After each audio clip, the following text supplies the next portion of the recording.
Coach, you hear me? All right.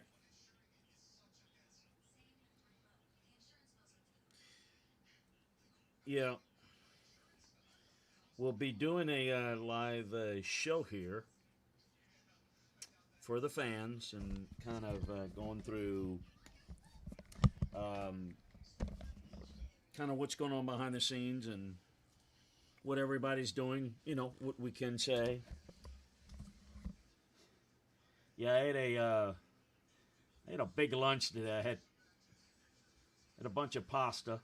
I don't know why what was left over, and I hadn't eaten since. I think I got graham crackers available, so I don't know. We'll see how it goes. I want to talk to my audience here for a second. I'm here. You know how to reach me. All right. Hello, everybody. Good evening and welcome to the draft. I popped in a little bit earlier. I had the feed up going. I wanted it working right. I see a few of you are there. I really appreciate you joining us. We We're going to have a fun show. It's not going to be like a normal show. I've been saying that now for 2 weeks. It's going to be a lot of fun. We're going to cover a lot of different things. Obviously, I wanted to get in a little early to kind of get the things going. But a couple of things for you, and I don't want to overstate this or anything, but just, be patient with me, and we're going to have fun with this. There'll be some interruptions and maybe a few step-aways. We're going to try to bring you the latest information and the whys and what have you. I have two earpieces in my ear underneath this with some folks. It's on mute, but I can hear them, and then I can connect with them. So anyway, we're going to have a lot of fun. I wanted to also get in a little bit early, and thanks for Kev Belargo, Calvary 1414, Jig's dad. Thank you, Aaron, everybody. I want to get to as many of you as I can during the course of the day. But if I don't answer or address your points, understand it's just there's going to be a million things going on. One of the reasons why I want to try to come on a tad earlier is to get into what has obviously been the story of the day with the Aaron Rodgers situation. And I'm going to give my take on it and try to cut to the chase because this can be long-winded. Anybody that's a member of LandryFootball.com knows about the whole situation with regard to Aaron Rodgers unhappy. Last year at this time, the drafting of Jordan Love, there's a lot of friction between Aaron and the front office. I don't mind saying it. I asked somebody today, is it appropriate to say that Aaron Rodgers and Mark Murphy, the president of the Packers, hate one another? Is that too strong, or is that just kind of a – and somebody there said, no, that's about right. There is a big-time hate. There is a lot of egos are one thing, but there's a lot of hate that goes back to not just that decision to draft Jordan Love and not put more weapons around him, but it has led to the whole contract situation, which is really important. There we go, already knock one thing out as I monitor here. There's goes to the contract issue. Aaron Rodgers, you hear this a lot. It's not about the money, it's respect. Money is respect. Respect is money. Show me the money. You get all that kind of, you understand all that. Aaron Rodgers is not happy with his contract. Yes, he and the brass have met over the, past few weeks and been follow-ups on that and, trying to make the piece of the Packers wanted restructure and wanted cap savings. Aaron Rodgers wants an extension. He sees that Jared Goff is making as much money as he is. This is what he's trying to do. It's absolutely, not happy with the situation. So this is not new. This is happening today because this is the big finger towards, I'll give it to you. I'll throw this on your lap today. There has been people that have called to see whether Aaron Rodgers is available. The Packers have not, to my understanding, checking on it, They have not even entered into talks with anybody about offers for Aaron. So it hadn't even gotten to that point. Now, there's some people saying that Aaron's unhappy that the Packers didn't accept the trade offer from the Niners. I can't verify that there was actually a trade offer. In fact, I'm pretty sure that there wasn't. Maybe there was, don't know. But this is interesting because what this does, it puts Mark Murphy and the Packers in a pickle of, okay, here's the reality of it. And they've gotten themselves in this situation with the contract. But he's got 3 years left on his deal. They can sit there and say, not trading you. You don't want to show up? Go host Jeopardy or do whatever you want to do. And just, let it go. Or, they could make it right, I think, by adjusting the money, extending the contract. And I think this can be righted. Maybe it's too far gone, and maybe because it's not me involved in it, maybe it is too far gone. But the fact that it's done now, folks, let me just tell you, the people talking about Aaron Rodgers is going to be traded tonight, I don't think it is. And if it is, you're on the clock. Because once the third pick is exercised, that's it for now. So it really puts the timing of it is it puts the Packers and particularly Mark Murphy in a pickle to say, I need to get something worked out now with an extension, a verbal agreement, something tonight with him before the third, because I don't think the Packers are considering trading him.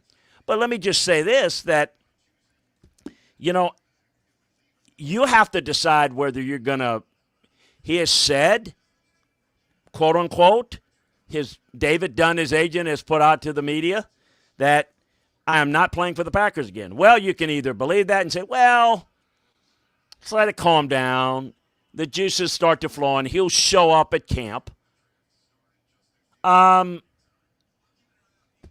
can do that. If he doesn't show up and he quits, which, look, he can. I don't think he will. You could trade him then, but you're dealing with a more difficult proposition to trade then. So it is.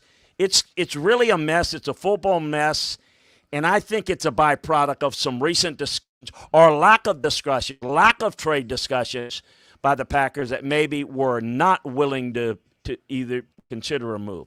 There is a lot of speculation, and, I will say this, that when the Niners moved up to 3, as I said at the very beginning, they identified 3 players that they would love to have in the draft. And I believe it was 3 quarterbacks. And that's, obviously one being Trevor Lawrence. I think one being Zach Wilson. And I think there's a third that we're going to find out shortly. And that's been decided. But I will say this. The third pick in the draft is a good start if you were going to make a run for an Aaron Rodgers, which, again, the Rams made a call about Aaron Rodgers back before they did the Matthew Stafford trade, and the Niners have called about Aaron Rodgers. Now, it hasn't gone anywhere, but it absolutely has been something that was discussed. So, look, this is not going to be the Aaron Rodgers show because we got a lot going on. We'll advance the story if it needs to be advanced, but I believe it's a lot of it's real. The consternation between the sides are real. There's no question about it. We're just going to have to see how it play out. Other news, the Falcons have absolutely been trying to drum up interest. And this is part of what I said, this is going to be difficult to get a deal done. You normally try to see if you can make a deal during the day-to-day contingent upon, if my player's not there and your player's is, you want to come up, this is what we'll do. It is not out of the question that you can't do a deal while you're on the clock. You can. It helps to spur things along when you're able to get the preliminary stuff done. The Falcons haven't gotten anything. I mean, they haven't sniffed anything today that's anywhere near the range of what they would want to move out of the number 4th pick. So as we sit here at 6:36 Central Time, they're taking their pick at 4. Get on the clock, or between now and then, and we get anything, we'll the offer is going to have to be sweet and big time for them to move off of, because they think that they would want a lot more. And I think they're hopeful that something will take place. Detroit has been contacted quite a bit today. People wanting to move up with a contingency plan. We talked about Carolina, but now I think, and I think that is the case, but I think Detroit's fielding some calls. What's going to get interesting is after pick 3, we'll see the quarterbacks are going to determine where this is going with any trade potential, and that's we knew that all along, right? We talked about that for a while. So that's some of the major things going on right now. There is Denver is, as we know, we talked yesterday about bringing on Bridgewater. Denver is would be very interested if they can get something for Drew Lock. They're not – what they see in Bridgewater is, pardon the pun, a bridge. He's a short-term – it's a pretty good team. He can get them through the season. He can get them lined up, make good decisions, and you're going to be as good as you are around them, which is not going to be good enough. They're better than Carolina as a team, but they're not going to go for with Bridgewater. They know that.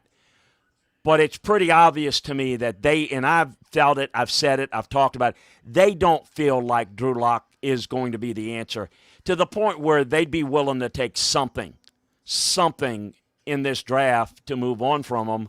And we're talking about even a mid-late round pick. But I don't think they're going to give him away. We'll see how that plays out. They are, I think, particularly looking at maybe talking to move him if they get in a quarterback situation. So let's get into a couple of things, because it may get a little bit hectic as we get a little bit closer. And I can't thank enough for you guys coming in. Kev Belargo, I see Avery. Yeah, it's going to be fun. Jig's dad joining us. Appreciate Aaron Schenk. Yeah, it's great to be here with you. Hunter Norton. Hey, Hunter, great for you to be here with us. And Fantasy Football 101, the guy that really spurned this idea of getting this together. Kev Belargo says, Rodgers unhappy is hope for the Bears fan. Yeah, that would be. Have fun tonight, everybody. Yeah, have fun. Don't overreact to things. We'll try to take you through it. J.M. Robertson, how you doing, sir? Howdy, too. Thanks for doing the show. Thank you for joining us. Where is Rodgers going? I don't think Rodgers is going anywhere anytime soon. I don't think that is going to happen. Again, he would like something. I would think he would like something on the West Coast. He's recently married, California. I don't know. Maybe you guys know. I'm assuming that, I don't know if the Jeopardy thing's in his future long range or fill-in stuff. I assuming they shoot that out in California. I don't know that. I'm not a – but, certainly that is – he's from California, fiance from California. So I think west part of the United States, West Coast. I mean, there's been talks about, Vegas and Denver and, again, I think at about whatever time it's going to take to get to the third pick tonight, I don't think the Niners are in it. I don't think the Rams are in it with what they've allocated funds-wise for Matthew Stafford. Chargers are not in it with their – so I don't know. There's not I don't know that anything's really going on there. Spartan Barton, hey, Spartan, thanks for joining us. Hope all is well with the fam and the young ones. What would my Cowboys do at number 10, or is it 12? It's 10. Look, everybody has them taking a corner, and that is definitely a possibility. Surtain's been brought up a lot. it wouldn't surprise me if it's a down lineman that they like. I mean, do they have Kwity Paye ranked that high? I like Kwity Paye, not as high as maybe some have him, but I think that's in play there. So don't be surprised if it's that. But I do think it'll be a really good defensive player. Giants at 11, I think maybe thinking the same, but Devontae Smith is an issue there. So I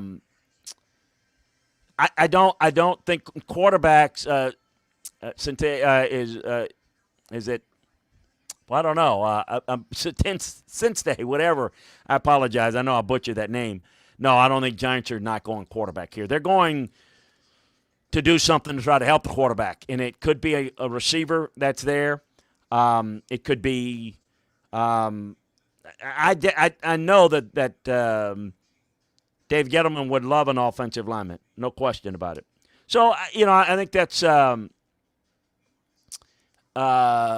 Chris, could you give us the thumbs up or thumbs down on the fit of all the skill position players? You see John Gruden doing anything crazy in that? Yeah, I see John doing a lot of crazy things potentially. Any chance the Browns go offense? Yeah, it's possible. Okay, Spartan Martin's got a new one. Thumbs up on the fantasy, on the skill position guys. All right, I'll take a run at it. Well, the quarterbacks, yes, and yes on all five of them. Pitts, yes. Jamar Chase, yes. Devontae Smith, Waddle, yes. Yeah, I'm good with all of those guys. I mean, some will be better than others depending on situations, but I don't see any of those guys on the top skill position that I would be down on.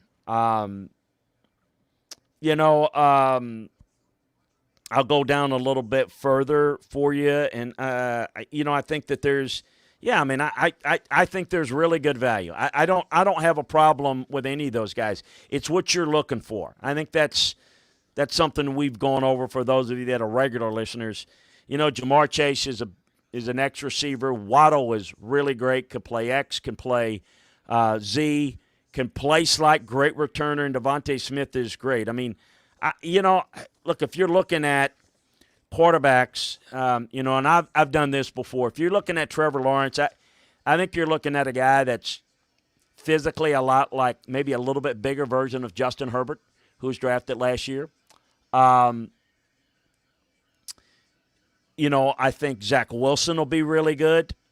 I think he's a really good-looking player. I think Justin Fields is really good. I think Lance has a chance to be competitive. I like Mac Jones a lot. I'm probably not as high on Kyle Trask as most. Running backs, love Najee Harris, love Travis Etienne, really like Javonte Williams a lot. I think there's some value with Kenneth Gainwell a little bit later. Michael Carter can be an Austin Eckler type of player. Trey Sermon is a guy to watch. I know the Steelers love him a lot. Now, that's another interesting thing. So as quarterbacks slip, they're not moving up, but they may take running back. If one of those, I don't think any of those quarterbacks slip all the way down there, but that's the only way they go there. I know they like Trey Sermon a lot, maybe even later. If let's say they have a chance to take Najee Harris, I think that makes sense for them at 24. But if they don't, and say they go Tevin Jenkins or Creed Humphrey, they somebody coming back with somebody like Trey Sermon, he's got a little bit of Le'Veon Bell feet. So we'll see. The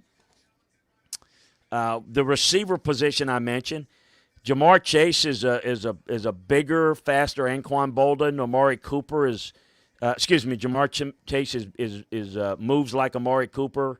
You're looking at a really good X receiver. Devontae moves a lot like Marvin Harrison, Calvin Ridley.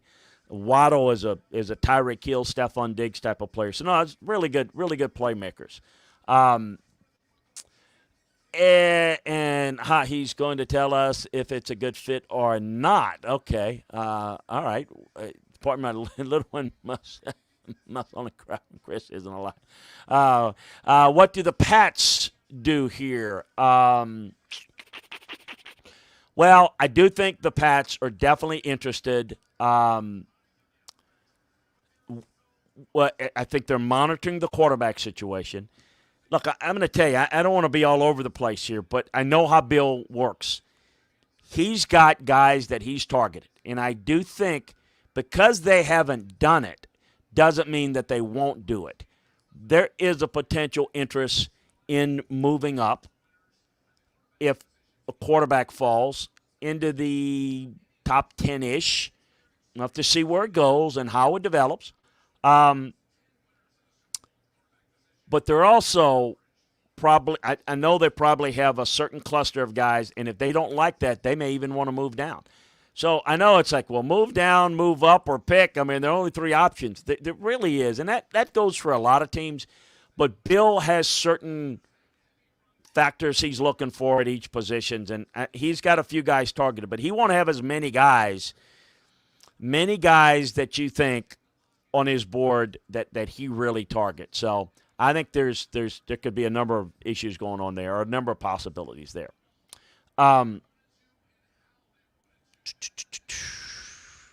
Newman was first-round hype at the end of 2019. I see now. Okay, great. So anyway, we are the latest news. I'm going to check here. I want to check my DMs, and I want to check texts because they've been busy all day.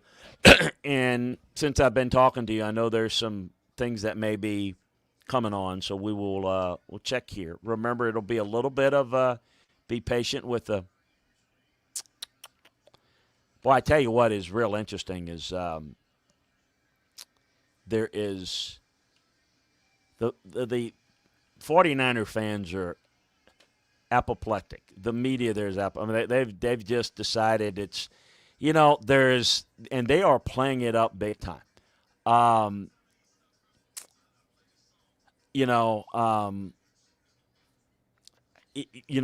There's a lot of stuff coming out there, and I know that there's been a lot of pressure to kind of keep it going. But the story of the day to recap is, again, Aaron Rodgers, and I don't want to go through the whole Aaron Rodgers story again. Let's take it how it affects this draft. I can tell you there's conversations since that broke, a lot of conversations that have taken place.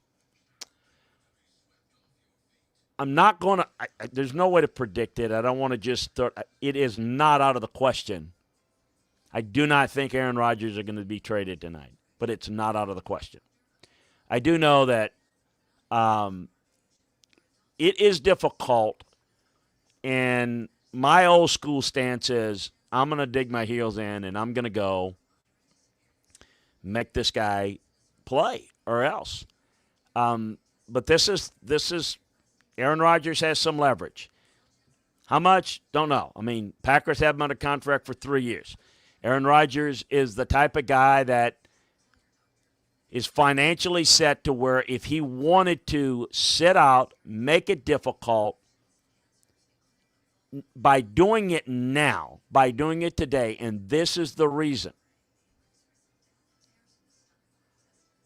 it puts a whole lot of pressure right now on the Packers to maybe make a decision, maybe Preston to make a decision, because you have to think there is a possibility if you're Green Bay that what if this guy doesn't show up? What if he says, I'm retiring? At that point, you think about that. If that happens, then you get nothing for him. One thing I can tell you that the Packers can get, and I'm not selling anybody that the Packers are better without Aaron Rodgers. No way. But if Aaron Rodgers indeed doesn't want to play, I mean, it's tick, tick, tick, tick, tick, tick. The clock is ticking, Packers. Mark Murphy, the clock is ticking.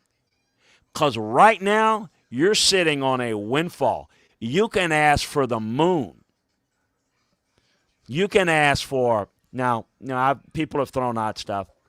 Just so you know, you cannot trade more than 3 years out. So the people that say, well, ask for 5 first-round draft picks, well, you can't do that because you only can do it 3 years out. But you could right now say,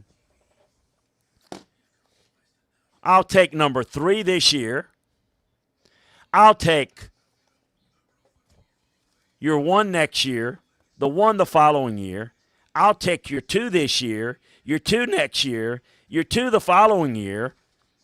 Oh, by the way, I'll take Jimmy Garoppolo off your hands just because I may want to have him in the mix. By the way, let's see. I'll take Fred Warner off your hands.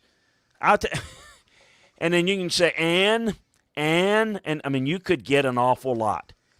But the Niners are in great position. And I do wonder. I haven't explored it. I will.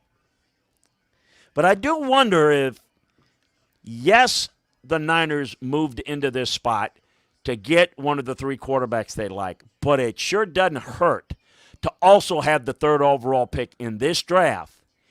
If and when they did it, I think there was no signs that the Packers had any interest in moving Aaron Rodgers. So I don't think there's any signals. But if it turns out that way, the Niners are in pretty good position with the 3rd pick to get it done. I mean, look, it's draft capital. You get the 3rd pick. That's not like, people say, well, this team, 25 teams would want, 28 teams. How many teams would want Aaron Rodgers? Many of them. Not many of them have the draft capital to pull it off. And that's what it takes. The Niners, with the 3rd pick, it's a start. I think it's complex. I don't think it gets done tonight. But I will say this. I sense that it may be difficult and that this could be a tough stretch. And you don't know because if you're not involved in the conversations, I just get the sense that I do think a part of me is that Aaron Rodgers has probably played his last game with Green Bay. It's a thought, but I just don't know if anything gets done tonight. We'll keep you up to date on all that. We'll keep you up to date on all that. It's going to be real interesting. A lot of talk about Tim Tebow and working out. Look, a lot of that is I think it's much ado about nothing. Personally, it's Tebow, I think he was released. Yeah, he was released from the Mets. So his baseball career is over. I have heard that Tebow is interested now, realizing that his only chance would be maybe to do something else at tight end. Because they'd be interested in signing him, understand he'd be a street free agent. So we're not talking about a lot. I don't know that he would make it.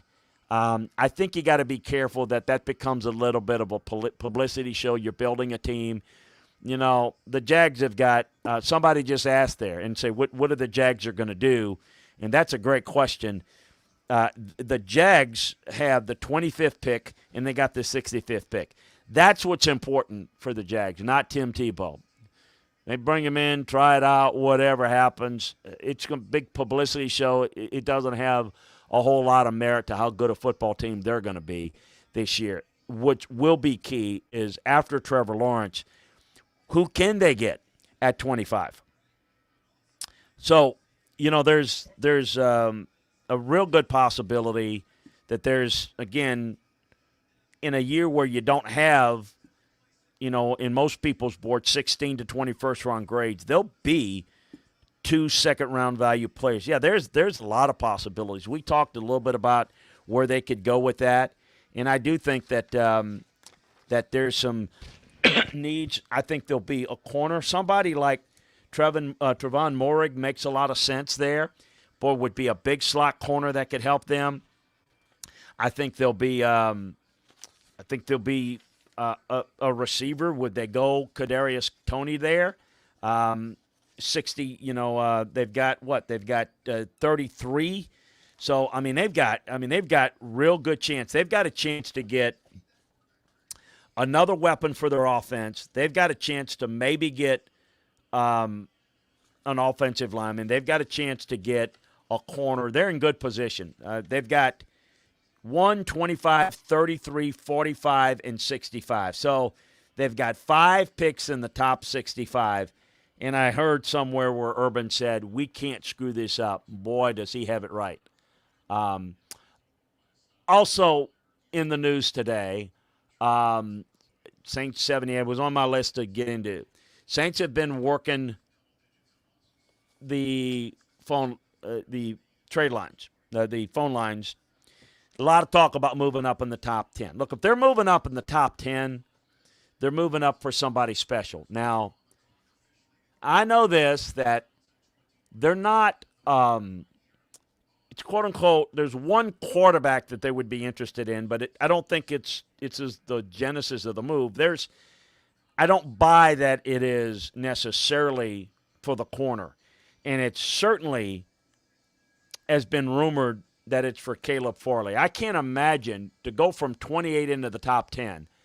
That is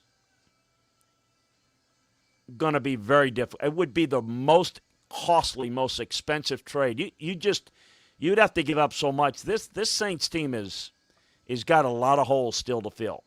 I don't know. Again, I think they're going up for a big-time special player if that's what they're doing. I don't think they'll get that done. I mean, it's possible, but I just don't think they will. So who's going to move down to 28 in the top 10? You're getting a whole different level of player.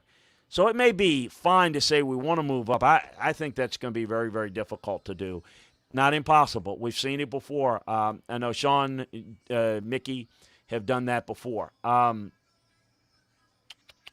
Let's see. Let's see where we are on some of the issues. Appreciate, but we got a lot of new folks coming in too in Bama, and Danny in New York. Thank you, Danny. Boy, bless you. Hope you are safe and doing well there. Assuming you're still working and being safe there. Thankful for what you do and protecting us. Really love you guys that put your life on the line and protect us as policemen. It's great. So really appreciate you joining us. So it's going to be very, very difficult with where they would go. I think that's going to be very difficult to do. So at the top of the draft, obviously, Lawrence, Jets, I'm assuming is going to take Wilson. It's San Francisco. There has been some quote-unquote discussions about, well, it may surprise you. I wonder if that's a little bit of we got to throw some smoke screens because the league is a little bit frustrated with everybody knowing who's going to be picking in the first pick, the second pick, the third pick, and it really messes up their draft show. And obviously, it's a big deal. You know, they have sold out completely to all the advertisers this draft show, all 3 days of it. So this is going to be interesting to see how they play it out and what they'll do. But so this is going to be interesting to see. And I am. Let's get to a couple of news from people in the league. Let's see. There's okay. Well, makes it understandable. Broncos. And a message there. Okay, Broncos are really checking in on the Aaron Rodgers. Certainly would make some sense. How'd you like to be Teddy Bridgewater? His introductory press conference is I don't think it's been had yet. Make a move and get Aaron Rodgers if that were to happen. Hey, it happens. That's the way it is league. The Aaron Rodgers situation. We'll say this. I've always been hard on John Elway. John Elway's the president, and George Payton is running the organization now. But the one thing that John Elway was instrumental, he was able to recruit and say, Peyton Manning, you come here, and this is going to be Shangri-La for a quarterback. You do what you want. Peyton Manning put in his offense.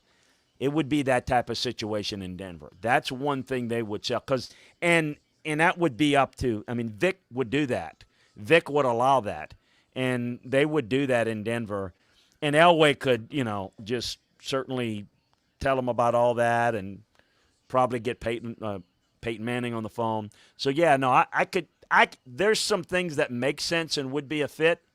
I think that we'll see if anything develops with that. Still got to do a deal.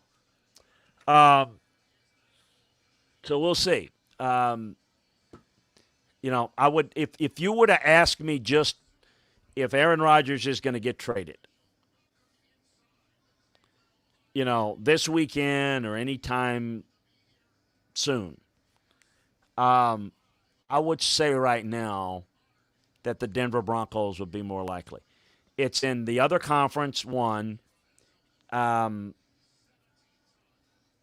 I think it would be. Remember, it has to be somewhere where Aaron would want to go. Now, Aaron would definitely be interested in San Francisco and Shanahan in Northern California, no doubt. But I think he might like the situation in Denver probably just as much. We'll see how this plays. Check my other DMs and see what's going on. Let's see here. We'll see. A lot of stuff's I think being thrown on out there. Some of the stuff I don't care to repeat because I don't care to just repeat goofy rumors. But believe it or not, some people in the league say, "Have you heard anything about this or that?" And I heard this. But I want stuff that I know that is real. So we'll see how this is going to be interesting.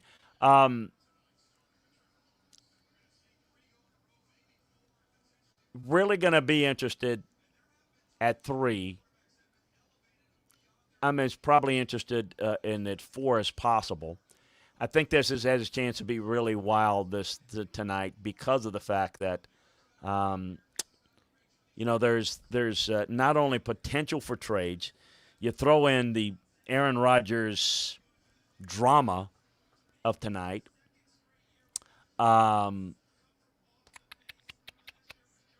You throw in the fact that people are all over the board with some of these players' medicals. We're going to see some players. I mean, get ready. I'm not going to be able to answer all of them. Why has fill in the blank not been drafted? And there's going to be a lot of stuff. And it's not bad medical. It's just going to be incomplete medical information. So we'll see how this plays out. Does Denver have enough draft capital to execute a Rodgers trade? Yeah, you can make it. Yeah, I mean they're not picking 3rd, but remember they've got a lot of picks, and this Denver team. I mean they're not.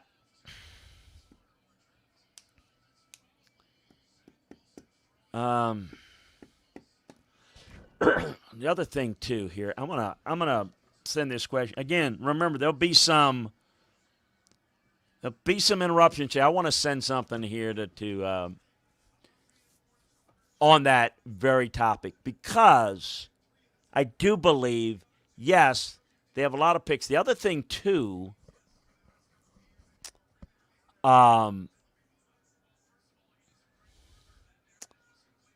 if Denver were to move down, they could pick up some picks. Yeah. No, I think it's doable for Denver as I look at it and I look at their numbers. I want to look at some of their cap numbers as I do this. Yeah, some of their contracts.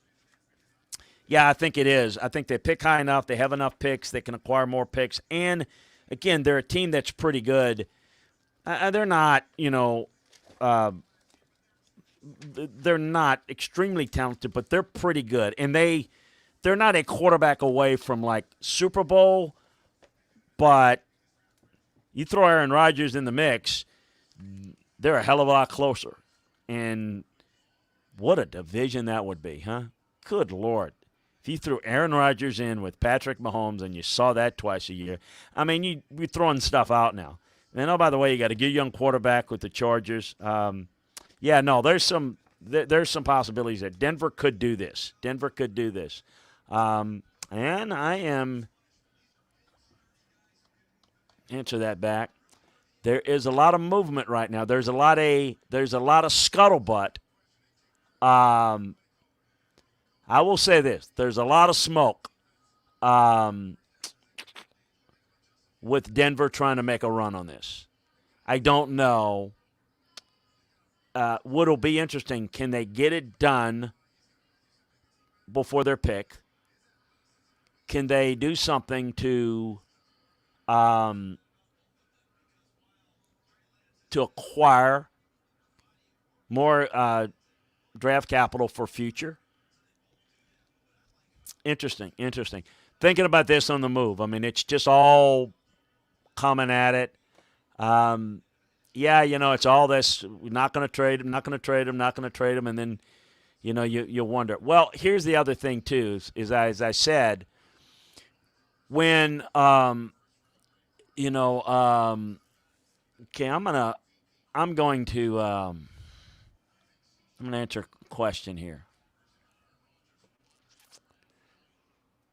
Okay, here's from the Denver draft room. They're not in talks with Green Bay. Okay, so there's reports out there that they're making an offer. They are not made a phone call, haven't talked to them. That's from George. That's from the GM that would make the call.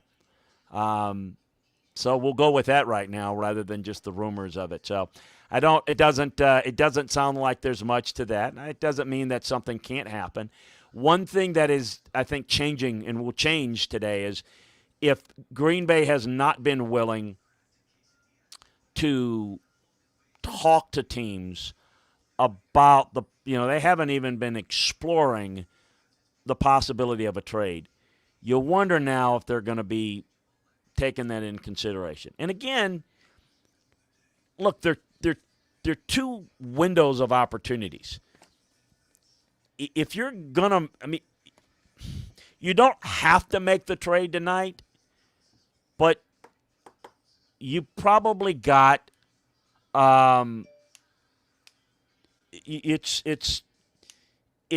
it's likely if you can get it done, obviously before tonight. You don't get it done tonight. I mean, you're losing your leverage with the high picks tonight. So that's the big thing. But the deal can be done after that. But if the deal's done after the draft, before the trade deadline, it could be done. But it is, you're dealing with a different set of circumstances then. Does he not show up? How much leverage? Right now, if you're going to trade Aaron Rodgers, if you're Green Bay, and I'm not saying you want to, but if you feel like we're backed in the corner, we got to trade him, you can get more for him today than you would in September before the trading deadline. I mean, you could, because you've got a lot of leverage. You got the draft picks this year. You can get picks for future years. You can do a lot of that now. If he's like a malcontent, doesn't show up for camp workouts, you have less leverage then.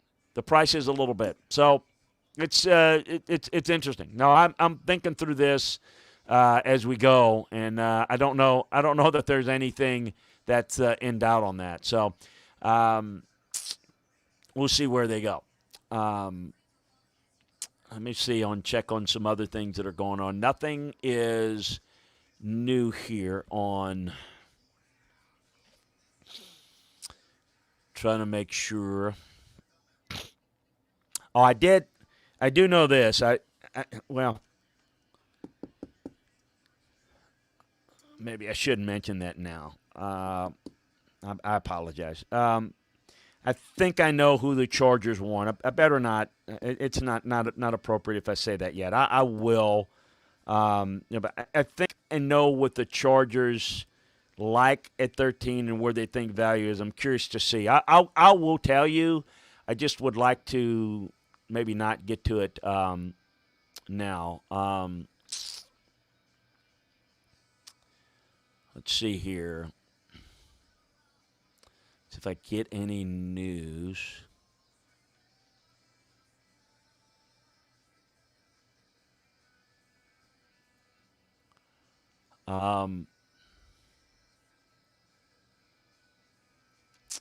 Checking here.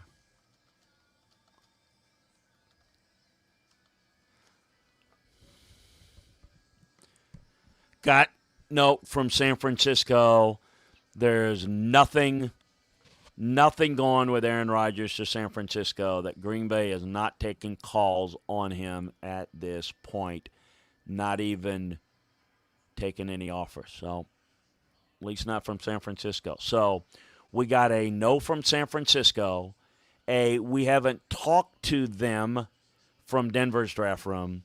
So, that's the latest there. Stay tuned. Things can change, and we'll let you know. But I don't sense that. It seemed difficult. Seemed a little far-fetched to get something going real quickly. So, okay, let me check.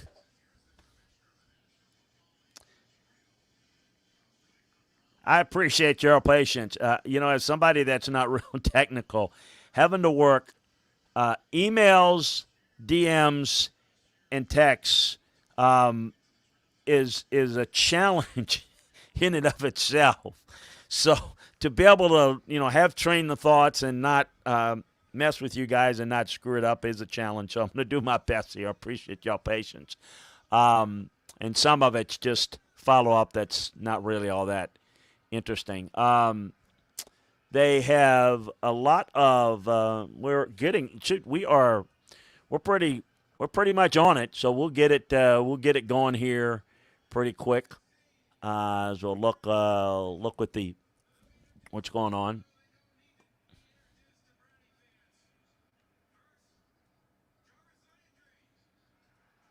Why is there a concert? Yeah, that's a great question. Is there a concert? I'm watching on TV.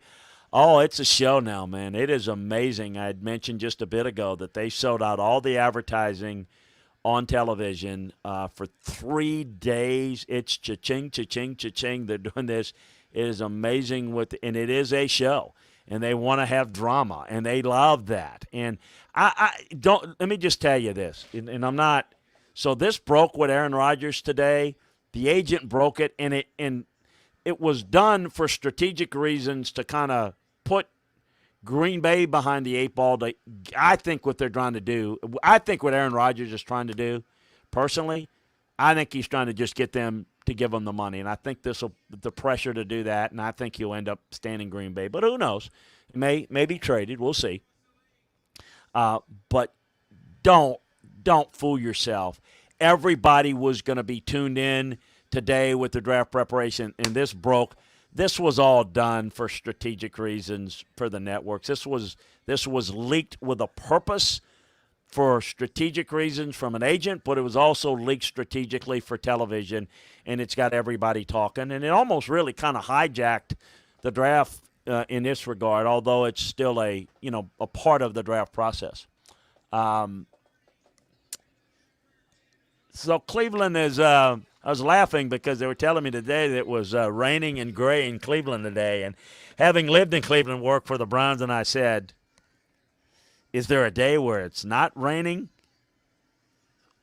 or gray? It's not raining but gray. Oh, I'm just kidding. I love the folks in Northeast Louisiana. Tony's a good one of our good friends here is, I believe, lives in Cleveland. I know he's a Brown fan. Cleveland's great people. Looks like there's quite a bit of a turnout. But I guess it's dark, and it's getting dark now. But it's kind of gray there. So we are getting ready for the start of the draft. I do believe Jacksonville will take Trevor Lawrence, so we'll get you started on that. And there will be a 8-minute presentation on whatever, show highlights.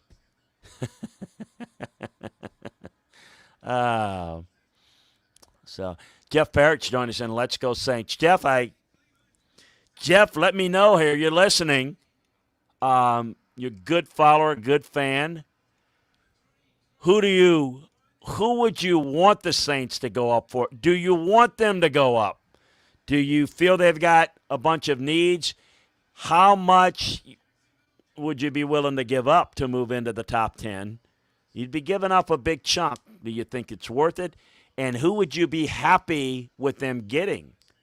So I'll ask that to you. Anybody that's fair game, anybody that's a Saints fan, or anybody willing to jump in, of course.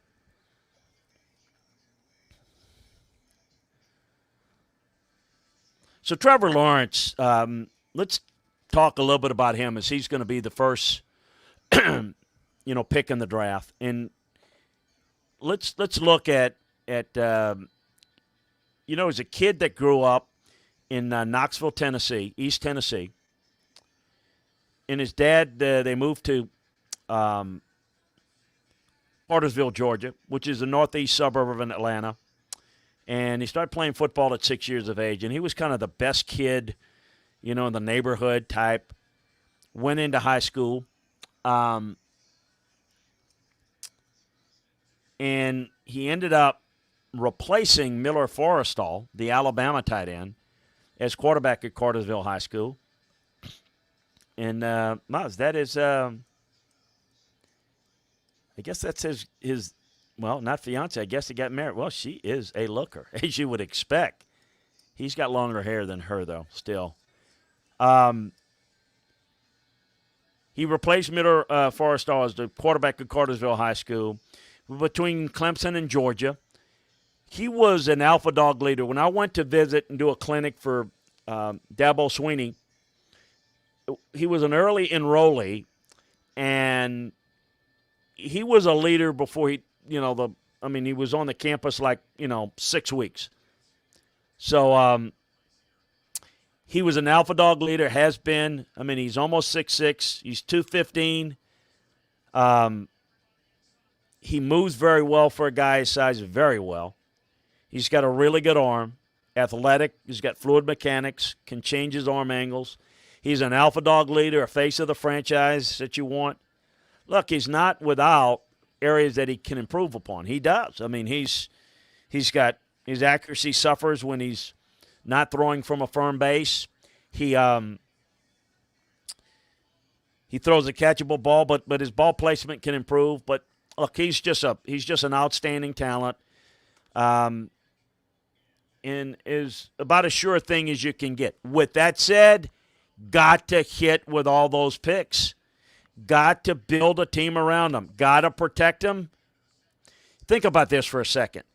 Every game that he played in the ACC since he's been at Clemson, he's had this superior talent. Superior talent. I would say 90 to 95% of the games that he plays this year in the NFL, he will be playing on a team that has less talent than he is. So it's going to be difficult, like it's going to be for Urban. He and I have talked about it. When you lose 5 games in a year, you're getting it done in the NFL. 4 games, that's a great year. That's like 3 average seasons in college football where he's been. But he's certainly an outstanding talent, and he gives you a starting point. But let's see what they do with hitting with these picks. No question about it. Goodell is so lame. Lawrence didn't peak as a freshman. I don't know, Chris, did you know? The late Silky Powell and Dan Simmons. Yes, I did. Great guys.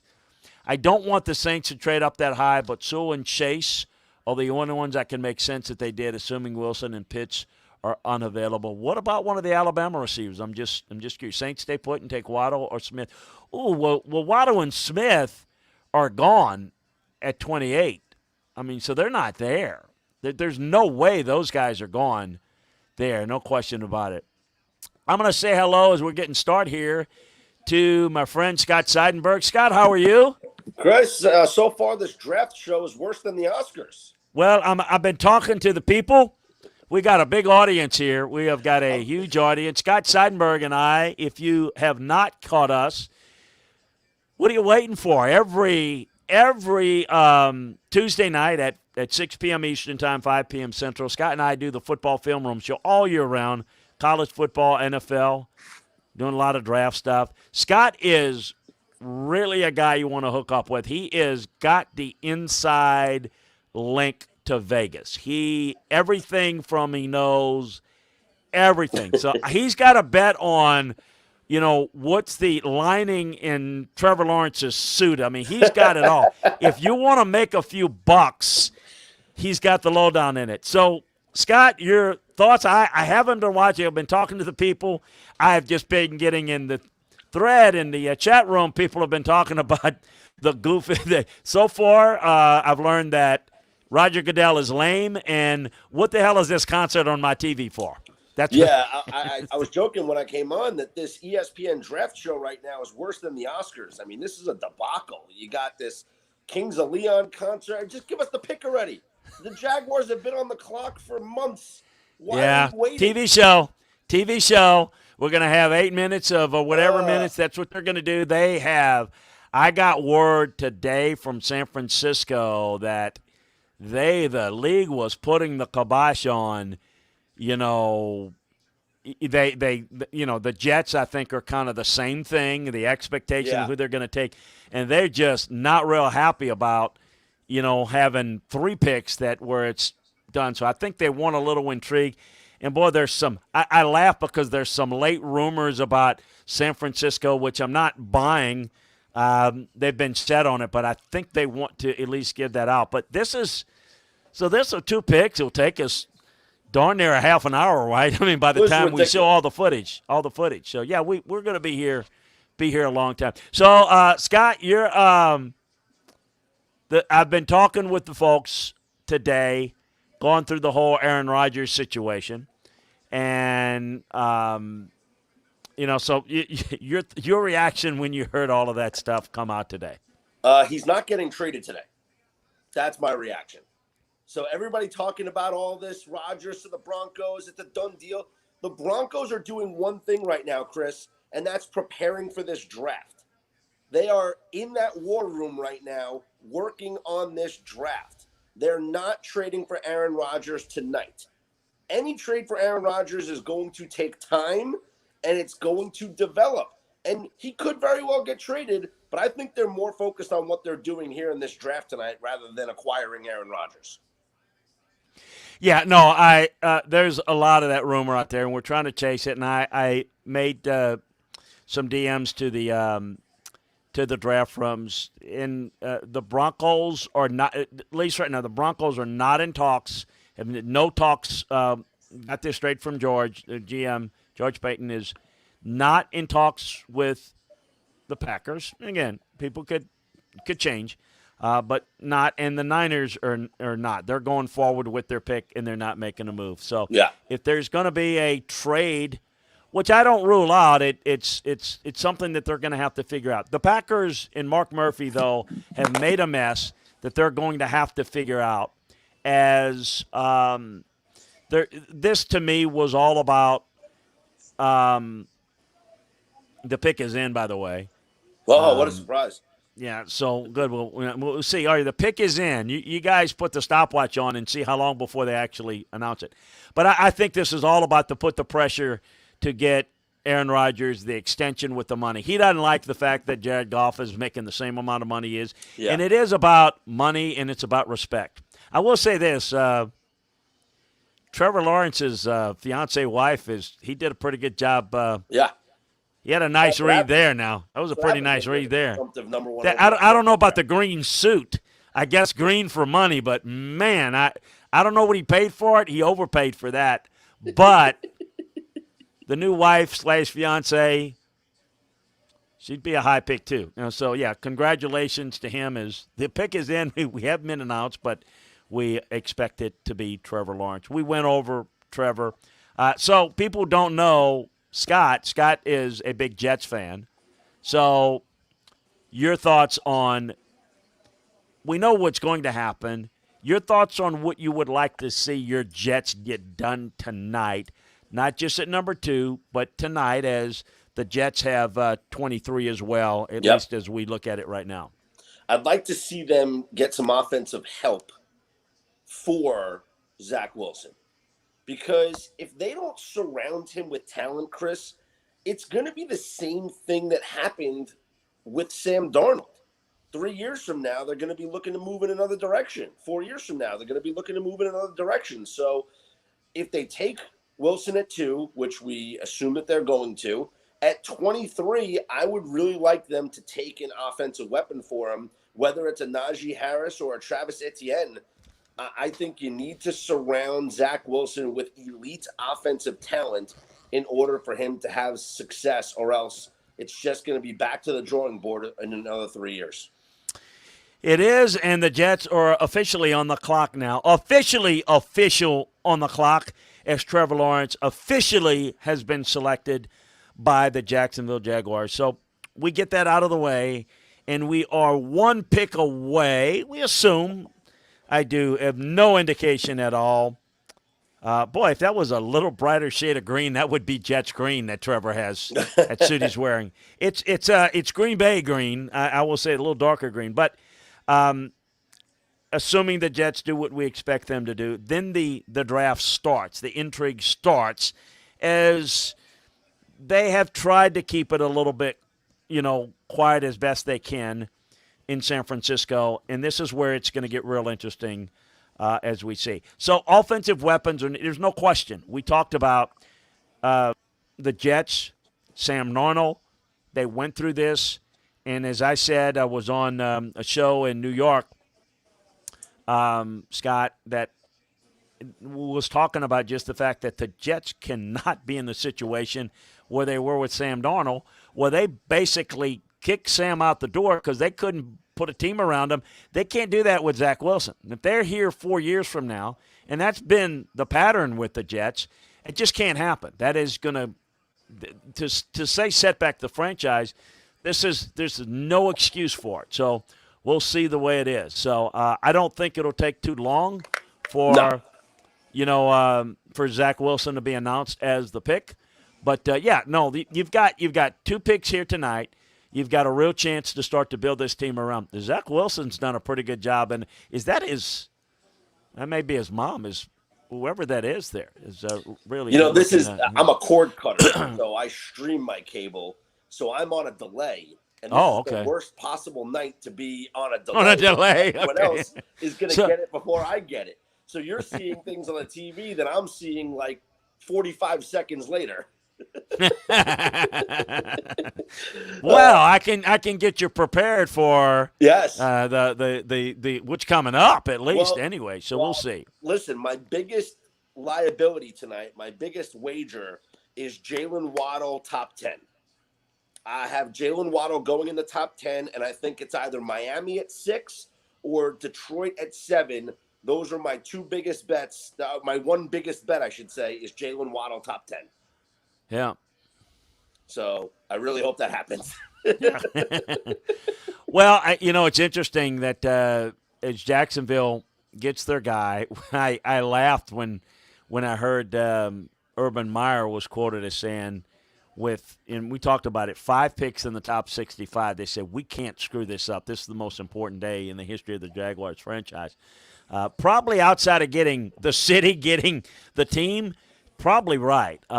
They got to the conference championship game in the second year. They beat Denver at 62-7. It was just a blowout game, a shocker game. This is so huge for them as they rebuild. But, the Jets are in the same situation. So usually you're picking this high. It's because you're trying to find some answers. And both of these teams are trying to find a quarterback, as the Jets thought they had. Let's remind folks, and this is one lesson to be learned. This was the Jets moving up to get Sam Darnold to find their future. And this is great. And then again, this is a lesson. I don't want to take the steam in any way out of tonight and this weekend, but this is a starting point. How do you build a team? How do you develop a team? That's what's really key, is what's going on this weekend, and teams that can do that are the teams that are going to have success. The teams that can't, we're going to end up, being in this situation again over and over again.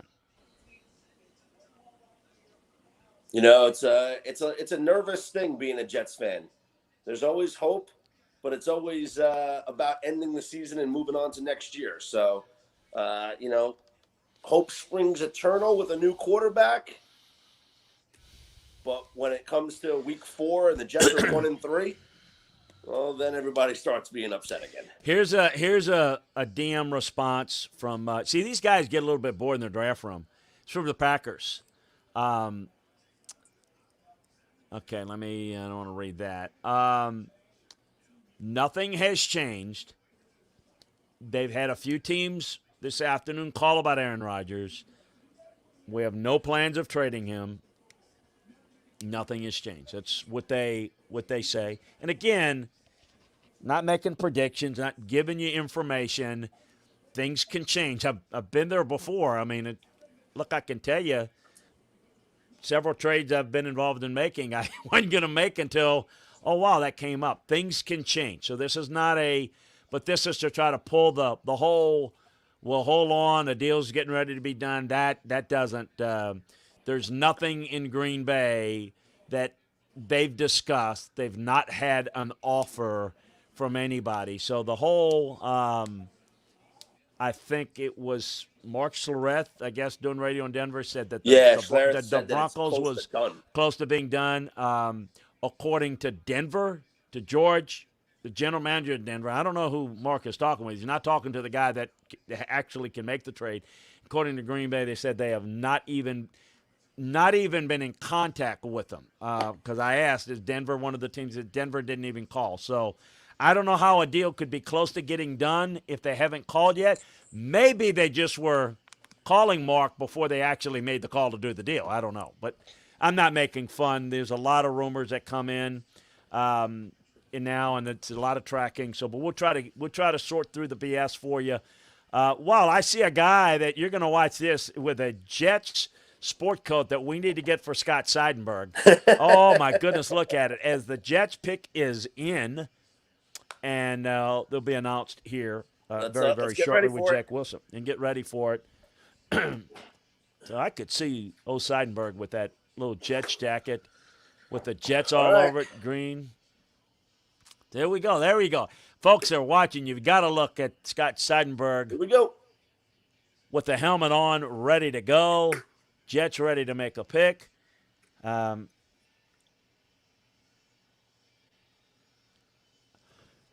going to make this official. And then we can get on to business. We can get on to the official business. And I'm going to see when I'm going to be allowed to say anything, if I am going to be allowed to say anything about the Niners. I don't know. They don't want to do that. I don't think it'll be all that bad. The Jets are taking Zach Wilson. We're going to get that done. And I want to see if they can again, they may not. Maybe they'll let me do it. It's really not much of anything if I get it. If I can say it a couple of minutes before, but we'll see here. They want to keep it a little bit of a suspense. So we'll see. And again, I don't want to piss anybody off, but I want to make our fans happy too here. You know. And just so you know, you were asking Chris, as you know. Let's go. JTS Jets. You were asking about the betting markets? Yes. So as the draft goes, you can still put live wagers in on the draft. However, it's further in advance. So right now, you can't bet anymore on the 49ers pick. You can't bet anymore on the Falcons or on the Bengals. The only thing you can bet on right now is who the 6th overall pick would be. So as the night goes, if people can see on my phone, it'll go 6, 7, 8, 9, 10. And then in a couple of minutes from now, you won't be able to bet the 6th pick. You'll only be able to go 7, 8. So it does, they are aware of any information leaking. So that's why they close the markets a couple of minutes before the team selects. What's going to be interesting as Zach Wilson is officially in, we're at the point of the draft that I think most people want. I don't think anybody needed to see more highlights of Trevor Lawrence or Zach Wilson. They've done that.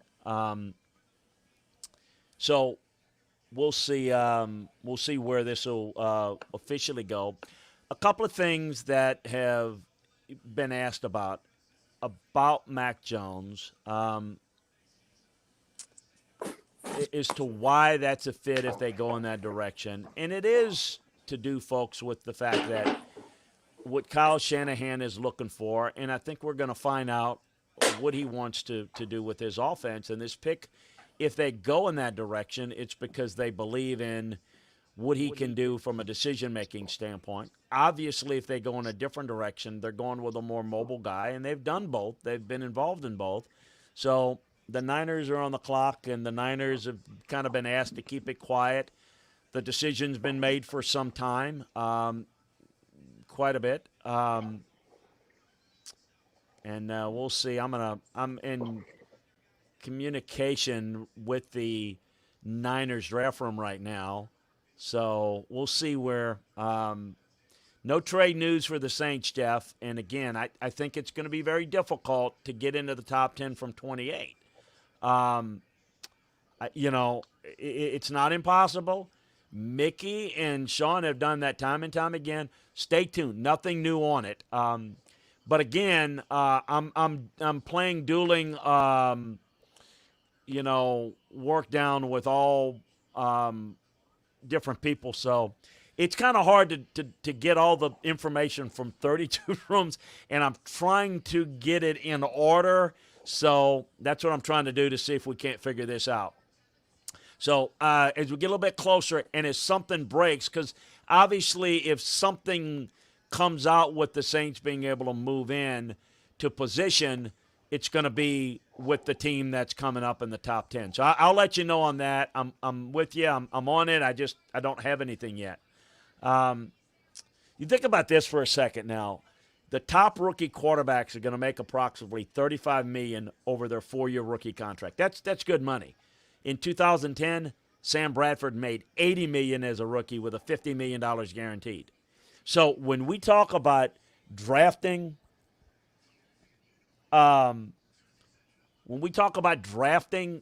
quarterback high, the certainly missing the pick is bad, but we're not talking about the loss of a whole lot of money allocated to a player like a Sam Bradford. I mean, Sam Bradford did not work out to the degree that, and that's $80 million. That's a whole different world that we're living in now. Hey, Philip Cruz and Jonas, yeah, we appreciate you. Hey, better late than ever, man. We're up. We'll see. I'm trying to get the permission. I'm going to see when can we go. Maybe they're just going to say we're going to wait to have to announce it, and we'll see. We'll see where we go with it. But so the will there be a surprise? What do people think's going to happen? What's the betting? What do most people think is going to go through? What do the fans think? Well, I'll tell you right now, the betting market went crazy today with Trey Lance shooting up to be the favorite to be taken by the 49ers. It was Mac Jones for a while, and then today it just blew up with Trey Lance odds being the favorite to be taken. And I think a lot of it has to do with Pat McAfee on his show, and he's got a lot of followers. He's got a big following. Pat McAfee announced that it's not going to be Mac Jones at number 3 for the 49ers, which led people to believe that it's Trey Lance. So I think that's probably the biggest question right now. Everyone's been kind of waiting to see, is it Mac Jones or is it Trey Lance? That's the thing. And it's either going to be a surprise or it's going to be something that they leaked out there and told the media, like that guy, to throw people off because the assumption was it was going to be, it's Mac Jones. Okay, I'm getting word. Can I go with this? Can I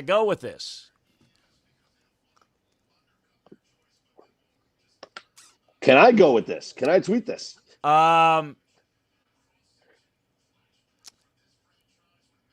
Folks, the Niners are going to take Trey Lance at number 3, I'm told, from their draft room. So there is the surprise. They moved up, and that's what they're going with. It is not Mac Jones at number 3. It is going to be Trey Lance at number 3, I am told. We'll see. Pick's not in yet. So we shall see. We shall see if that is the case. I'm being told it's going to be Trey Lance. Could be somebody playing with me, but it's going to be Trey Lance. So Yeah, the pick is in now, and I think information's out. Yeah, the information's out there now. A lot of people are going with it. And that's what happened. Look, today the odds just wow. I mean, the odds just jumped today, Chris. If I tell you, I mean, wow, it was a roller coaster. Well, and all of a sudden, at a certain point, the odds just kept changing and changing. It is official, Trey Lance. It was never Justin Fields, by the way. It was Justin was. I mean, it was in it. I mean, they evaluated him, but it was never. Always under consideration, but it was Trey Lance, Mac Jones. So now the storyline, the early storyline is where is Mac Jones going to go? Also, where is Justin Fields going to go? Now it gets interesting as number 4 is on the clock. Atlanta's there. There's maybe some talk about some interest. I don't think they're going quarterback here, but there's maybe some interest. I told our audience earlier that Atlanta hadn't gotten no one to give anything close to what they would need to trade out of this pick. Things can change when you're on the clock. Usually you try to get it. We'll see. They're on the clock now. Atlanta's on the clock as we've got quarterback, as we thought, but maybe some people thought Mac Jones, it was Trey Lance. Trey Lance, they're going with a developmental guy. Now, the thought about Jimmy Garoppolo is gone, they would likely trade him. I guess so. This is a really good team. Getting Trey Lance ready to go early might be interesting. What does Jimmy Garoppolo feel about this? Do they bring them both in, let them compete? How do they do that? Interesting storyline that we're going to get to in the days and weeks to come. But now we've got Atlanta at 4. We got a decision there, and we'll see what they do if somebody moves up. The Lions have gotten a lot of calls today. Don't think anything that's going to move them out of 7, but we'll see. Cincinnati's right after Atlanta. So we're in a situation where the Bengals will likely get the best player on their board. Yes. I got a funny tweet to read to you. Yeah. Kevin McGuire, our good friend, used to write for College Football Talk. He says Mac Jones should go to the Falcons because Alabama quarterbacks thrive in that stadium. Wow. So it'll be a 4-year deal because this is slotted. So he's going to get a 4 years, $34.2 million with about a $22 million signing bonus. So yeah, it's going to be it's a good payday. Not what it used to be in the old days, but it's really, really good. What's going to be interesting now, I'm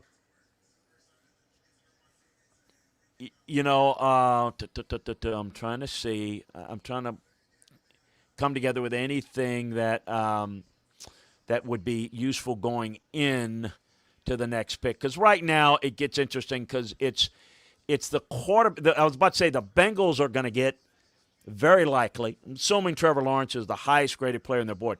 I'm not saying they would have taken Trevor Lawrence. They drafted their quarterback. The point is you grade regardless of need, and then you just, if you want to, pass over if you've got that position. But the Bengals will likely get the number 1 player on their board at 5.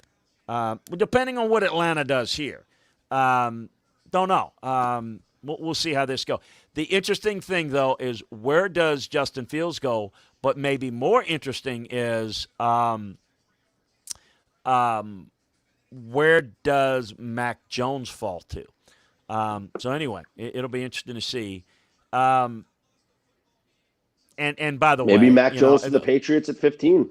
Well, yeah, maybe. Does he slip that far? Did he go there? I mean, that's absolutely where I'm going to go. So we'll see, and it's interesting. This is not one of those, though. We've talked about it. It's not one of those things of they going back and forth, back and forth.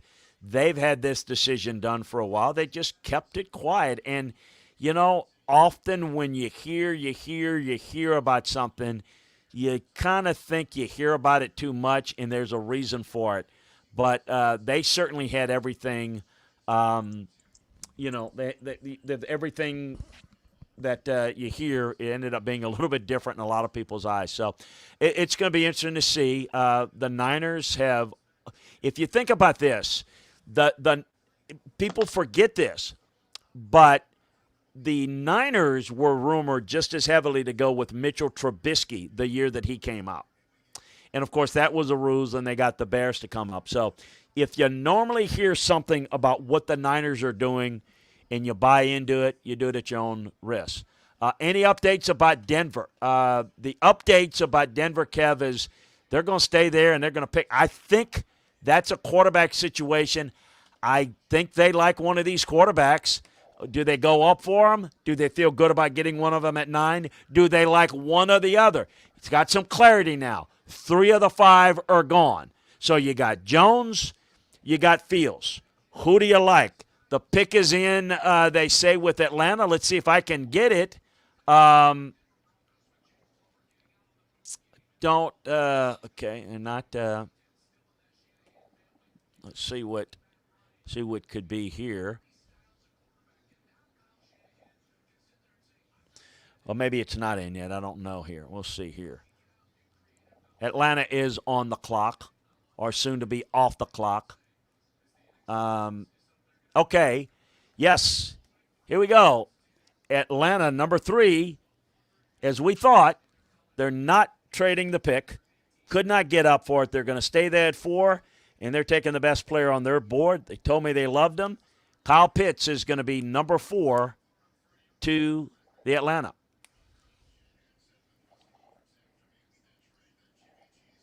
So that leaves Jamar Chase on the board for Cincinnati. Penei Sewell makes a lot of sense. But we've got Penei Sewell, yeah. Yeah, Penei Sewell, Jamar Chase, in my opinion, really, really good picks there. Obviously, if you're just joining us, Trevor Lawrence, of course. Zach Wilson went 2. You've got maybe a surprise in some people's eyes, Trey Lance gone 3. Kyle Pitts going 4, so that's your 4. So the board, to me, spells out Jamar Chase, Penei Sewell. We'll see if the Bengals see it that way. They're obviously not in the quarterback business, so we're going to see how this plays out with Cincinnati. After Cincinnati, Miami's in a good position, and we'll see, where things are with them. They're in really good position, I think, to get one of the aforementioned players that's not taken. So, now, you're talking about, all right, what is Atlanta doing? Let's get into that real quickly, folks. And we may not have time. At times we will have time. We'll go through it. Arthur Smith, why did they do this? And one of the things that was, talking with him about it is the Arthur Smith running a lot of 2 tight end sets. He did that a lot in Tennessee. You got Hayden Hurst, who's really good. Now you got Kyle Pitts, who is a big slot, and you can run 2 tight ends, and you can run them tight to the formation and still run them and still run them out on routes down the seam and create mismatch opportunities. So obviously the best weapon here could have gone Sewell to protect, but they obviously, Matt Ryan, feel comfortable with him for the next several years, and why shouldn't they? Kyle Pitts, a big-time weapon for the Falcons here at number 4. Highest tight end ever drafted. Yeah, we had a couple at number 5 and picked at 5, and you're correct. It's technically here's.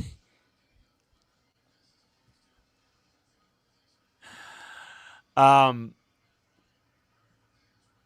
just getting this message from the Niners. You don't think they do it? So only John Lynch, Kyle Shanahan, and Adam Peters knew. So they kept it between the three. And I'm assuming Jed York. A lot of people in this league think that Kyle Pitts is the best player in this draft. And when I say that, not the best non-quarterback. There are people that some think that he's the best player in this draft. Number one.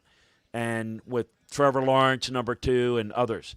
So, a big-time weapon, a big-time playmaker, can line up wide, could line up in the slot, can line up with his hands in the ground and then release out. He's physical, getting out in routes. So Arthur Smith has got him a toy to work for his offense. Matt Ryan's got him a weapon to work with. Now, here's the thing. The other thing it could do, it could precipitate or a move going forward. They cannot trade Julio Jones right now. I don't mean they can't. They really can't. If they do, it's going to be a huge cap hit this year. But I think going forward, this is a move that not only helps them now, but it helps them in the future. If they want to make a move with Julio Jones and make it a post-June trade, they could do that. But I do think that probably at his age and probably with his cap number down the road that Julio Jones is not going to be there long range. They do think Calvin Ridley can be a number one. Number one is what, Scott? What do we always talk about? A number one is a guy that dictates coverage. Calvin Ridley Correct. can do it, and this guy certainly can do it.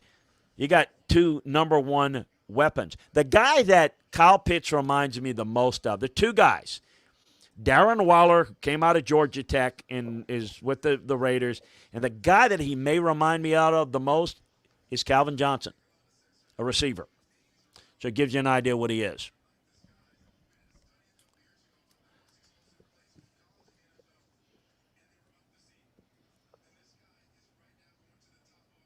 Do the Captain 49ers Crunchy. Go ahead. Do you think the 49ers trade Jimmy tonight, or they trade Jimmy eventually? Let me just say this, and this is real quick. I want to get this.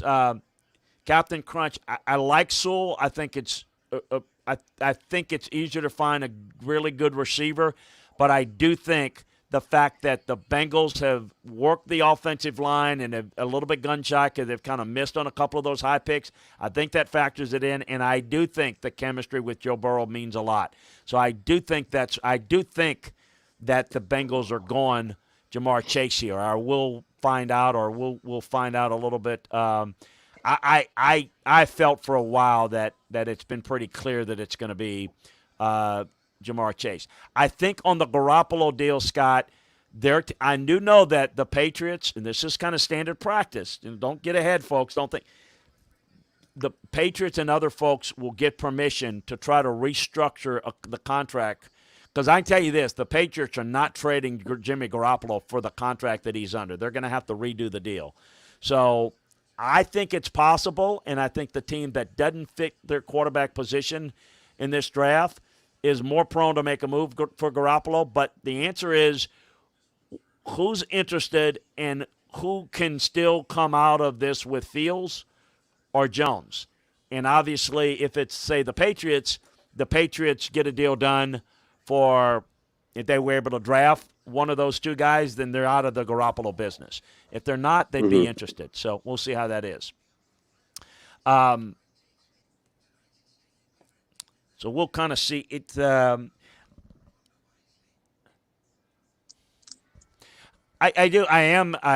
am kind of curious to see what is the just the results, but the long-term results of Trey Lance is in a great position. He's the guy that needs the most development, and he's going to the best team with, I think, of the ones that are in a position to take a quarterback high right now, the best position to be developed. So I think it's a great move for that young man. I mean, it's a great move for them. So we'll see. I am interesting to see. The Bears are definitely a team that I think would be in the mix for Garoppolo as well, or I think they probably should be. but I think they're quarterback shopping. Now, they like Kyle Trask, so we'll see where they are with that. The Bengals, indeed, I am told, are going to take Jamar Chase, is what I am hearing. So we're going to see. All right, so so now I'm just Dolphins, Jalen Waddle. Make this move for me, please.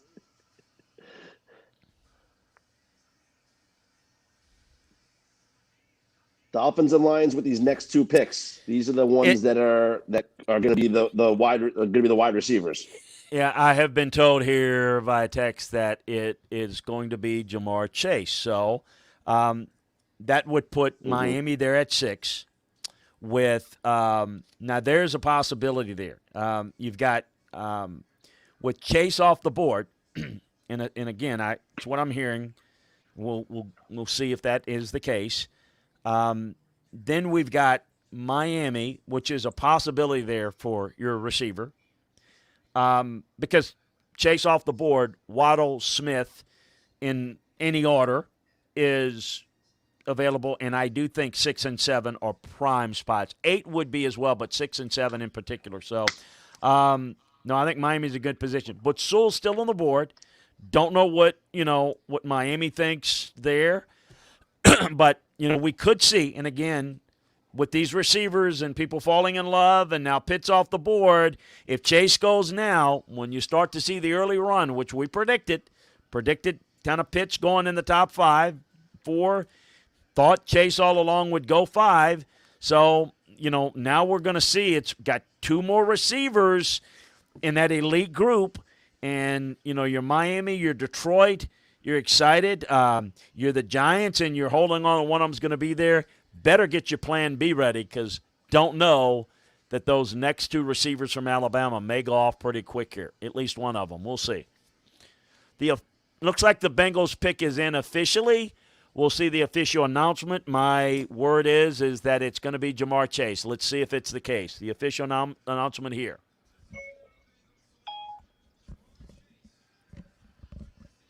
It is indeed Jamar Chase officially. So we do have that early start where you have the run, you have the quarterback run. We now got the receiver run. It's quarterback, quarterback, quarterback. Receiver weapon. You see where the league is going, folks. There's some really good players, though. So Jamar Chase is reuniting with Joe Burrow. So that leaves the Dolphins with some really good options, though. They've got a receiver. I think they like Waddle over Smith. Not 100% certain on that. You got to look at Penei Sewell there in my mind. I think he's really good. Those are some key options. I do think Chase might have been and Pitt certainly would have been in a position here. So we'll see here. I'll check this. I'm again going to have to check this out. Gotta go in the line and see. I'm anxious. I will try to get the information. When I can go with it and see if.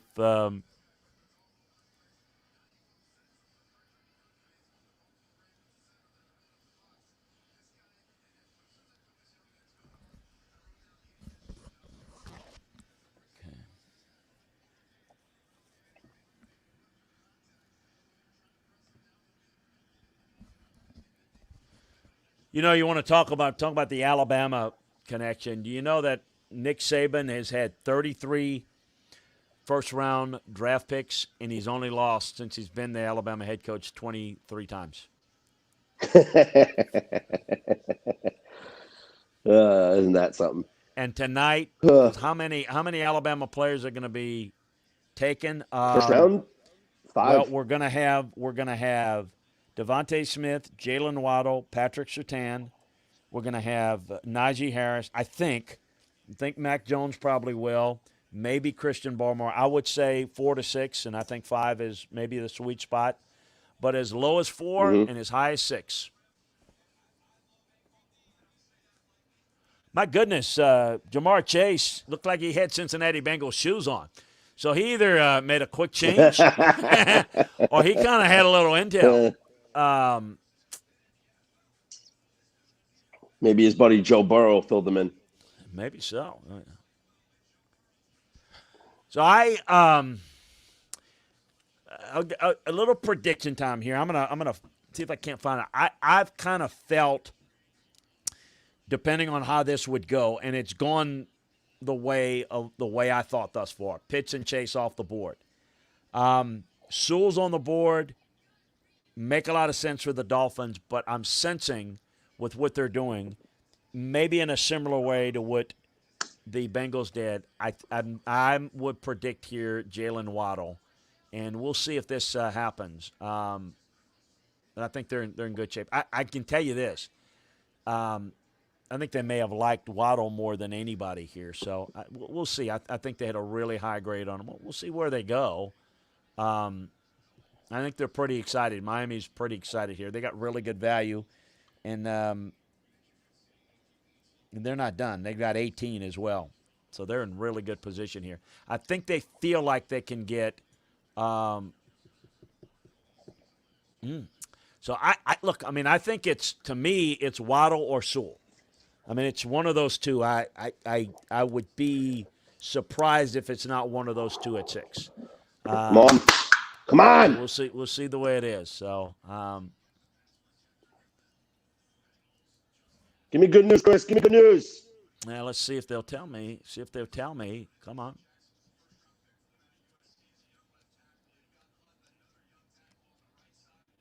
Well, and I will say this. So your bet is to go in the top 10 and be the first one? Yes, is that Waddle your bet? top 10. I think if it's Sewell here, I think that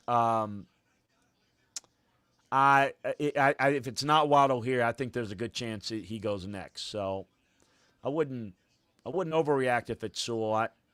I'm going to go, 60-40 Waddle versus Sewell. I don't, people have talked a lot about the trade. Okay. I'm getting word from the draft room. It's Jalen Waddle. It's Jalen Waddle going to Miami. It's going to be the pick. Woo! Looks like, let's hold on. Don't cheer yet. So I'm making sure that they, So I think we're good. Go, Chris. Yep. So it is Jalen Waddle, I'm told, from the draft room. So unless they're lying to me, no one's lied to me yet tonight. So that will be interesting. Now, let me say this. When you look at Detroit and you look at kind of where they may be thinking on things, do they go? What do they have on Smith? Do they like Smith? Are they concerned about his size? Sewell is great value. Do they go quarterback here? How do they have Justin Fields great? Now, I can tell you, I know it's maybe I think this gets really exciting with Detroit at 7. I think there's options there. Waddle's going to be off the board. Sewell's, Chase is off the board. I think Sewell is a really good value for them.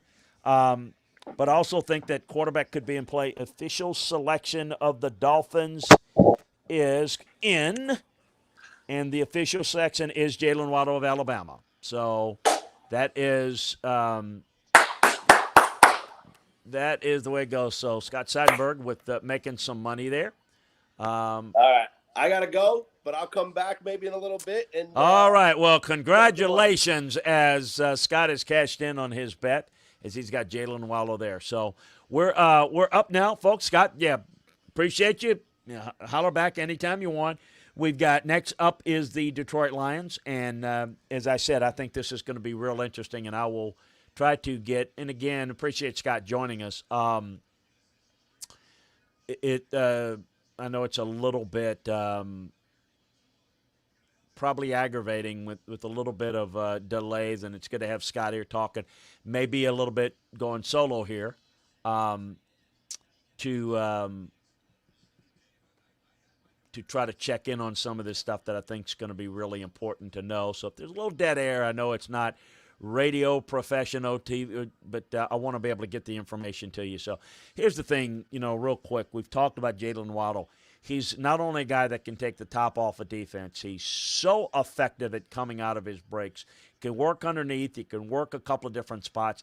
And I can't tell you enough what a great returner he is. I mean, he's a great, great, great returner. What an unbelievable and it's reunited as it feels so good with Joe Burrow, Jamar Chase, now Tua, and Jalen Waddle. So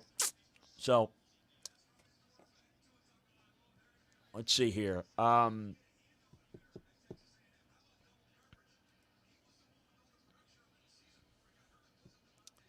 Now, I do think I think the Lions are going to take the pick. I don't think they're going to trade. I'm going to see if I can't get a feel for what's going on here with the Lions. I think they'll go. I would think Penei Sewell would make a whole lot of sense here. It really would. I do think they liked Waddle, so I think they should be delighted. Should be delighted with Penei Sewell. I think it'd be a great pick for them. I think he's one of the top 2 players on the board. I just don't overthink this. I think the Lions will take it. Let's see if they'll tell me.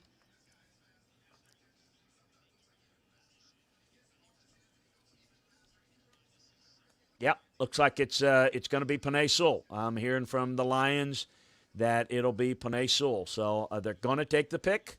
And expected to be Penei Sewell. So that's a great get for them. I know they had some trade offers. I think it'd be a really good pit. It's a good pit for Brad Holmes and general manager and Dan Campbell. It's going to be really good for them. So I it makes to me the top of my board. The top 5 guys are gone and through 6 and now 7 picks. It's a good move for them. Now, here's what's interesting. At 8, we can move on to see where this goes, and we'll get it official on Sewell before we get too far ahead. However,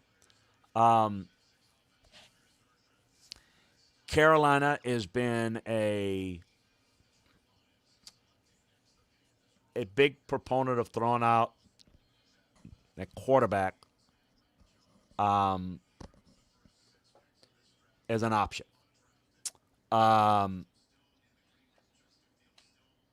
It is maybe thought that maybe that's true. But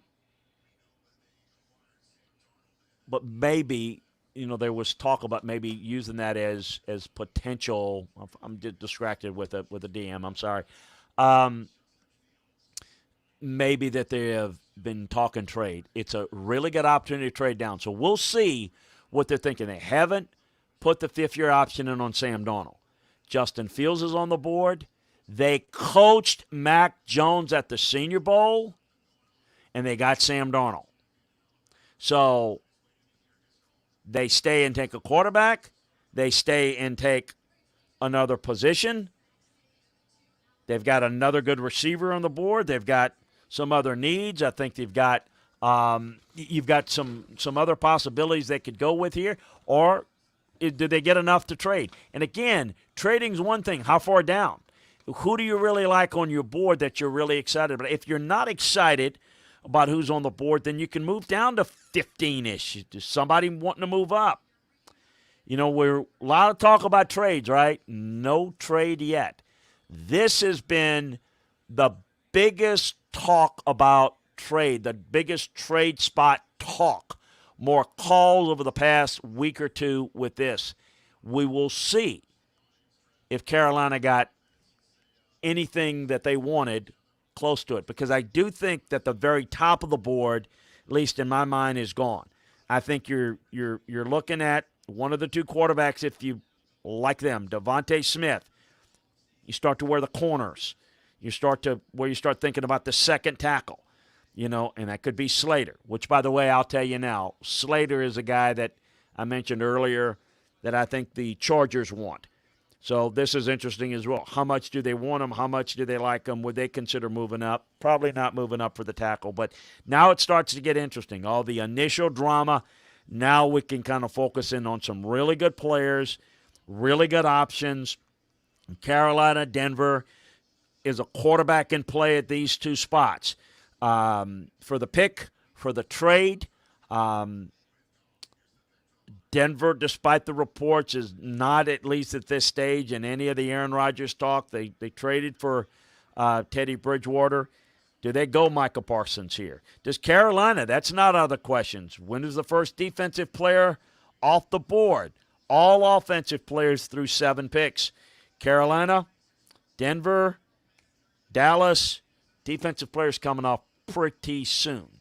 How does Waddle feel with Fuller and Parker? Great. This is a thumbs up, big time pick.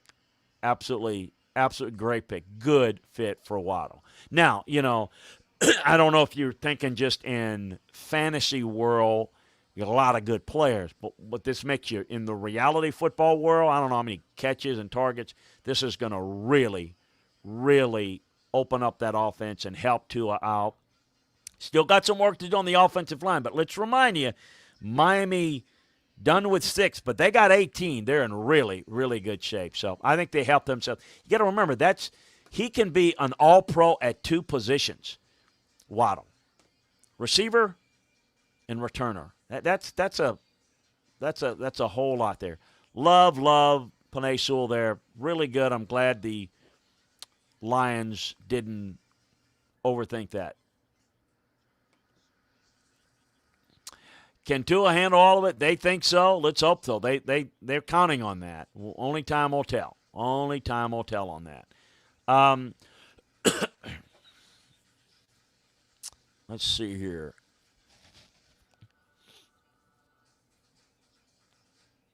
We'll see where things will go. As Penei Sewell is a Jason Peters type player, Laramie Tunsil, little Trent Williams. This guy can be a plug-and-play elite left tackle for a long time.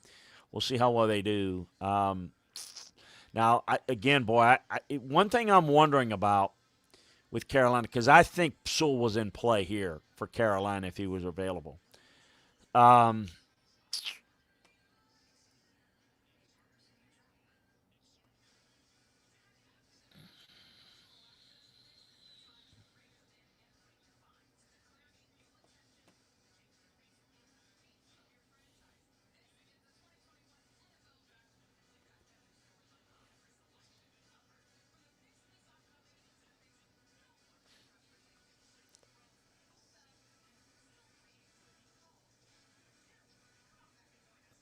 Interesting to see what Carolina might do here. Would they go, and I'm just thinking out loud here, would they go with 2 quarterbacks on rookie deals? Boy, how unusual would that be? 2 high picks and let them battle it out? Don't think so. They've been talking that up, that they might, and be more than willing to do that. But is that to drum up interest for people moving up, or is it legitimate? We're getting ready to find out. I'm going to see. I can't get in there and see what.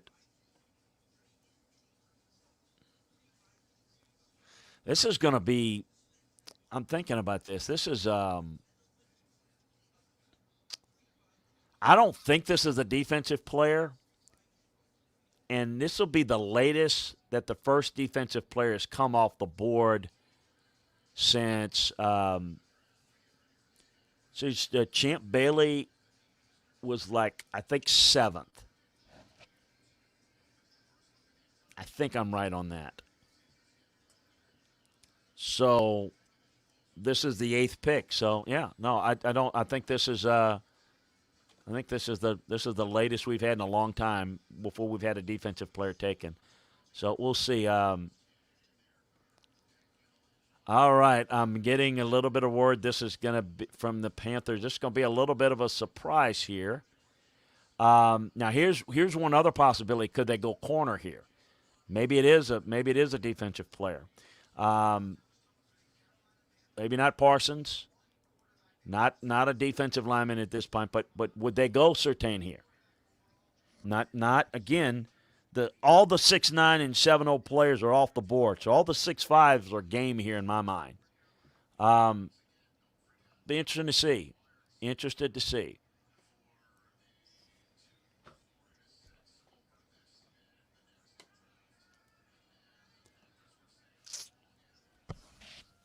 Let's see if we can find out what is going to go on here. If we can get some word out here. Is it trade? Is it a defense?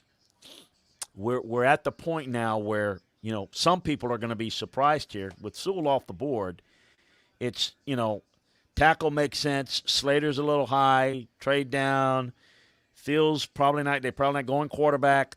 So there's going to be a little bit of a surprise in some people's eyes because the answer is Fields. Why get Darnold then? Well, I'm not saying it is. They've talked it up that they're interested in quarterback. The reason why they would do it is because they didn't pay a whole lot for Darnold, and they haven't given him the fifth-year option yet. So the reason why they would do it would be to see two bites at the apple, see which quarterback would win it out. I don't think they're going to do that, but that was the theory why they would do it. I don't know that they're 100% certain, but I'm with you. I think that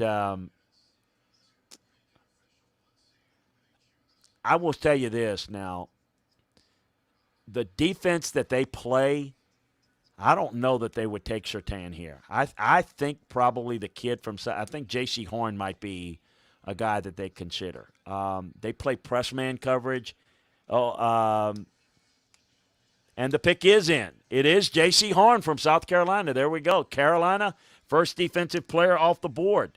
Carolina, really more of a press man cover, and that's what they're going to do, and a really good cover guy there. So another one of the 6'5 guys.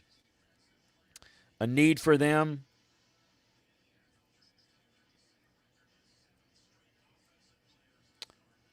So we're going to see now, and you look on my board, and those of you that haven't had the chance to check out LandryFootball.com, we've got the board. 5 through 24 is interchangeable, folks. You can go in a lot of different directions. So we're seeing going for a corner. People may say, well, Surtain's the better corner. The press man, they could not get much. Now, I can tell you this. They took their guy. That means they could not get value to trade down. So I think they would have. People will say, well, why don't you trade down to get him? Couldn't do a deal. I guarantee. I know they were trying to. I've been there, man. I've been there. You try to trade down, and you can't do it. You got to make your pick. And there's every player on the board now is in that 6'5 range. Got you a press man corner. Would you have liked to have maybe moved down and had a few other options and opened the board up to a few others? They were going to take either Slater or Horn or somebody that people are going to say, oh, that's a little too high. Not too high. It's what they had to do because they were not able to move the pick. So it makes some sense.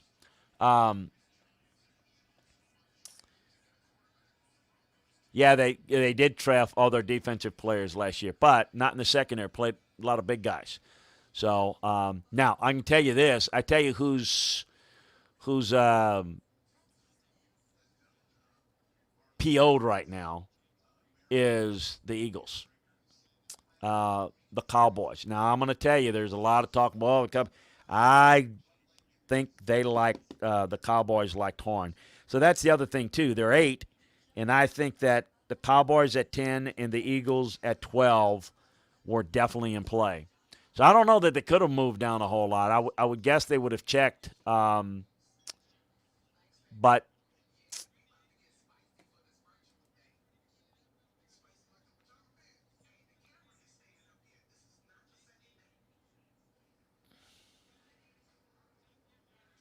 so you got your quarterback.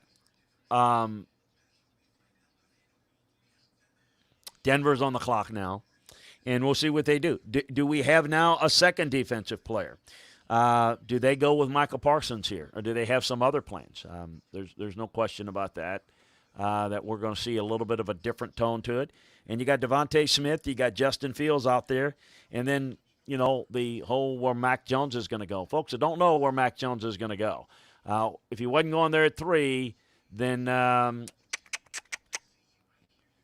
we'll don't know where he's going to go. We're going to see a little bit of it's going to be, as I said before, you're going to see a lot of fanning out of a lot of different things now. A lot of different things now.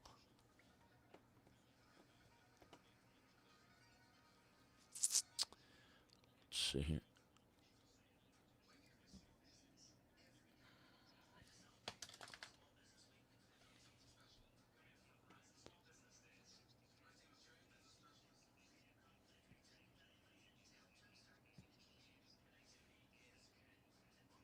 Excessive pissing off the Eagles and the Cowboys. You like that, don't you? Denver, I think, to me, Parsons makes the most sense. That's the biggest need that they have. There's not as good a defensive value there. Now, again, do they want to go quarterback here? I mean, let's not. We gotta throw them into the quarterback conversation. So I think it could be. I don't think it's defensive line here, unless somebody's going to go on Quiddy Pay here pretty high. So we'll see how that goes. So I would say,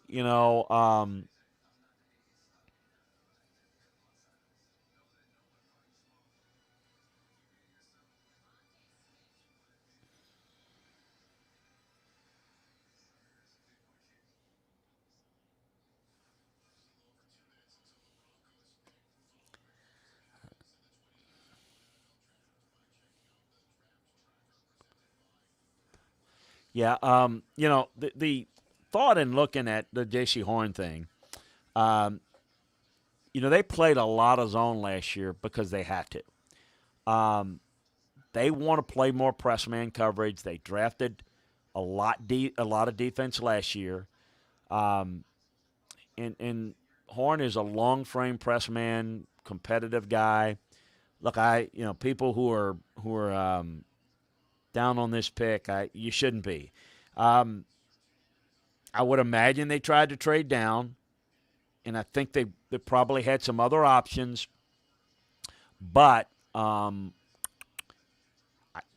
think they got good value here. I really do. I think it's a really good fit for them. He's a clean player. You can't go with Farley this high with the back concerns. Surtain's a little bit more of a zone guy, and if they're going to more man, it makes a whole lot of sense. I am. Let's see if we can't.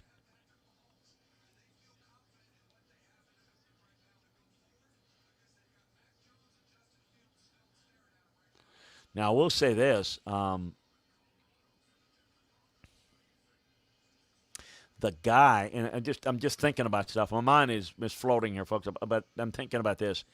If you look at it,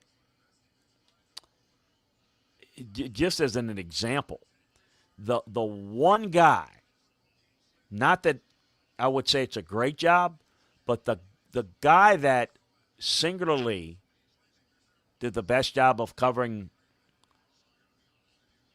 Pitts was Horn. And they're now in the same division. Think about that. They're in the same division in college, and now they're in the same division as Pitts, and they'll be going up against one another quite a bit.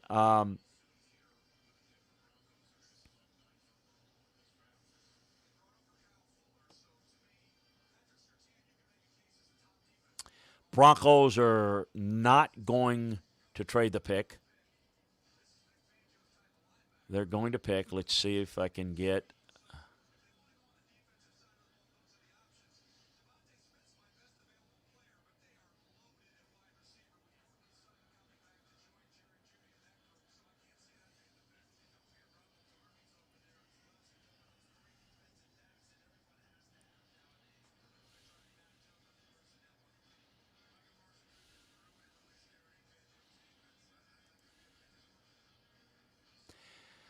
Broncos are going defense, and they're going to take Patrick Surtain, I'm told. So we've got corners now, a little corner run.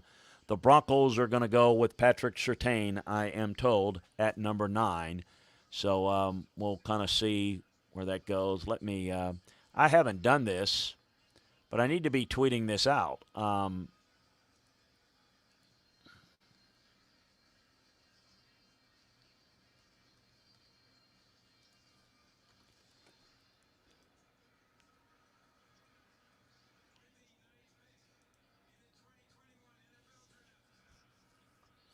So Dallas is sitting there at 10, and they just saw the 2 top corners on their board go. Horn and Surtain. I'm not quite sure what order. I think it was in that order. I think they had Horn ahead of Surtain. They're both gone. So, yeah, all the trades, huh? Not so fast. Not so fast. So if you look at it, what do we have now? What does the board look like? Justin Fields, Devontae Smith. Understand Caleb Farley is going to slip due to the back to some degree. Micah Parsons really good. You've got the next best tackle, Rashawn Slater. We're not far away from starting to get to the edge rushers. Boy, it is, again, it's going to fan open. It's going to be all over the place.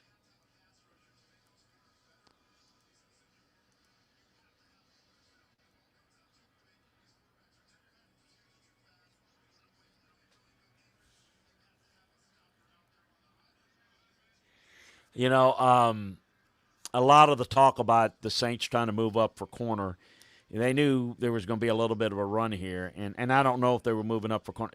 That's kind of quieted down. I said all along, I didn't get into it a lot because I didn't think there was much that was going to happen with regard to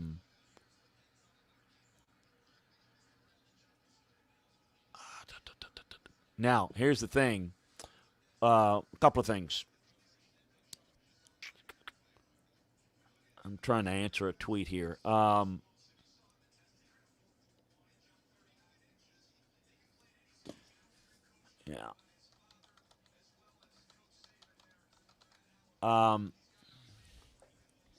You're dealing with now. Look, it's all across the board. There's, folks. People are going to be thinking you've got now a little run on corners. Now, what does Dallas do? Now, Dallas is, in terms of value, go a number of different directions. Don't think you go Farley here, and I think the corner board is been hurt by that. I don't think you go there. You go Micah Parsons, certainly. That's a need. Slater. I mean, it just, who knows? There's some good players there, but probably not the player that they wanted. Probably not the player that they want.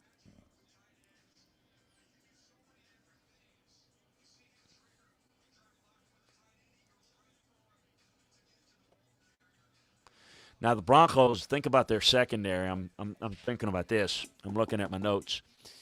Kyle Fuller, Surtain, Bryce Callahan, Ronald Darby, Justin Simmons, and Kareem Jackson. Pretty good group. The Bronco team's pretty good.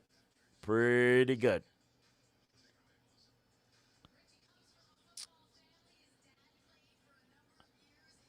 It's from the Denver draft room, they tell me.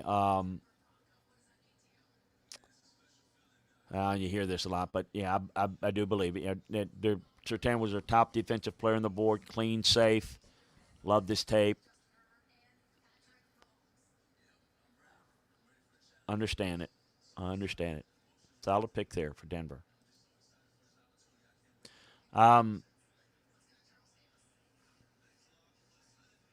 Devontae Smith, Justin Fields, Vera Tucker, Elijah Vera Tucker, Rashawn Slater, maybe a little Micah Parsons, Jalen Phillips, Farley with the back, Darius Shaw, Kwity Paye, Jason Owa, Tevin Jenkins, Mac Jones, Gregory. I mean, it's interesting group of guys that are coming up. Hold on to your seat, folks. It's going to get really interesting because there's now what is, okay, hold on. Wow, could we have a division trade here? Eagles trying to move up to 10, I'm hearing? Is that true? Um, yeah, you know what? It makes I can tell you this. Eagles moving up, got to be for the quarterback. I'm thinking the Eagles are moving up to take Justin Fields. That's what I'm guessing now. They're moving up. The Eagles are moving up to this spot, moving up to 10 to 12. Dallas moving down. Their two corners just came off the board. They get some value. Let's see what they get. I'll give you an update on what they get for moving down two spots. Devontae Smith. Devontae Smith. Do they go Justin Fields? They took, Jalen Hurts. Devontae Smith may be the guy. They know, probably got to jump ahead of the Giants. Giants interested in Devontae Smith. Did the Eagles just jump to take him? Interesting developments here. The Eagles have given up pick 84 to move up two spots. So, pick 84, they're moving up to move up two spots. Cowboys pick up the 84 pick in the draft, move down. Obviously, they're not going. Eagles always good for trades. Are always Eagle. The more I think about it, Devontae Smith makes a whole lot of sense. Of course, they drafted receiver last year. They are probably regretting not drafting Justin Jefferson, but Jalen Reagor's really got a chance to still be a good player. But that's a need for them. Need to help the young quarterback. I'm curious to see what they're going to do.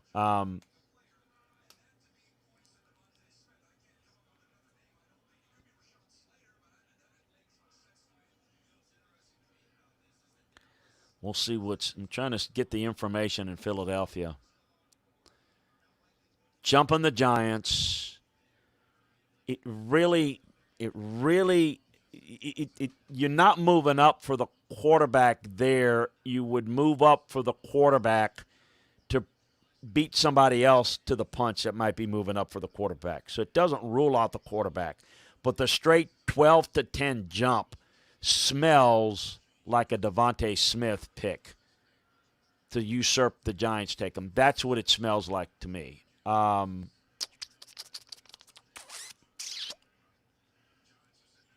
Good trade for the Cowboys, but they didn't. The problem is, and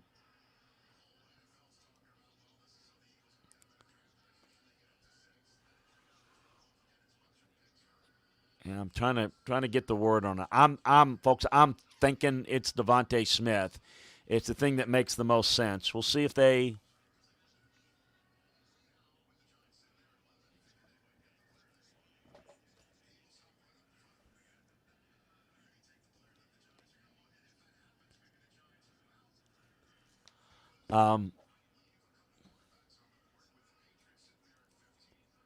Hold on, let's see here.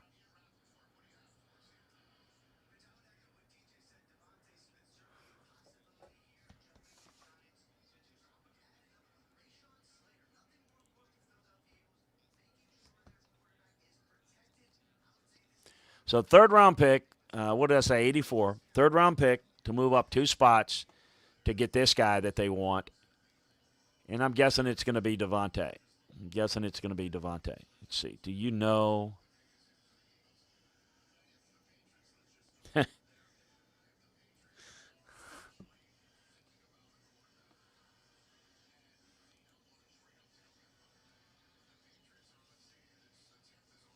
going to be Devontae Smith, I am told. It is Devontae Smith. That's where they're headed. So they jumped the Giants, presumably. We don't know, but they think the Giants were going to take Devontae. That's why they made the move. So the Philadelphia Eagles at 10 are going to take Devontae Smith, the Heisman Trophy winner.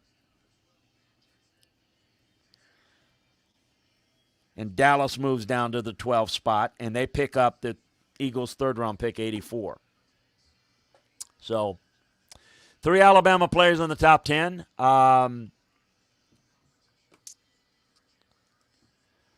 Let's see. Do I see New England moving up? We'll see. I don't know. We'll see what Dave Gettleman wants to do.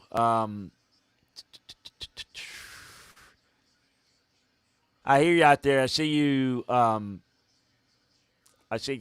If I not ignoring you out there in the chat room, I hope to get to you, but it is moving kind of fast, and I'm trying to get you the information that I think you want.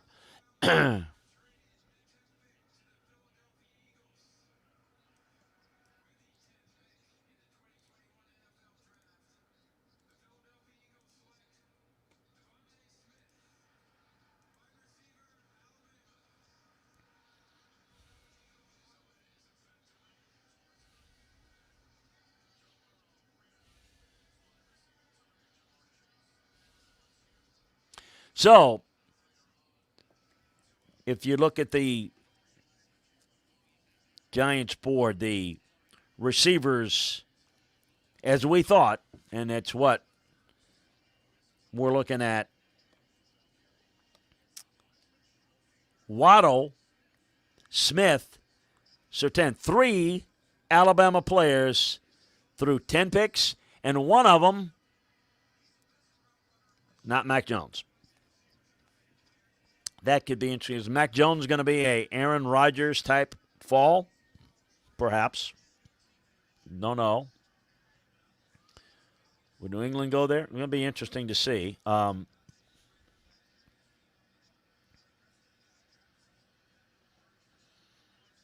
to check this. Technology, folks. Come on. I got you. Michael Parsons is on the board. I tell you, Elijah Vera Tucker makes a whole lot of sense here too. Slater, I know that fits into. I mean, those are right there. 10, 11, 12 overall makes a whole lot of sense there. Be a big guy.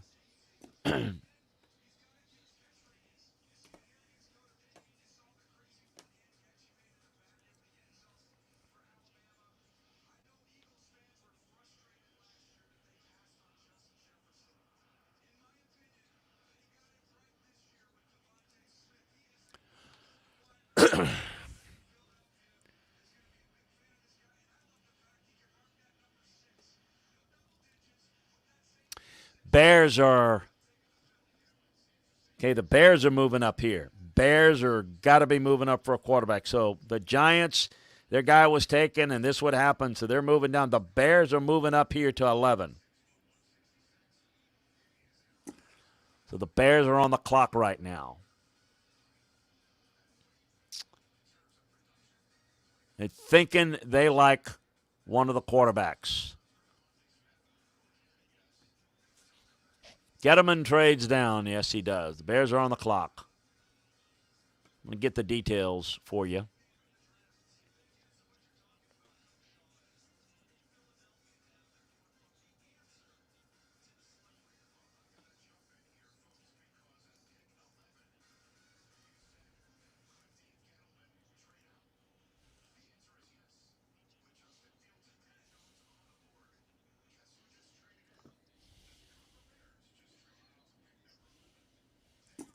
So the Giants moved down to 20.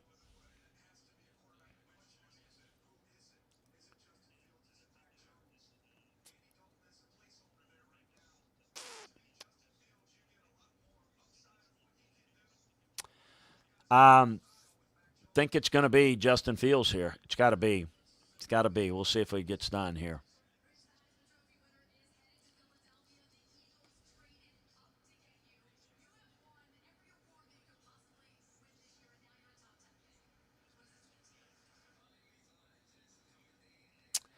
Bears, I'm getting word here that are going to take Justin Fields. So it looks like adding a quarterback to the mix here is what I am hearing.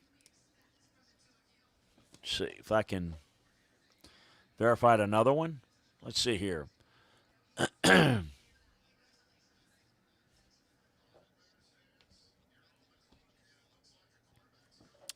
So it is the first round pick in 2022 and a fourth round pick in 2022. Fifth round pick this year. Wow. Get a fifth round pick, a fourth round pick next year, and a first round pick next year. The Giants not getting what they want certainly picked up a lot of draft capital next year. The Bears moving up in as we thought, in a desperation move.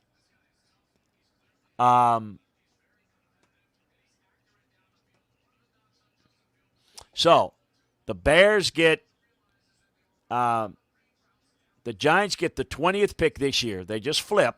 Okay, so you don't count. I mean, you count it, but you just flip.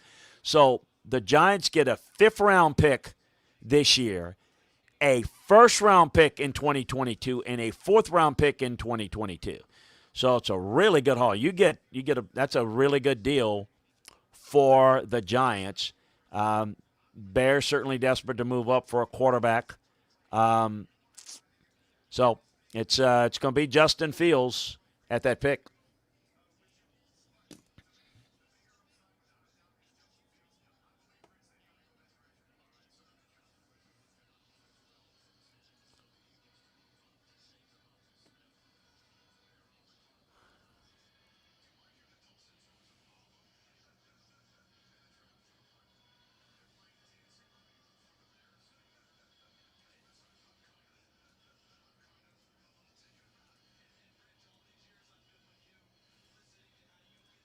Let me sit this out here.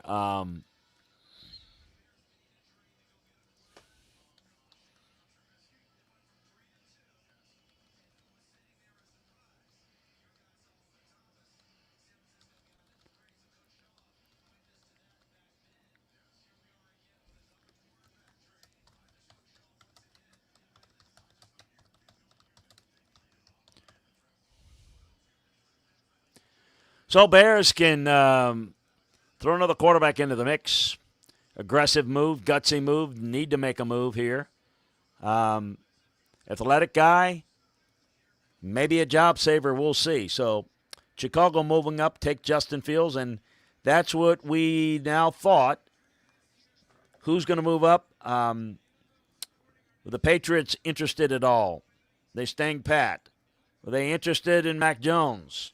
Do they feel he's worth the 15th pick? A lot of things are going to be there. Interesting. 6 of the first 10 picks, SEC players.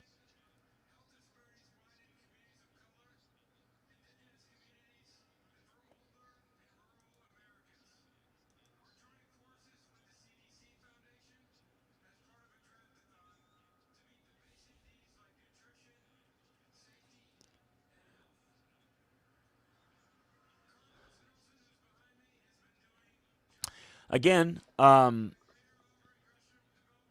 Giants move down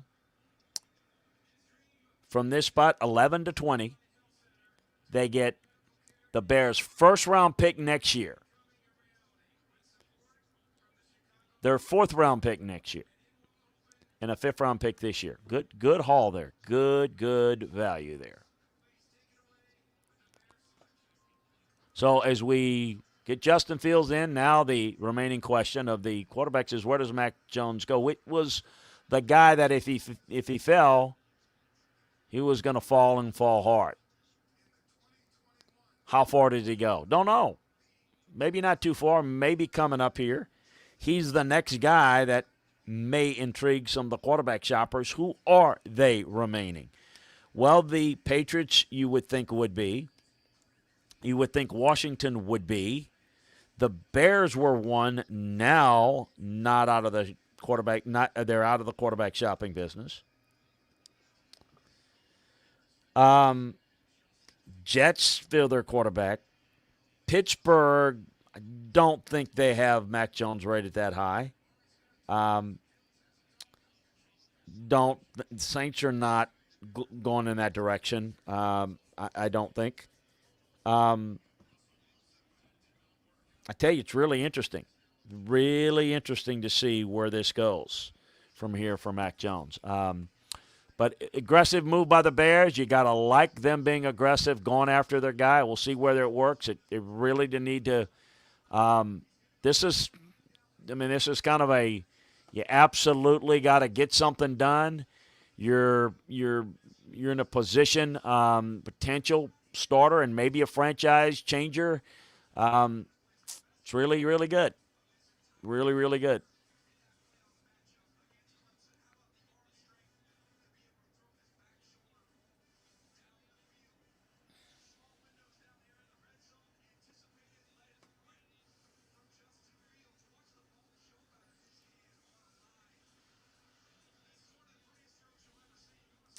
So we'll see here.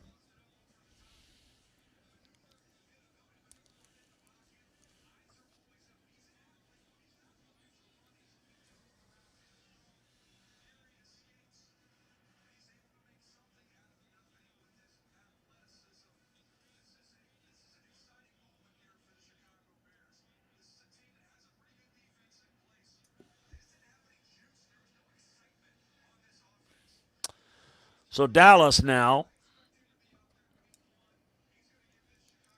moved from 10 to 12 on the clock.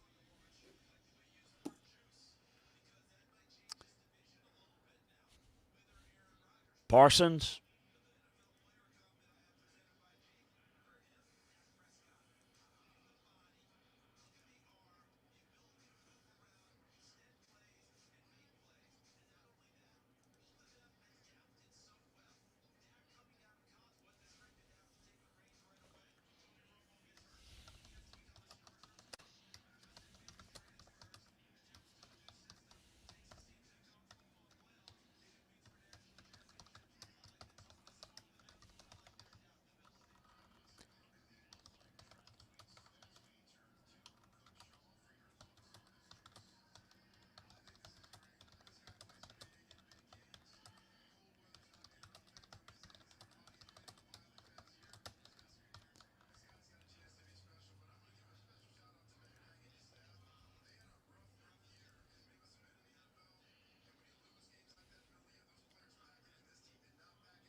There wasn't much going on. I'm just checking. There wasn't much movement. No calls by New England to move up for Fields. There was none of that. So there would never. Well, they didn't.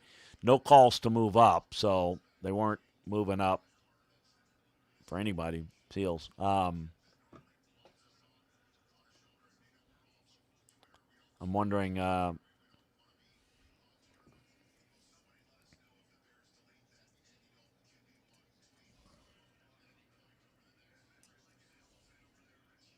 The one thing, too, about the Bears. Here we go. Let me check here. I'm going to verify this. I think I got the Cowboys. I think it's going to be Micah Parsons for the Cowboys.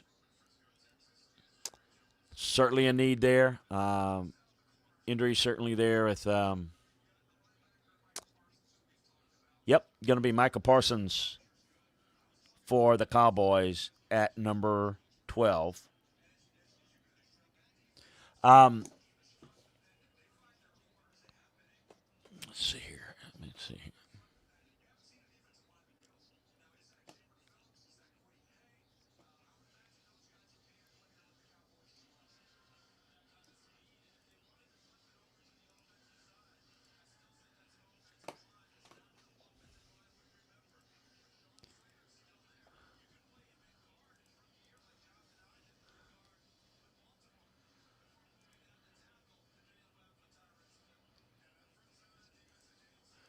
Tweeting that out.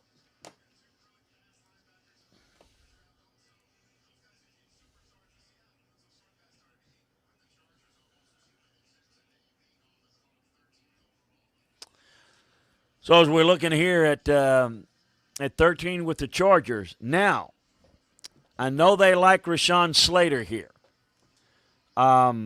Is something happened? Somebody there they didn't expect?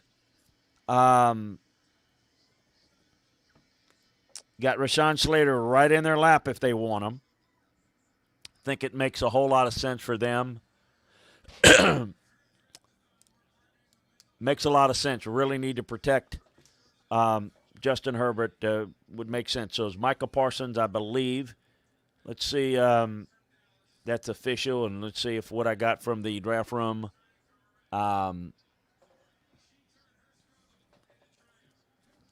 So, yeah, I'm sure that's what's going to happen there.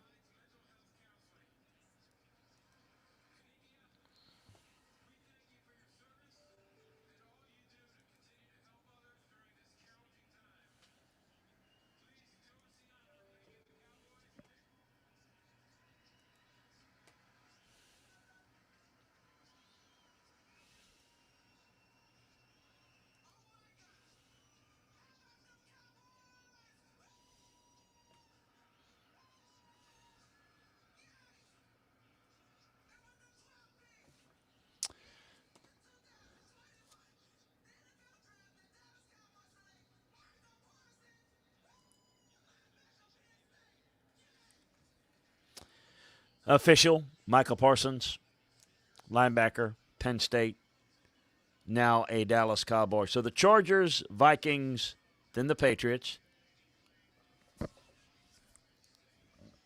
Think the Vikings, right or wrong, are still not thinking quarterback, and they're comfortable with going with what they have for now. Chargers at 13, as I said, I think they like. I know they liked Horn, but and he's long gone. Slater makes a whole lot of sense for them here. Next best tackle, good value, really good looking player. Rashawn Slater to me can be a Joe Staley, he's a Teron Armstead type, Kelvin Beachum type guy. Solid plug and play left tackle.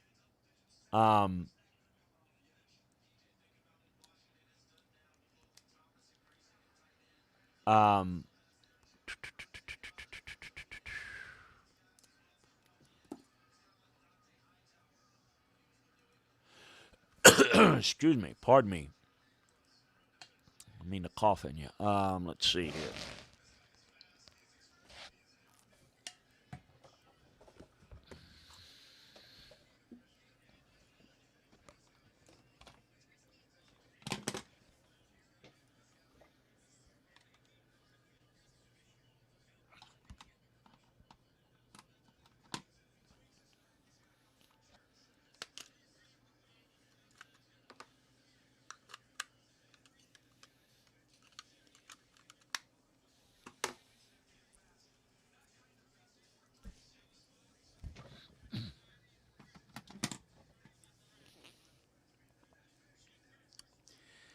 Technical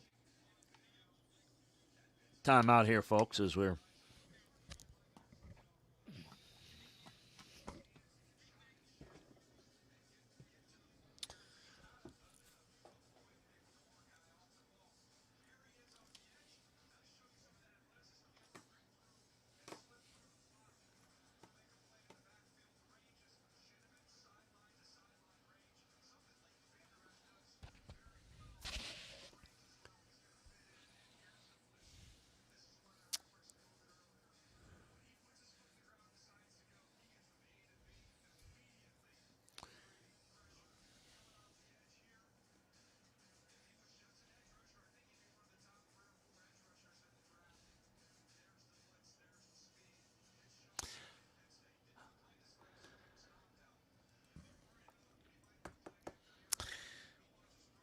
sit here. Chargers, Vikings, offensive lineman run here is my guess. Slater, Vera Tucker, Christian Darrisaw, Tevin Jenkins. I think it's coming. Want to check in with the Saints. I'm going to do this here.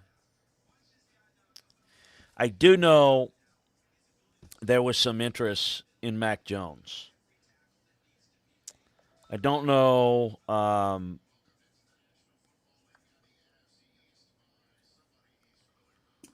Don't know that what they were thinking.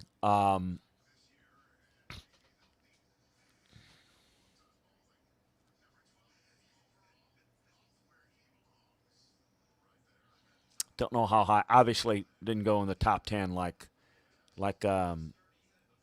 many thought. We'll see. See how far Mac Jones. A lot of things I'm trying to check on with right now, folks. It's as I told you, it would get hectic right now. It's getting, as the deeper it gets more and more hectic, and it will be. And it's going to be fun though. It's going to be. You think this is fun tonight? I actually think you guys that are listening tonight are going to love tomorrow night and Saturday even more. Particularly, you'll get you a real feel for players and value. It's going to be really off the board there, and you're going to kind of want to know. I think so anyway. Hope you're joining us. Really appreciate everybody that has joined us tonight. Want to invite you over to check out LandryFootball.com if you haven't. All the scouting reports on all of these players over at LandryFootball.com. All the draft boards, all the inside the draft room look at team needs and what they've done. And we're focusing, obviously, pick by pick and taking you through where we're going to go and trying to find out the information for you. Working my DMs, working my email. The DMs go a little faster. And then working the text to try to get you some information, try to see what's going on while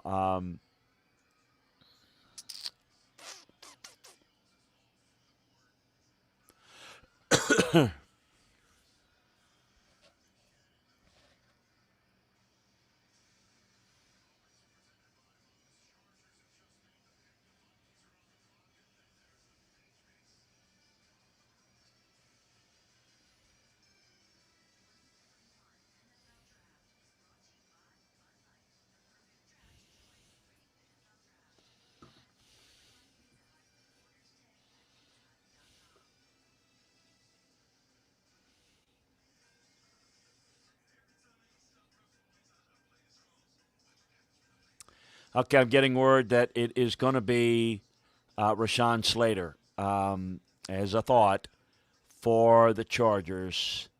Let me.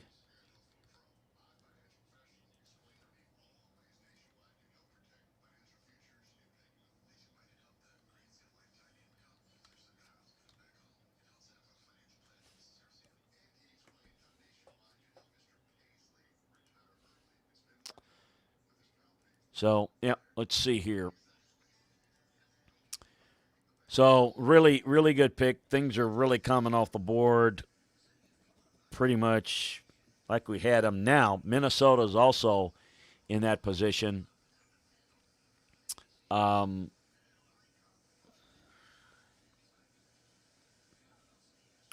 Offensive line certainly makes some sense here, too.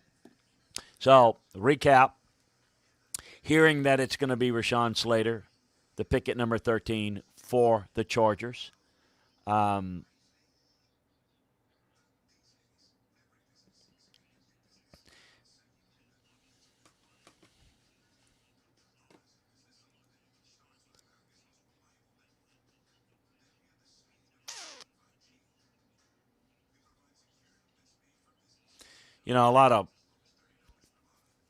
Maybe some folks in Dallas are concerned about or disappointed. Really, if you look at what they were able to do, defending the run was a big problem. A lot of holes on the defense. Actually, getting Parsons and picking up a 3 is really good value. A lot of these things just kind of coming to me as I go, and it's really, really good value there. It's a good move there. Good move there.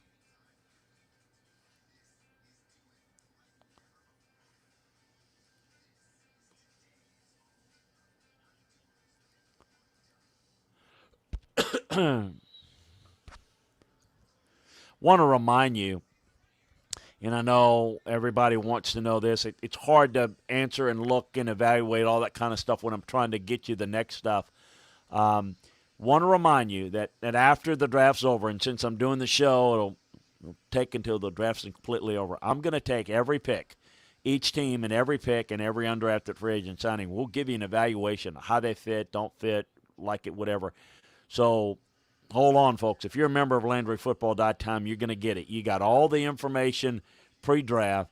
Hop on over, take advantage of that scouting season discount. We're going to have all the breakdowns for you at LandryFootball.com. Just need a little time to be able to write it up and get it in there. But right now, we'll see where things will go.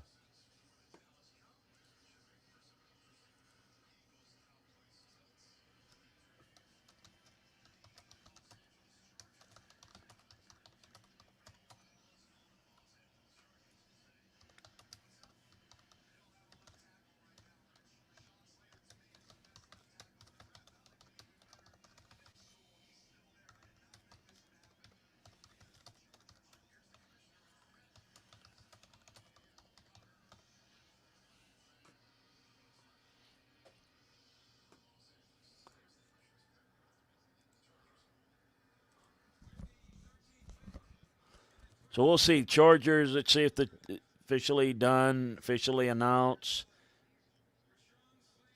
Rashawn Slater, Northwestern. Really good player. I mean, really. I mean, he fell. He didn't fall. Really good player. And gave you the comps and really good value. The Minnesota at 14 certainly in a need too. An interior offensive lineman makes a lot of sense here. Boy, Elijah Vera Tucker makes a whole lot of sense. I think he's one of the top dozen players in this draft. You sit there if you're Minnesota, you're at 14. Really good pick. Now, Kwity Paye makes some sense. You know, building those defensive linemen. Can't argue with that as well. Some good value, but Vera Tucker would be the play for me here. But Minnesota's in really good position.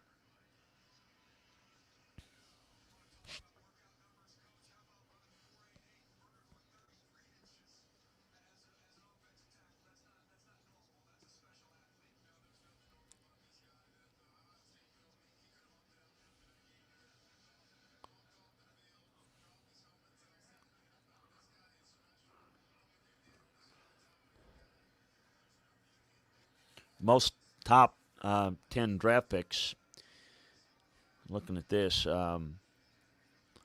last 10 years, Alabama's got 11. LSU 7, Ohio State 7, Clemson 6, Oregon 5, Texas A&M's got 5. Really starting to get up there, Georgia 4. Going to be a big year for Oregon next year, too. That'll be.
Really good value. Now, I do know this. Okay, the Vikings are talking trade here at 14. Let's see if they pull off. Who's coming up? Who's coming up? Is anybody coming up? Can they do a deal? We'll see. Vikings are talking trade. Heads up there. We'll see.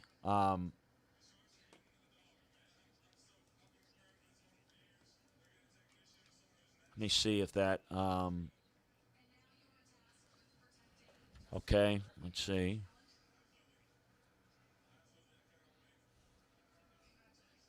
Jets are coming up to 14. Okay. Jets, Jets, Jets, Jets.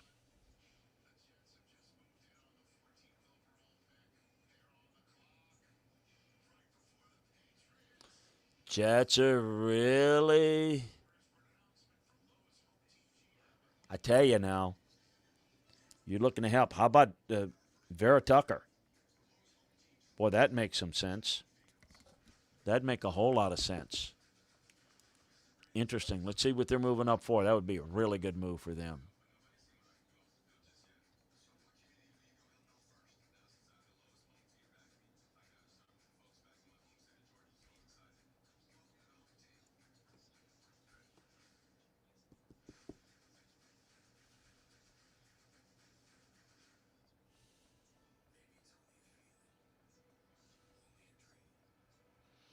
But the Vera Tucker fit would be really good. I would like that for the Jets. Certainly moving up from 23. So Minnesota's obviously not crazy about what's on the board. They see value going down a little bit. Let's see if we can get.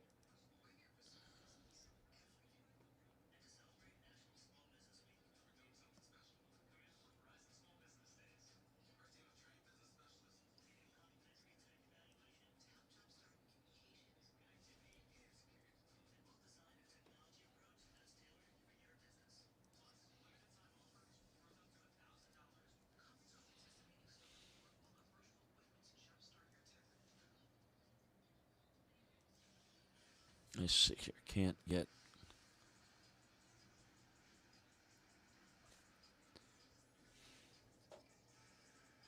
Send a little note here. See what we get.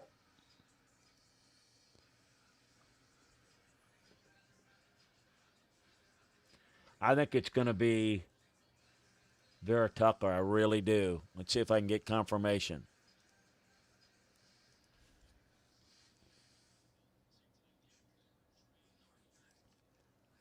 Yep. Vera Tucker, I'm told. 14 is what it's sounding like.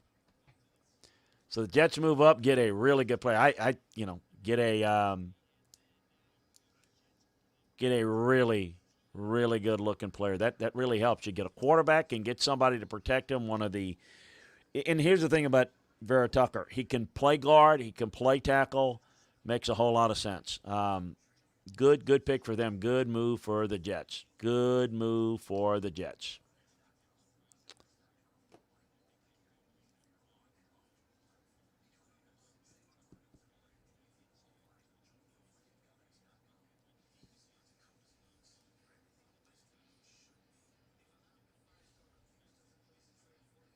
Jets, just realizing it. There's 9 million things going on at once. I mean, I know it's there, but Jets moving in front of the Patriots. You just can't. I don't know. I guess I'm getting giddy.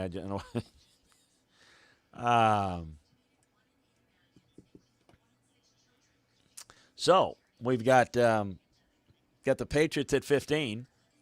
So we'll see. We'll see. Do they really like Mac Jones? Is that where they're thinking? Has Bill got something else in mind?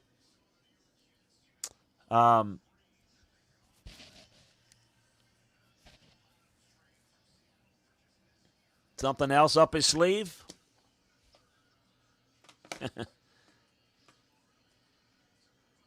Be interesting to see. Bill's got a plan, I can tell you. Let's see where we go at 15.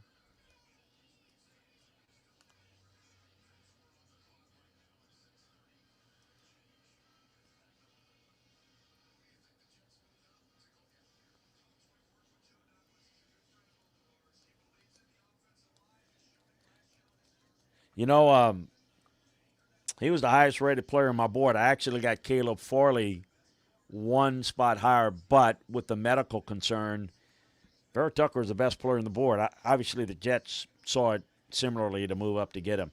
Still some good players. You got 1, 2, 3, 4, 5, 6, 7, 8, 9, 10 guys. Only 10 guys left of my first-round grades. I got a couple of them with some medical issues that may affect them. We have seen I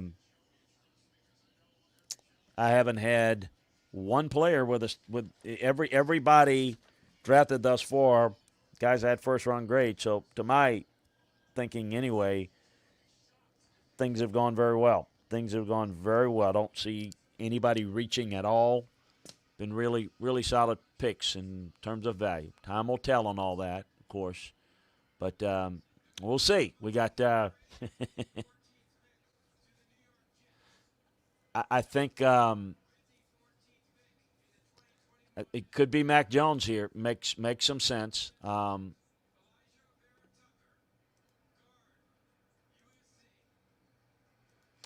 I ought to be able to get this.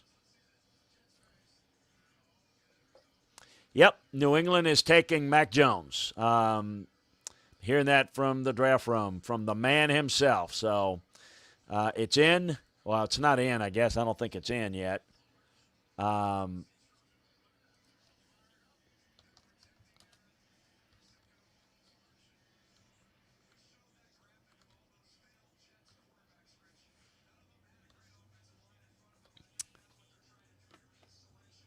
So the Patriots are going to take Mac Jones here.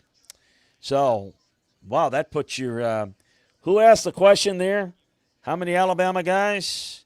Now, that's the first guy with a high second-round value that I thought was going to go sooner. So there's your 1, 2, 3, 4. That four Alabama guys. So your 5th would be Najee Harris. 6 would be Barmore, or one of the two. So you got, but here's the thing: through 15 picks, you got 4.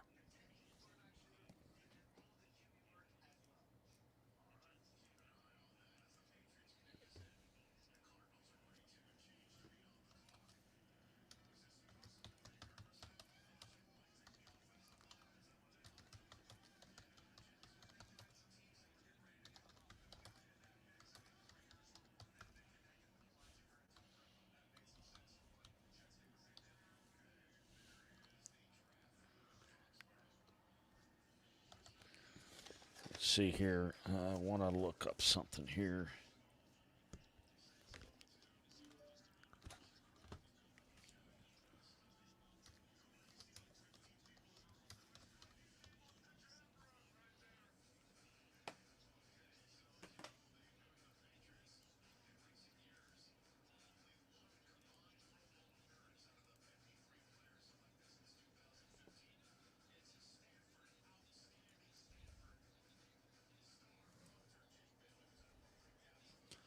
So Patriots pick is in, so we'll see the official announcement here. Unless somebody's playing an awful joke on me. It's going to be Mac Jones. We'll see.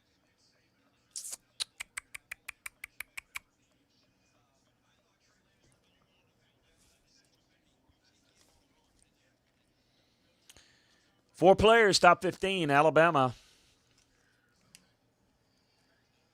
They any good? Got any players? Recruit anybody? Develop anybody?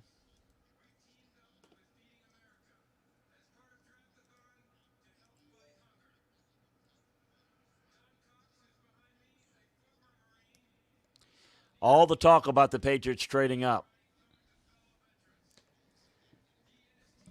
Fall right into their lap at 15. Worked out pretty good for New England.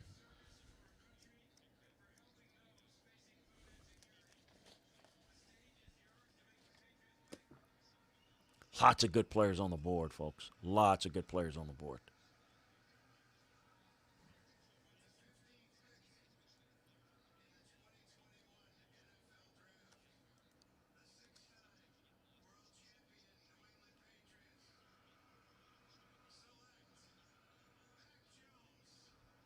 First time they've selected a quarterback since, 93?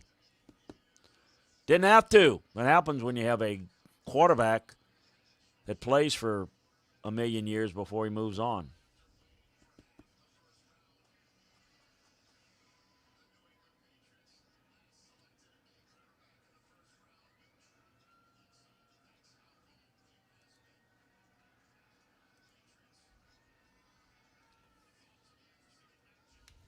You talk about two different quarterbacks now.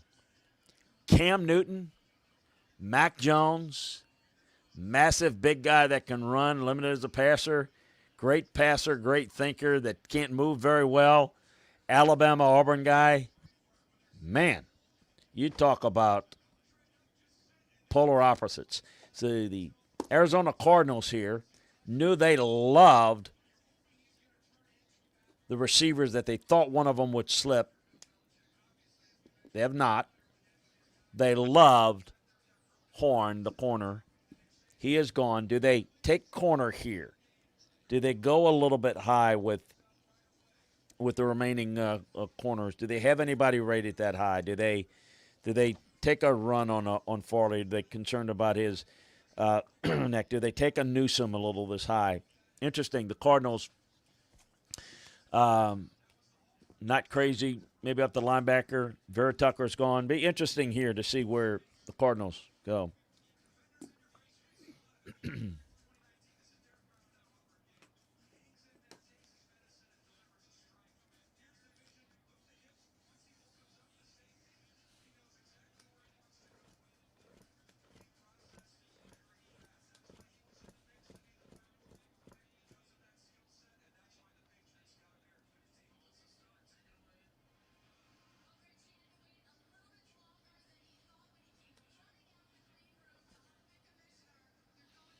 Yeah, too. Jared Stidham's over there, too. It's a little Auburn, Alabama connection there.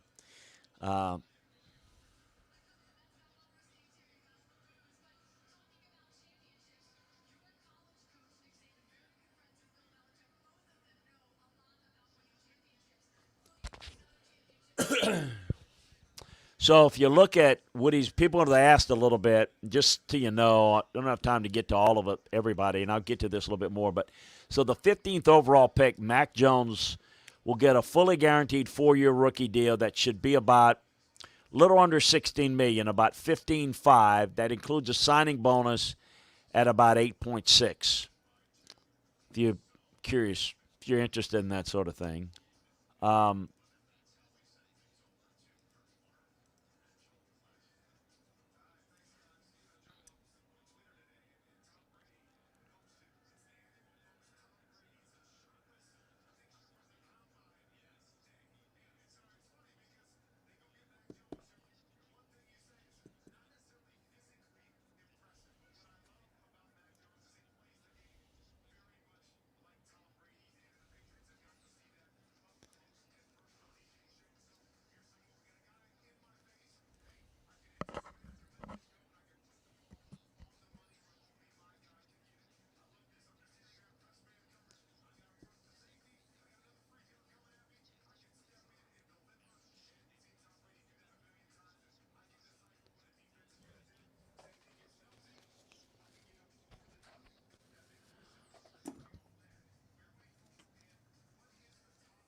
No surprises thus far.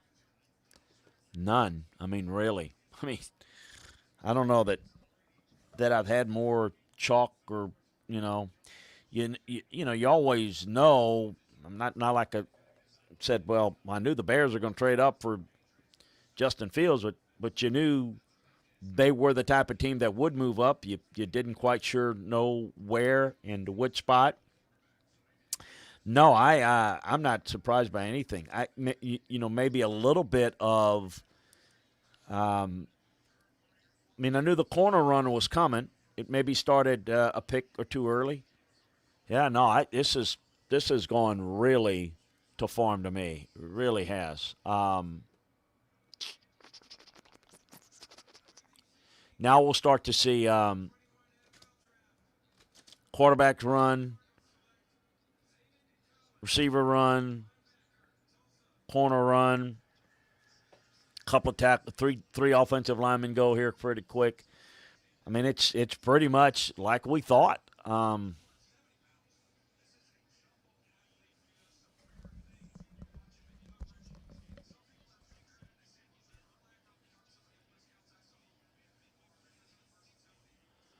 And I've always, and I talked about this, my man, Zaven Collins from Tulsa going to the Cardinals. Love me some Zaven Collins. And I said this guy's going to go a little bit higher than people think. He did. Really good player, man. Really outstanding player. An interesting guy. I like him a little bit more than maybe some do. I think he's, to me, a bigger Jamie Collins, bigger Anthony Barr type of guy. Really smart, really good athlete. He's got rush skills. I just think he's up to 270 pounds. Interesting pick. Like this guy a lot. Really good value there. Really good value. Like the guy a bunch. I liked him a little bit more than maybe some people did.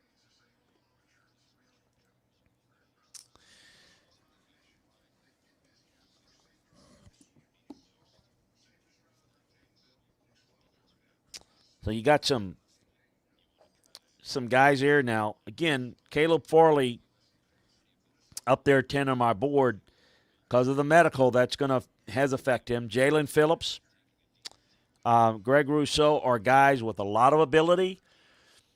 People are a little bit concerned about the consistency and effort. But you got Darrisaw, Virginia Tech, Justin Owa of Penn State, Trevin Morrig, the safety from TCU. Zaven Collins is already gone. Jeremiah Owasu-Koramoah, Ojulari. At some point later, do we see any of the running backs? Najee, Travis Etienne, Kwity Paye of Michigan. I didn't have him ranked as high as other people did. So right now is where I would, a lot of people had him going by now. This is kind of where I'd start to see him. Tyson Campbell, Christian Barmore, Tevin Jenkins, Calvin Joseph, Kentucky. Good corner. The kid, the corner who I like, Newsome out of Northwestern. Not as much as others, but good player.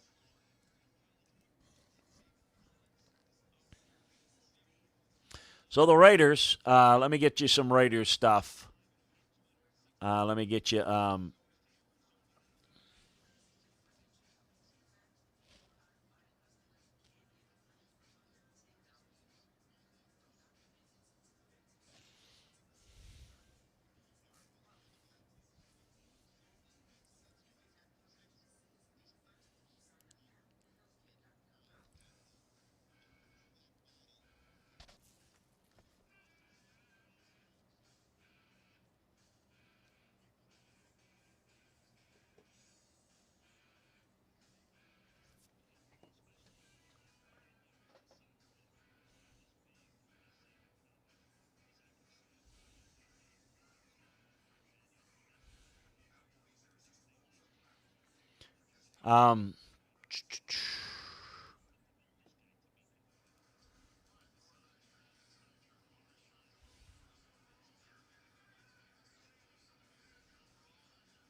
I'm thinking too. You got, and Zaven Collins is a guy that really has got a lot of range. But you got Isaiah Simmons. They really helped themselves out last couple of times. Now I will tell you this: we got some Browns fans on the list. The Browns really liked him a bunch. They really.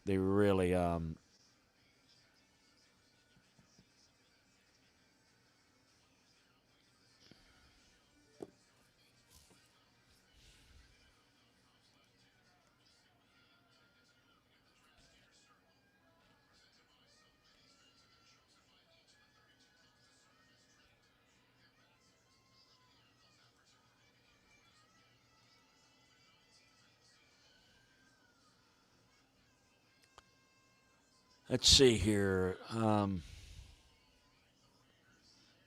Comes real interesting now. It's going to start to get a little bit. People are going to start to bitch about the picks now because people are not going to understand the picks now. This is where things really start to look a lot different for folks. So get ready here. Wow. Okay. Let me verify this from the Raiders draft room. The Raiders, I am told, are going to take Alex Leatherwood right here. Wow. Wow. Right tackle only. Really good. There's you another Alabama player. Wow.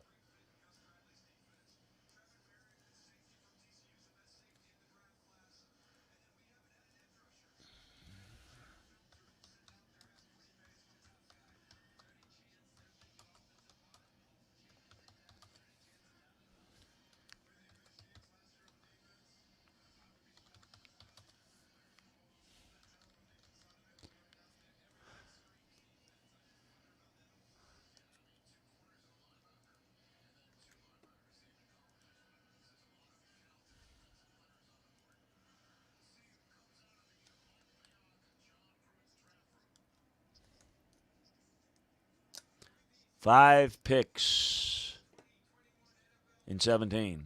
Wow.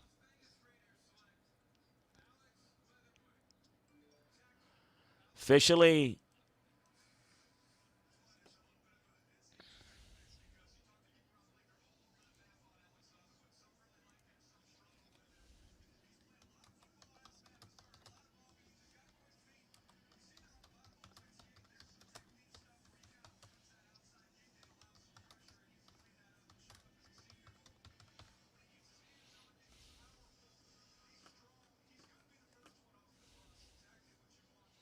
so there's you a for the how many Alabama players are going to be taking in the first round. You up that a bunch. That's your 5 through 17. You still have Najee Harris. You still have Christian Barmore. I didn't have Leatherwood. I had Leatherwood ranked down at 41 in the 6-4s. Not bad value. I'm not criticizing it. But no, and then so if Barmore and Najee go, that would be 7. Landon Dickerson, I've got ranked higher than Leatherwood, but there's some issues with Landon for some people on the board medically. I don't think Landon would get drafted in the first, but it wouldn't shock me. I didn't think that Leatherwood would either. So there's 5. Good chance we'd have 6, 7. Not out of the question that could be 8.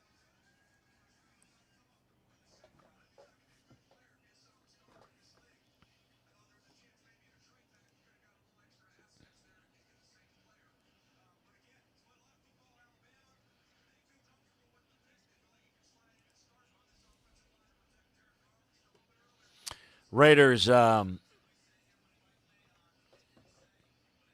yeah, look, I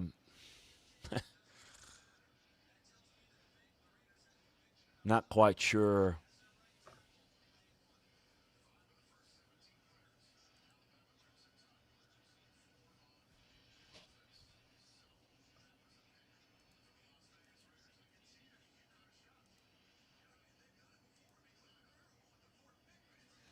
Raiders, Cleveland Farrell was a reach. This is a reach.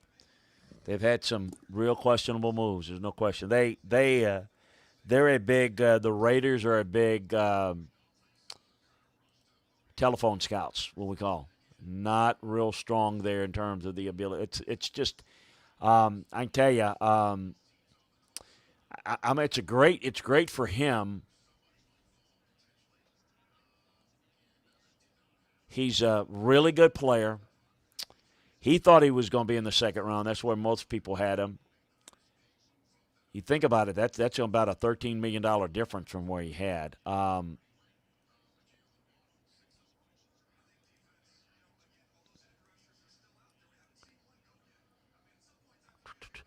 Folks, I'm going to apologize to you.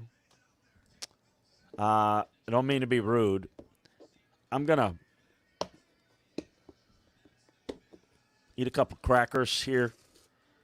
I ate a big lunch today, and I hadn't had time to eat. So I apologize.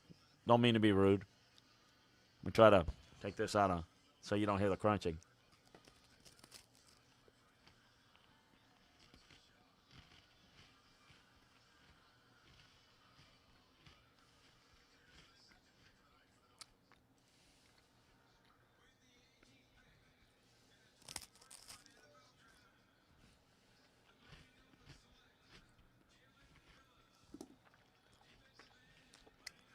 Jalen Phillips going to Miami.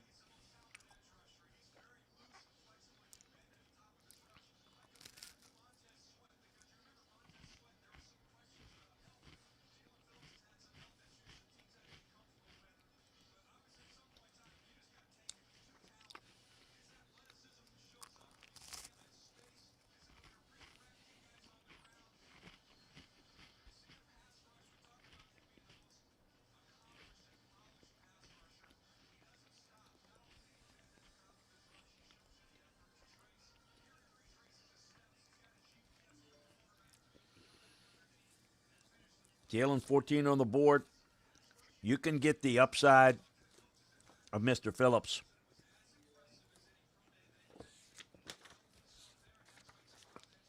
You're getting a Frank Clark, Robert Quinn type of player. Very twitchy, athleticism. Ryan Kerrigan type guy. Good player.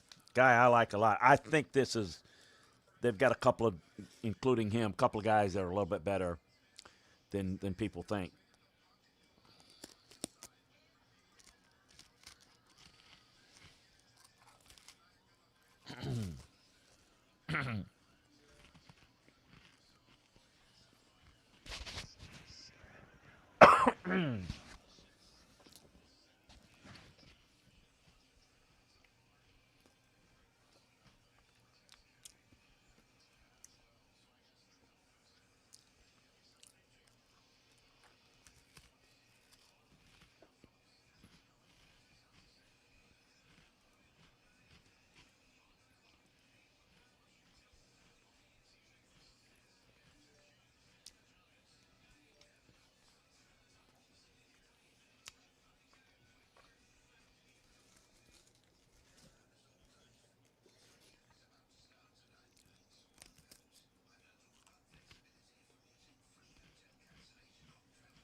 Phillips did have concussion concerns.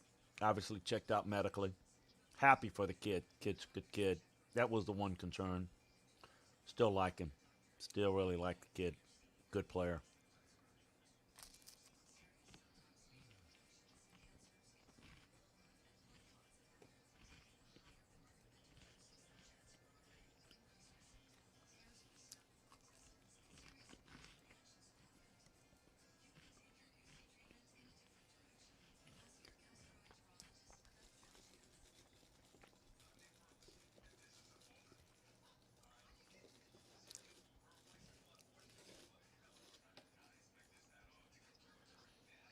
See what Washington.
I'm thinking, trying to find out Washington information, but I do like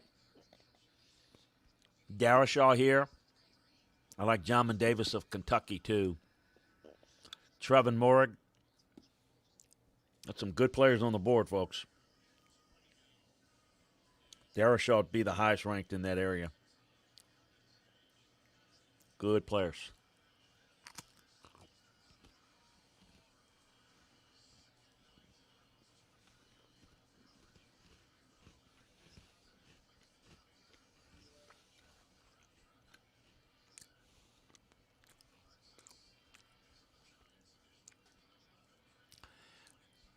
Jamin Davis of Kentucky, what I'm hearing for Washington.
The crackers are graham crackers.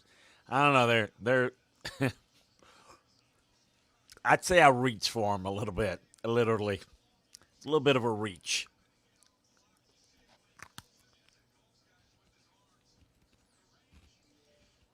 All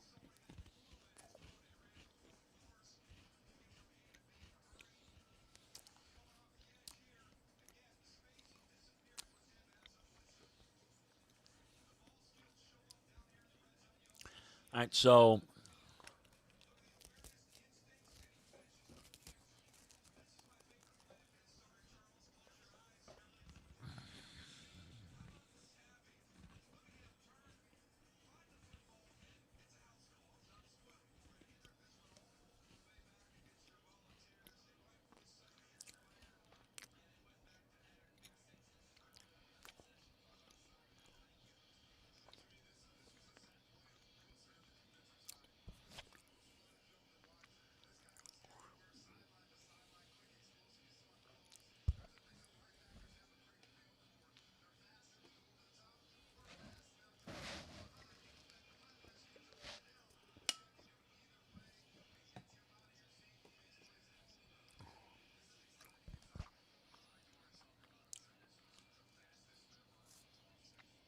all right, let's get some Giants.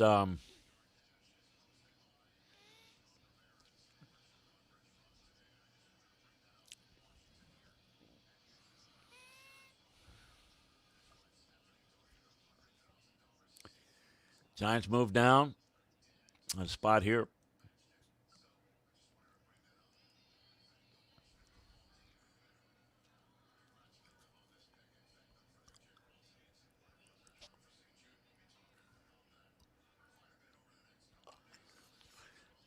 Big guy.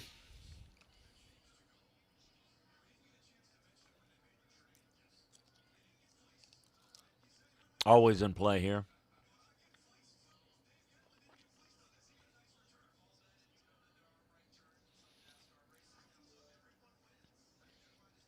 Quiddy Pay. Offensive. Darrishaw's there. Pay. Colts, too. Colts make some sense. Folks, I can't tell you now, some really good players on the board. I know you astute listeners and followers know these guys. A lot of people don't. They always say, well, I don't know about this. There's some good players. It's actually a fun time. I tell you, Darrisaw Pay is great value here the next two picks and make some sense. Not the only ones. Ojulari, Murig, not the only two, but boy, those are two big guys that would bring good value on different sides of the ball.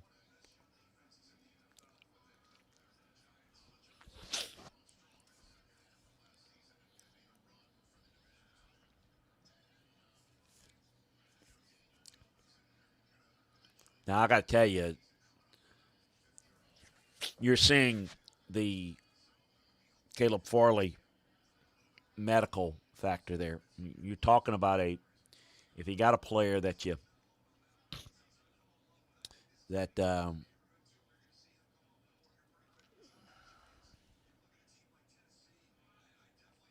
I'm just looking at this. Somebody, if you got a decent great medical grade on them and you're not as concerned about it, what great value. The point is when you get a little bit lower, it mitigates some of the risk, but still probably too high for some people's boards. This is the most players taken by one team in the top 17 picks, Alabama, in 50 years. 50 years.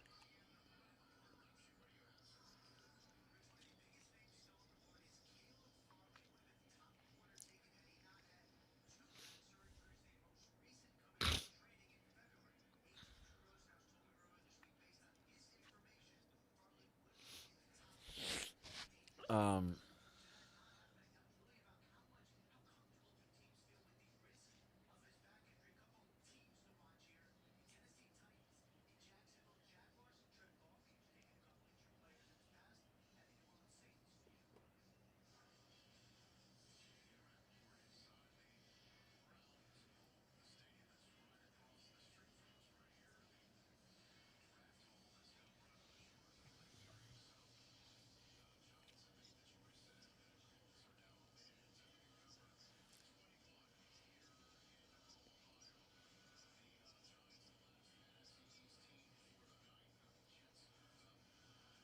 wow. The Giants, I'm told, are going with Kadarius Toney. Wow.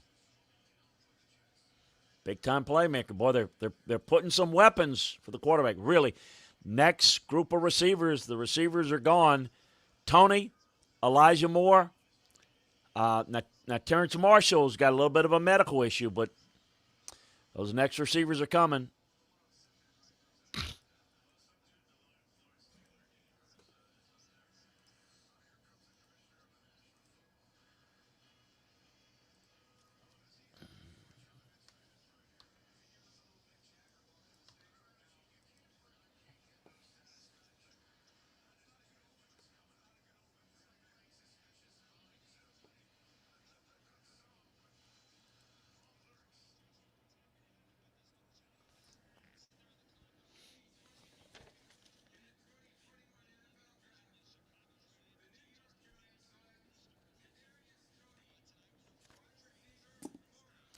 Now, the Colts with Darrisaw, with Kwity Paye. Giants now with Daniel Jones. You got Saquon Barkley coming back. They signed Kenny Galladay, Sterling Shepard, Kadarius Toney, Darius Slayton, Evan Ingram, and Kyle Rudolph.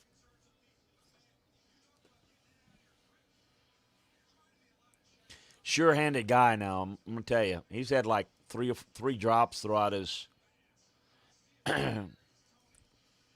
three drops and like 150 targets last year. Just really. So let's see. 10 of the first 20 picks are from the SEC.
I'm just thinking Quiddy Pay makes a whole lot of sense here for the Colts. So does Darashaw.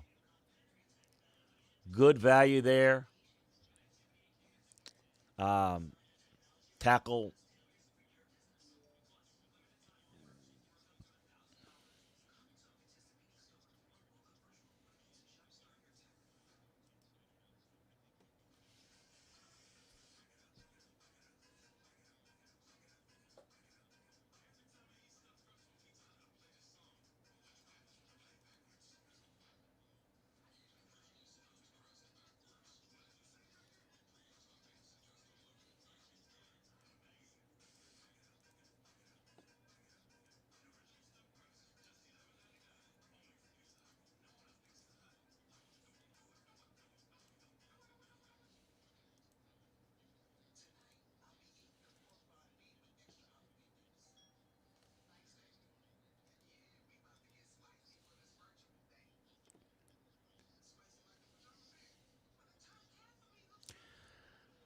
Yeah. Colts.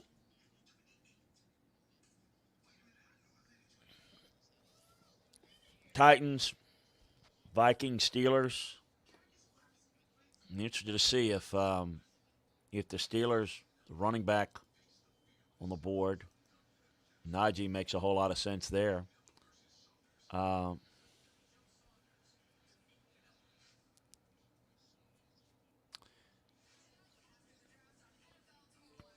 you talk about programs that do a good job and good job developing. Kentucky's done a really good job. They've had 5 linebackers drafted in the last 7 rounds, 3 in the first round. The last 7 drafts, 5. I mean, you don't. They have not had a history of producing those type of guys. Really, really good value.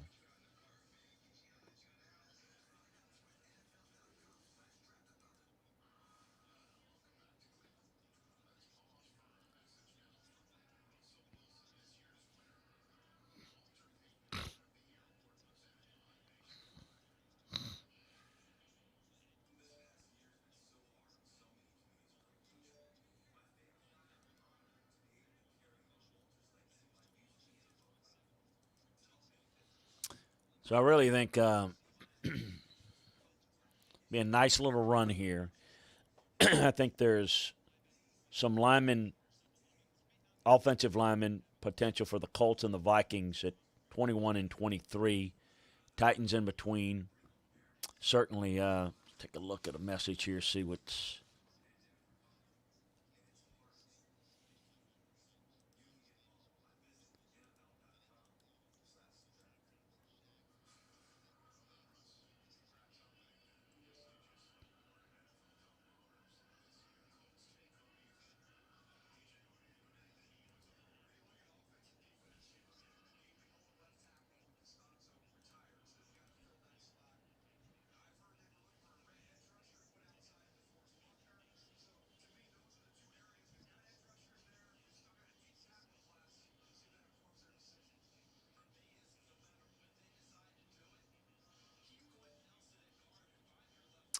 See, I'm trying to get.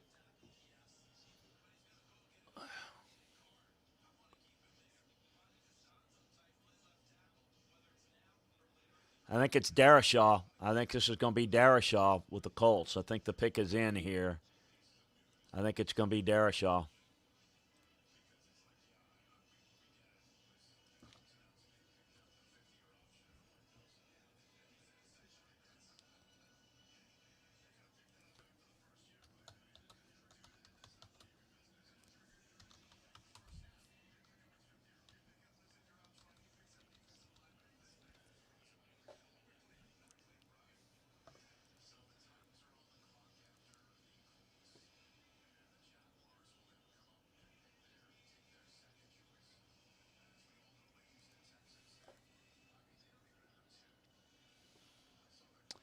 Well, maybe it's pay. I'm hearing it's pay now.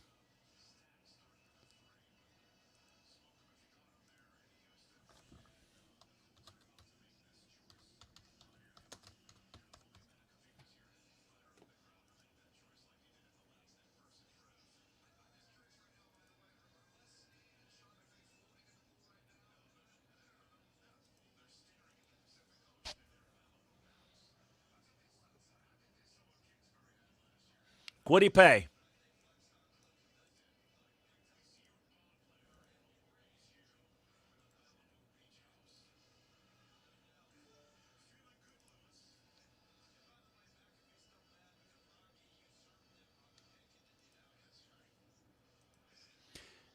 What'd he pay? Really good pick for them. You know, he's a little. He's got a lot of upside. I got him ranked 28th overall. Really good looking player. People have him rated a little bit higher. I think this is great value. I think this is right in line. Now you start looking at, Rousseau's got some issues. Um, I may be a tick high on him. I think he could be a Daniil Hunter, but makes some sense here. Quiddy Pay makes some sense. I may should have had, quite frankly, Quiddy Pay where I had OI, quite frankly. So this makes an awful lot of sense here for the Colts. Curious to see what the Titans do.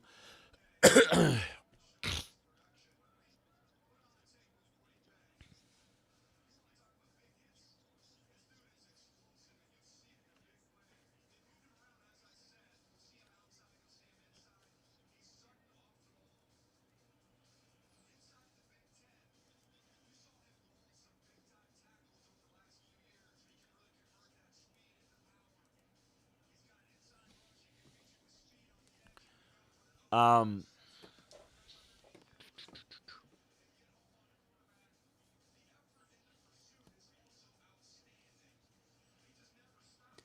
hey guys that know how to evaluate and let the draft come to them and not try to reinvent the wheel. You look at good football guy and Chris Ballard making good decisions, and you see the, at least for me, I'm prejudiced. I admit um, people that are good football people, you know. Guys that are not football people and try to outsmart people and think that it just I just don't.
Could this be a little receiver run?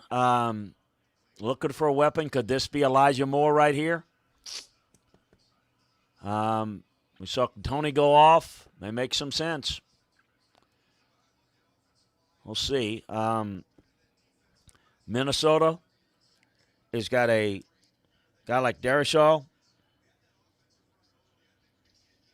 but they also have some needs on the defense.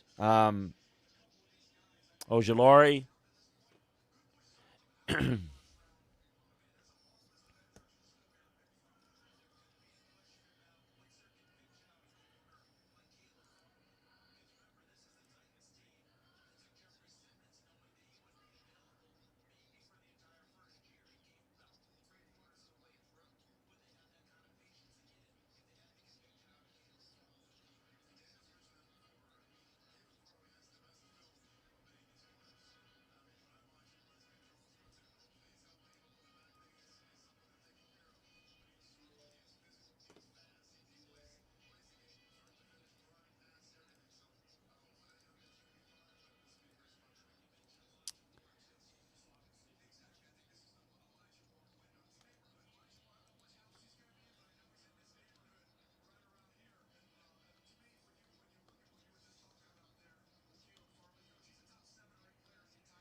Caleb Farley going to, there he goes.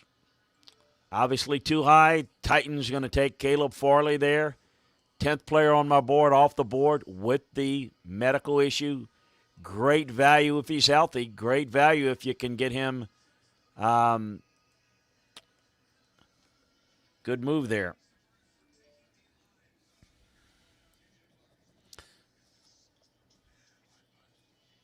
Best value on the board if it comes out medically. Boy, it's really, really come to chalk. I mean, it's just, all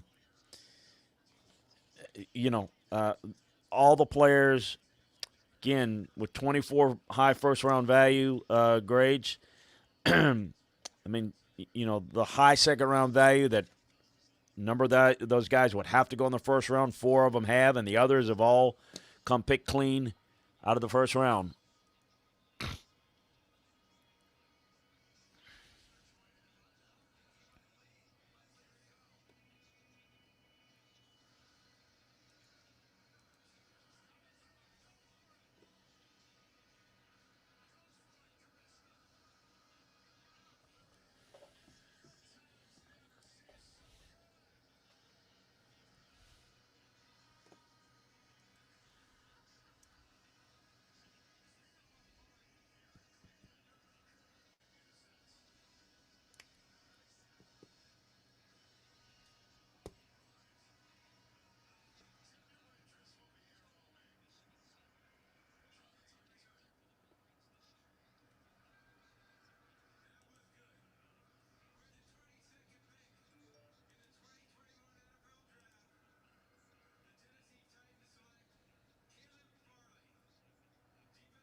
All right, Minnesota here. We'll see.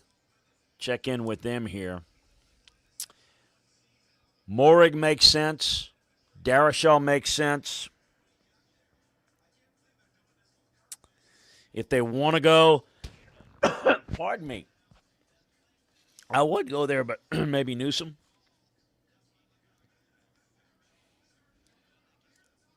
Everybody's talking about moving back. I laugh that people sometimes will say things like,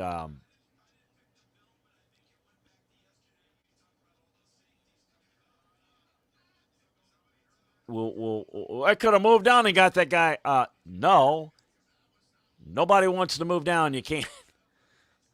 So you have to take, if you can move down, you can. You have to have somebody that wants to move down, folks. It's I always get a kick out of that.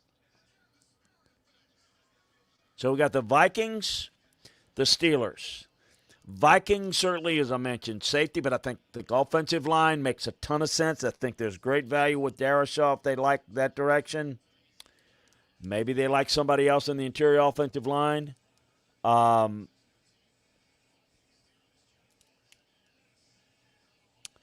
Steelers, do you want to take Najee Harris? There'll be a good offensive lineman there. That's a big need for them. I think that's shaping up pretty well for them.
So we're going to have, interesting, I'm trying to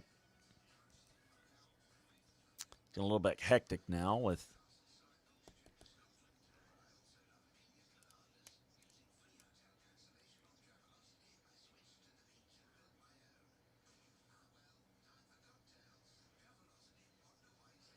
I tell you what, Minnesota. I just sent a note.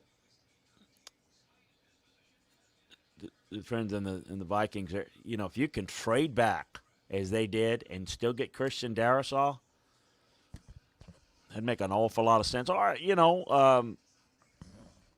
want to go with Trevor Moore. Safety's really good, big slot that can cover. Like it when teams get good value, get good player move down, still got to.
I'm here. There we go. They did tell me. They agree. The Vikings are going to go with Christian Darrisaw. Great value for the Vikings there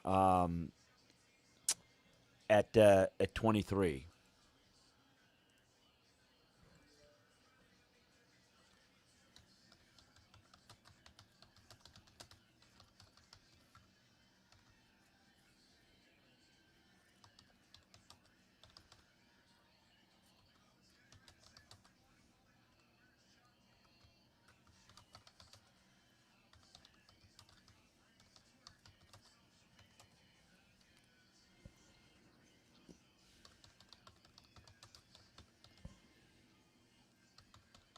Just congratulating him there.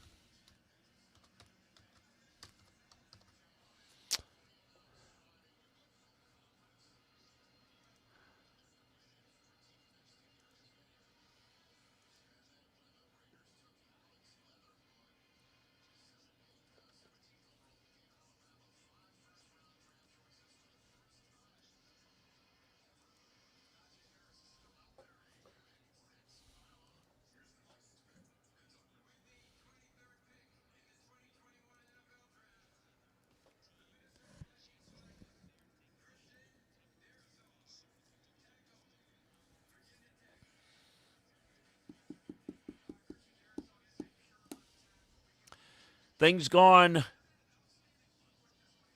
pretty good here. Interesting pick coming up at 24.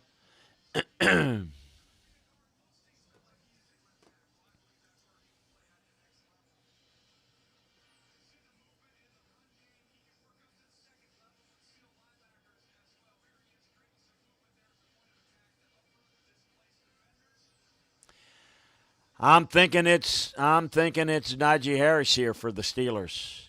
No, they liked him. There's someone else there that they didn't expect to be there. That's the only question.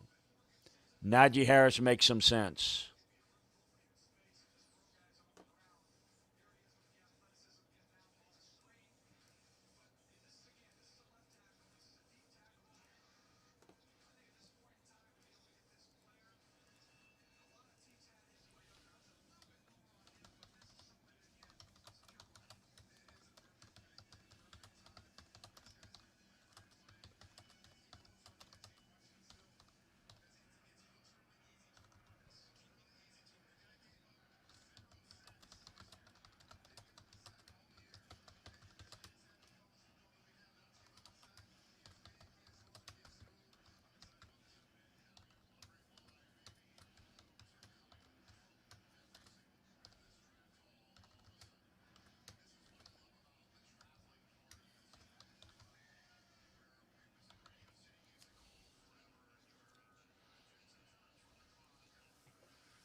Let's see.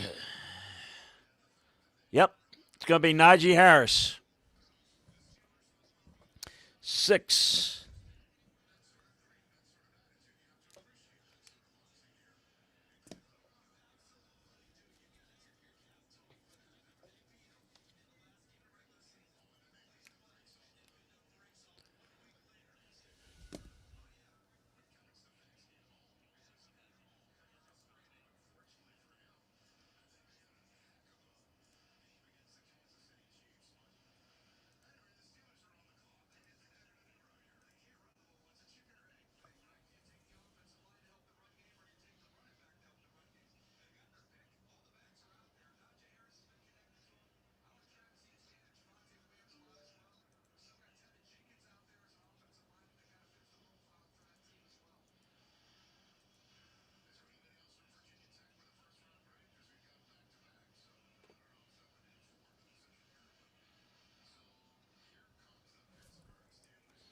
Steelers pick is in. It's going to be Najee Harris. That makes 6 out of 24, Alabama.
All right, Jacksonville's up.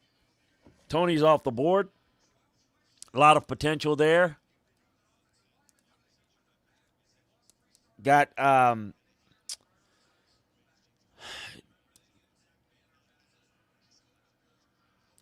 tell you what, Trevon Moehrig would really be good in the slot. Don't know what they think of Travis Etienne here. Moehrig would really good. He can play high in safety look, but he can be a big slot to cover. I don't know what they think of Elijah Moore.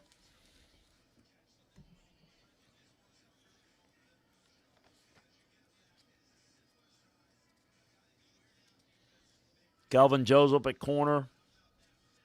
Want to go offensive lineman Tevin Jenkins. The next best up.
Yeah, I really like Najee Harris. Now, that offensive line needs improvement.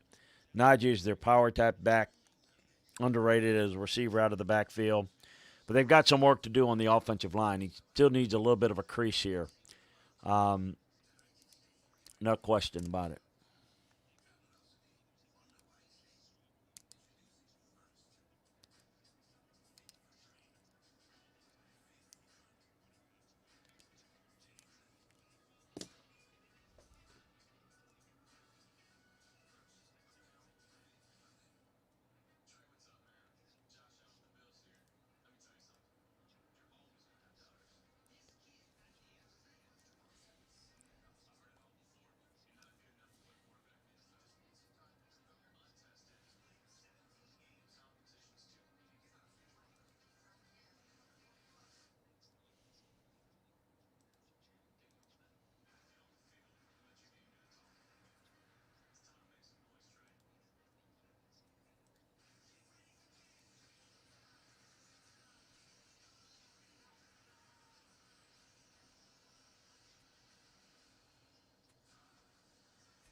Trying to see. Can go a lot of different directions here, Jacksonville. I'm trying to. I tell you, the more and more I think of it, I'm Trevor Moore makes the sense. It's what I like for him here. I think it's really good value, and it also happens to be a spot of need. It's not the only one. Some other options, but I like his versatility. I like what he can be. I'm curious to see his.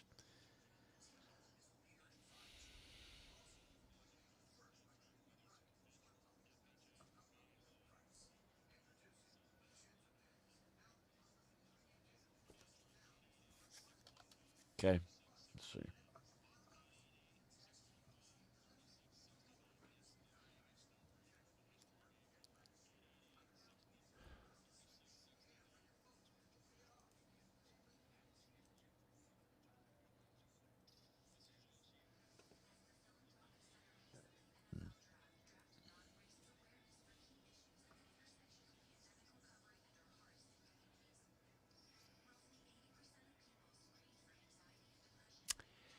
The Jags are gone. Travis Etienne, explosive weapon for their offense. Help their young quarterback out. It's going to be Travis Etienne, I'm told, from inside Jacksonville's draft room.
Etienne is such an explosive back.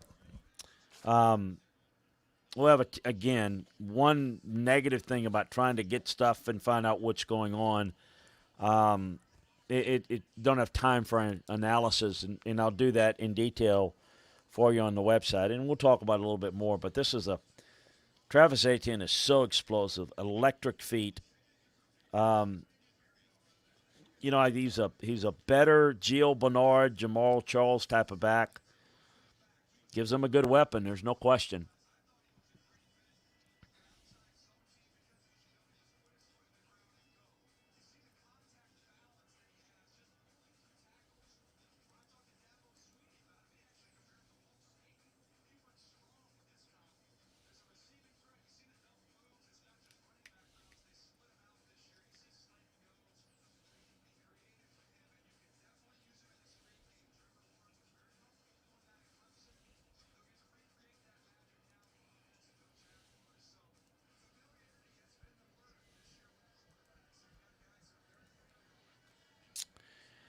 So the Brownies are up. There is a lot of thought here about, big-time needed defensive tackle. You throw in Barmore as a seventh potential candidate in the first round for Bama, but I'm not as crazy about Barmore. He was really hard for them to coach at Bama. Nick had a lot of problems with him. He's a play when he wants to type of guy, and they got a lot out of him. I worry about putting a lot of money in his pocket and expecting him to deal with it the right way. I don't know that I would do that if I were Cleveland, but I think it's a consideration for him. I think that Rousseau's a consideration here. Ojulari's a consideration here. I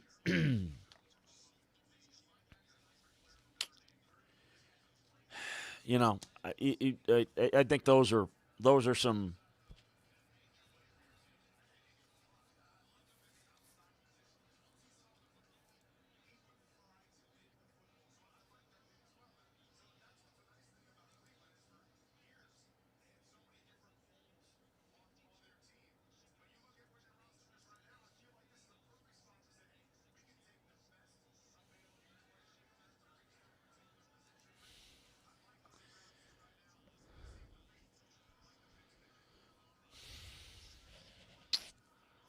Trying to think here, linebacker's a possibility. Trying to think, looking at my notes.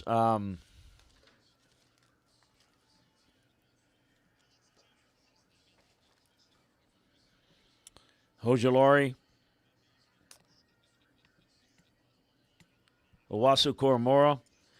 A little high for Pete Werner, in my opinion, but I don't know. I mean, those are.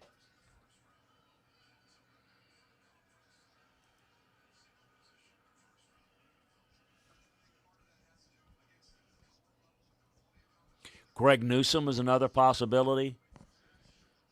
Some real good opportunities here. Still got some good picks as we go to 26. Rounding out. Corner pass rusher.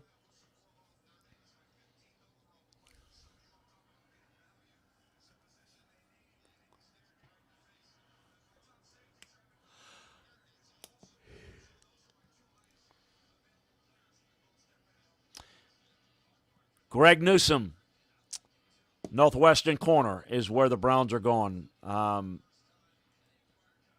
That's what I am gathering here.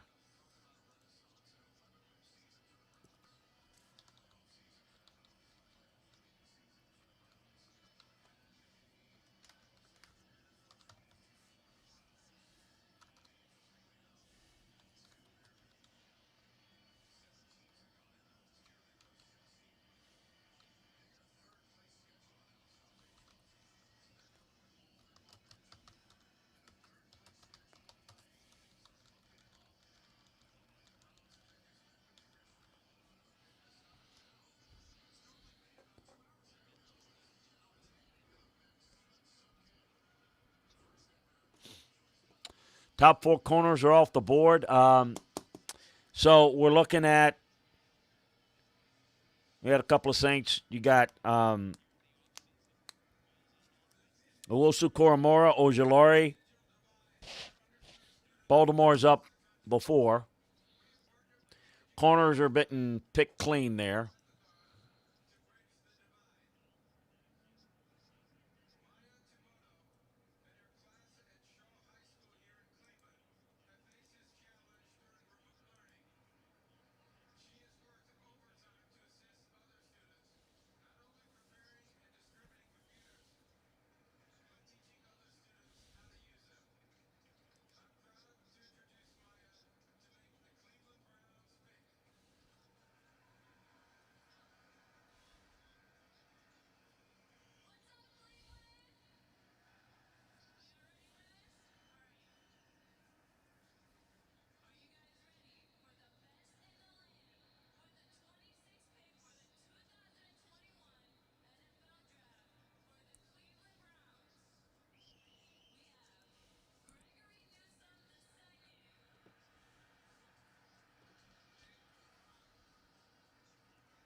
So the Ravens, Rashad Bateman's on the board.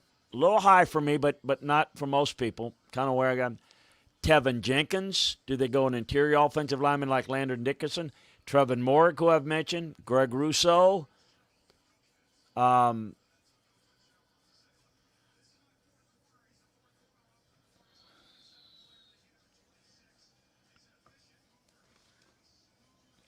So have some edge. You have some receiver possibilities.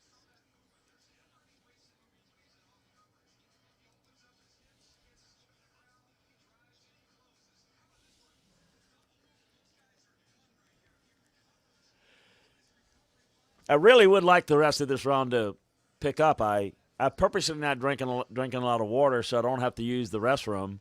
But I'm starting to need to use the restroom, and I don't have time to do it.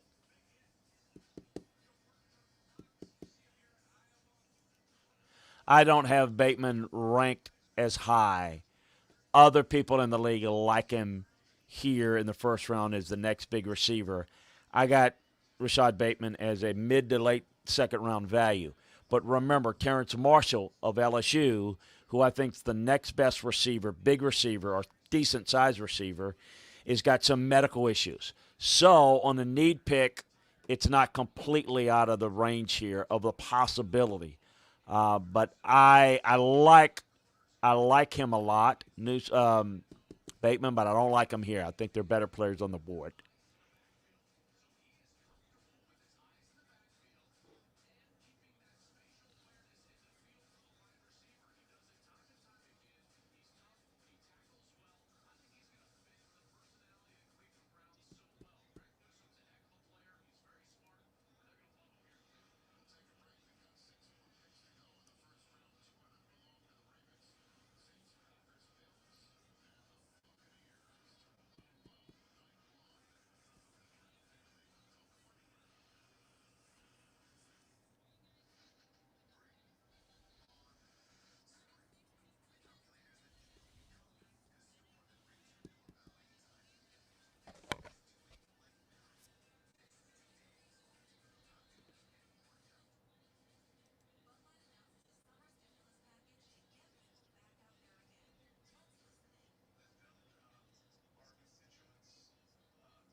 I'm okay with Newsom there. Um,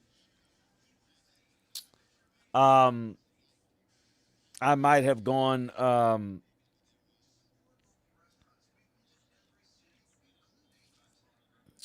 Um, really, I got no problem with it. I mean, there's not a defensive tackle of value, not a receiver of value that I'm comfortable with health wise. Corner, he's right there amongst the next. I mean, I think he's a really good corner. They like him. He's very quick. He's got some versatility. So it makes sense. Joseph and Campbell are other good candidates, but I wouldn't say that I would have gone there. Edge rusher, I might have considered Ojulari. I might have done that. I have no real problem with that. I mean, I really have had less problems with these picks. I probably wouldn't have done what the Raiders did. I don't know that anybody I can say, man, that's just not.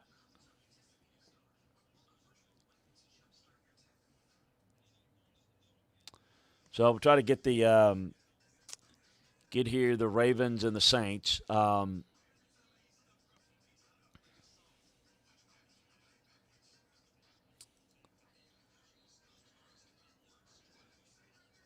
Think I know what Baltimore's doing, but I need to make sure. Now, this is the guy, by the way, for somebody asking me um, about Rashad Bateman. This is where Bateman would go. This is where I think the Ravens might go. They like Bateman. That's why I brought him up. I think that's a possibility. We'll see. We'll see. So, like him, don't love him here. I think they like Terrence Marshall a lot, but the injuries, I think, concerned them. And I think they had Bateman just a tick higher than I did. Probably should have had Bateman in my 6-4 group. And that it absolutely, in my mind. So I think the Browns are going to take Rashad Bateman.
It is Bateman. So the Saints are,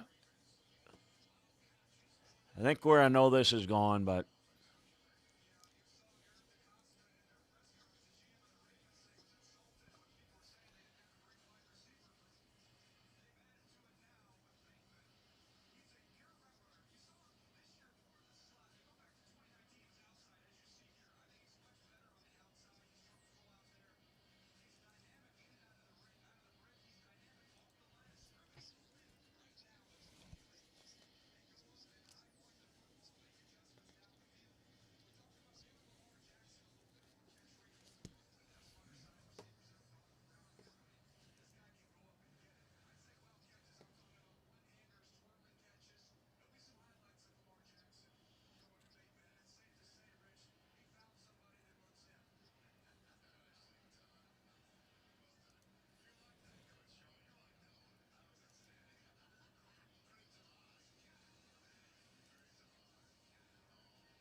Got the Saints. Got the Packers on deck.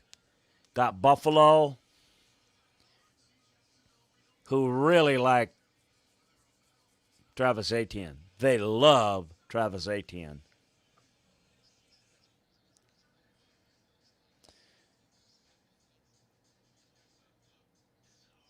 And then Baltimore again and the Bucks.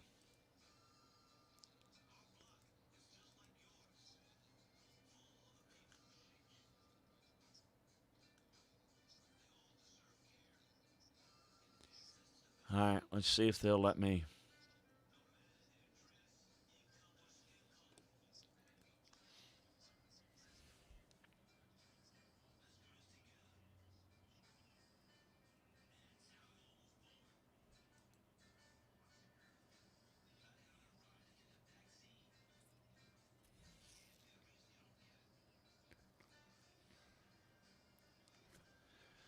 Well, I tell you what, Morg was good. Now, look, I mean, Barmore is in the mix, I can tell you. But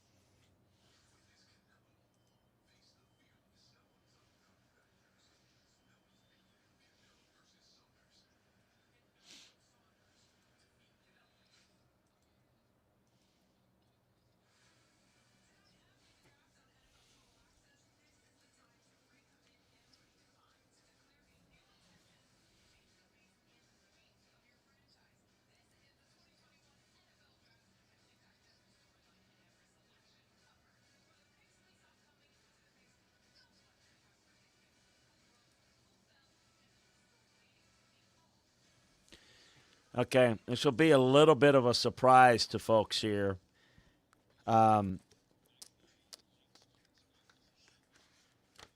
Saints are going to take the defensive end from Houston. That's really been somebody that has risen a lot. But Peyton Turner, who I had more of a third-round value, they see a lot of Marcus Davenport in him.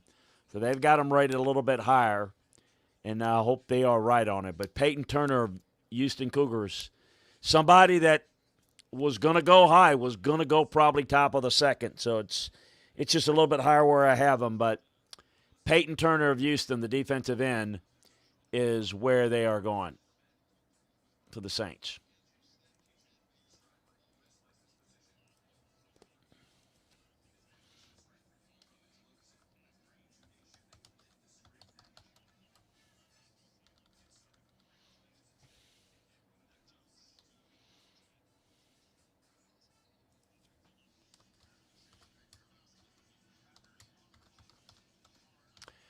Packers are up.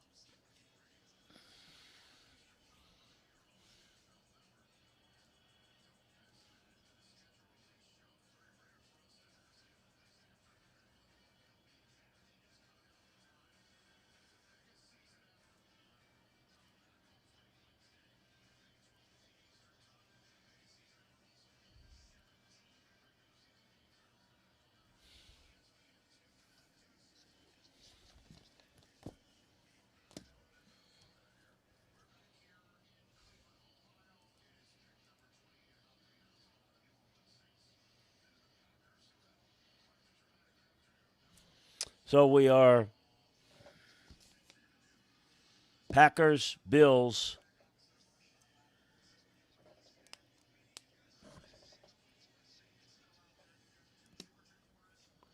Ravens, who you remember are moving into this spot as part of the Orlando Brown trade, and then the Bucks to wrap up the night.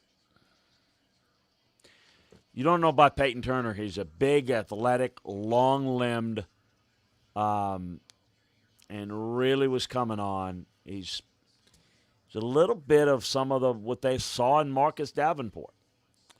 They moved up and got him, loved him. So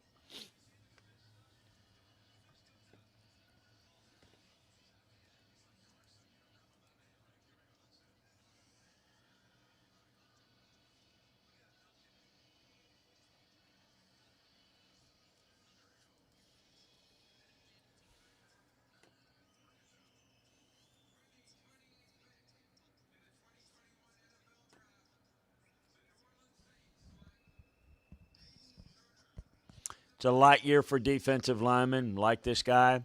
Still got to need a corner. They weren't crazy about any of those guys out there.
Wonder, is this Elijah Moore here? Is this a we'll make you happy?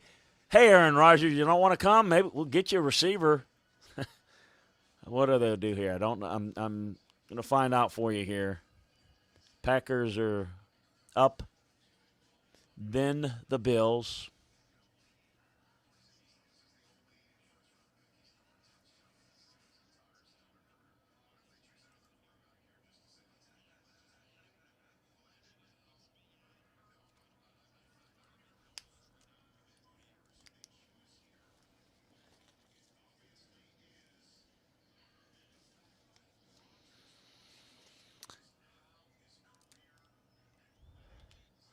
Could be gone. I know they've done it a lot, but could it be Eric Stokes here too for the Pack? I'm wondering.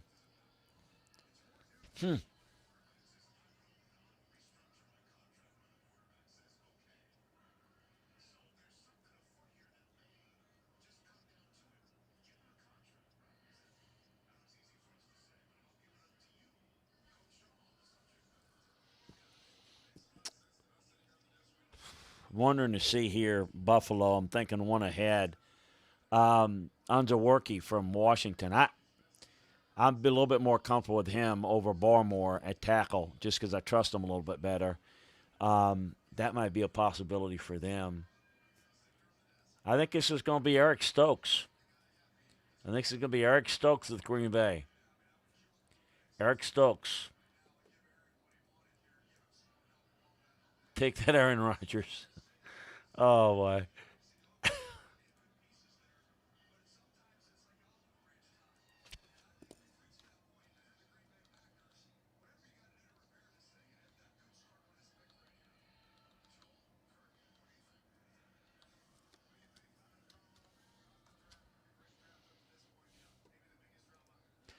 Packers going with Eric Stokes. Let's see. We'll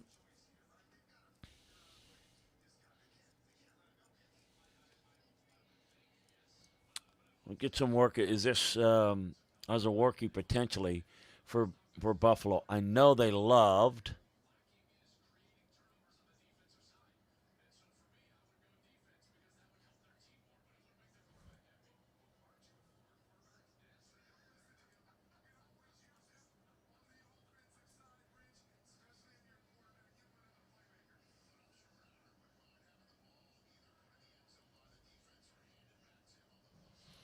Got Buffalo, Baltimore in for Kansas City, folks, and then Tampa to round out this first round. It's actually gone pretty fast. Um,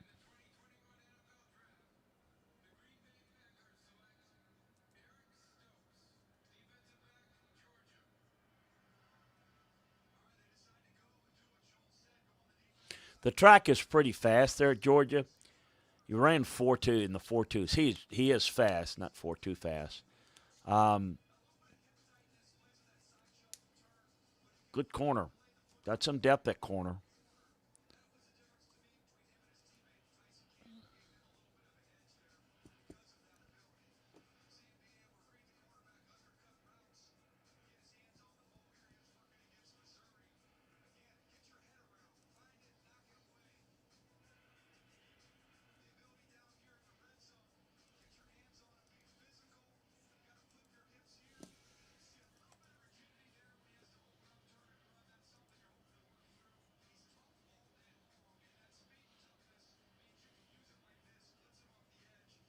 So the Chiefs not picking.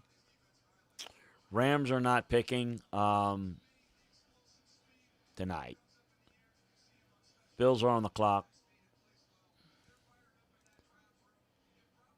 See where this goes. And then Baltimore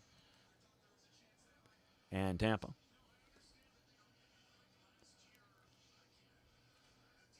Ravens could trade back, but boy, they got Tevin Jenkins, Trevin Moorick, who I like, maybe Barmore or Unzaworki, Jason Awa of Penn State, Greg Rousseau.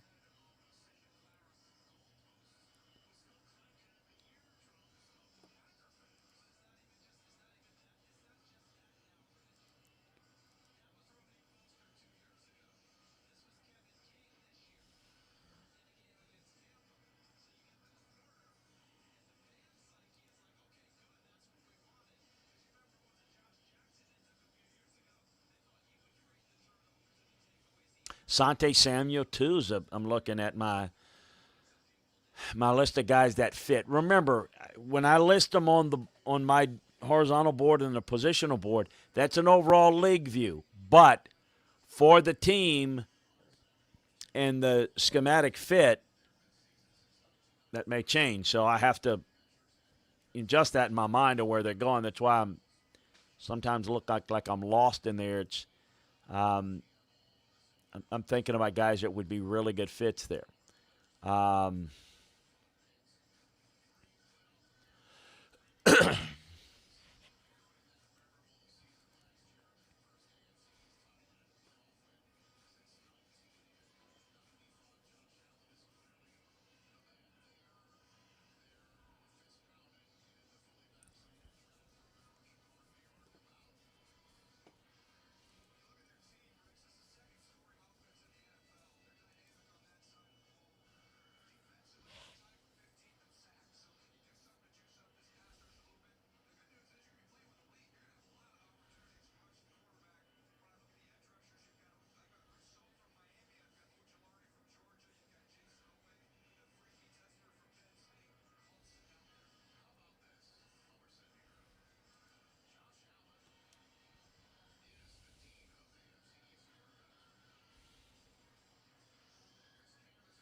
Let's see here.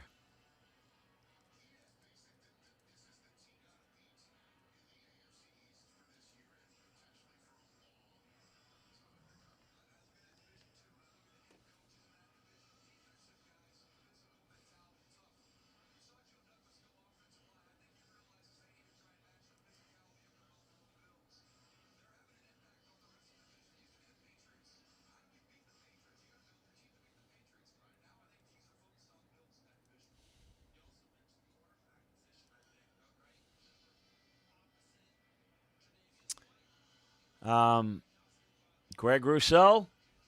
That's what I'm hearing. Gregory Rousseau, Miami, is where I think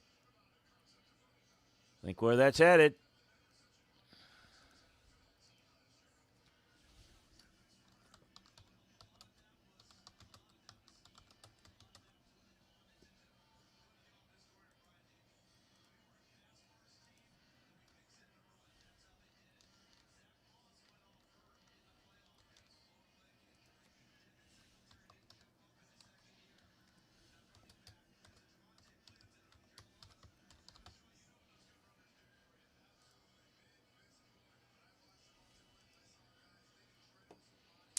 They absolutely wanted to improve their edge rush ability. We talked a little bit about a few of those guys. Liked Ojulari for them, too. We talked a little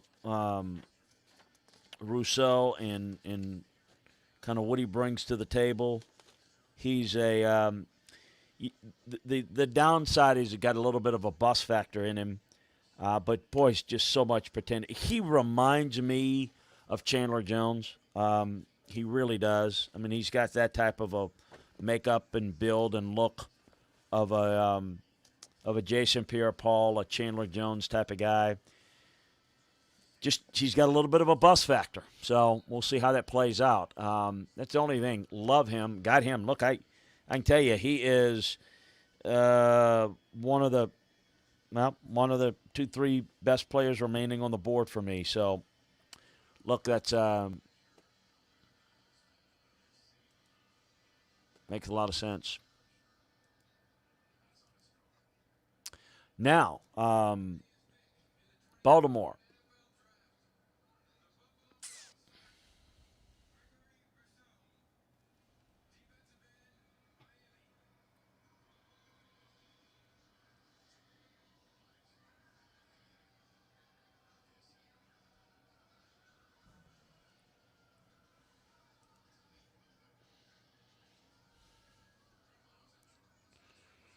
Got the Ravens and got the Bucks.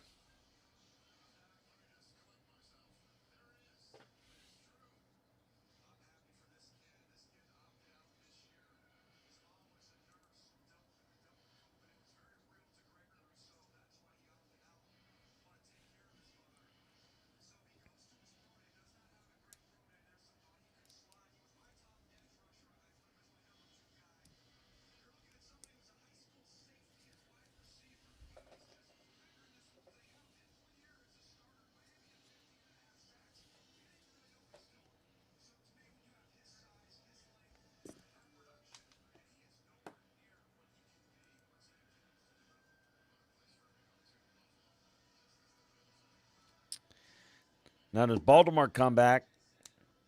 Is Jason Owa make sense of Penn State for him? Certainly good value there.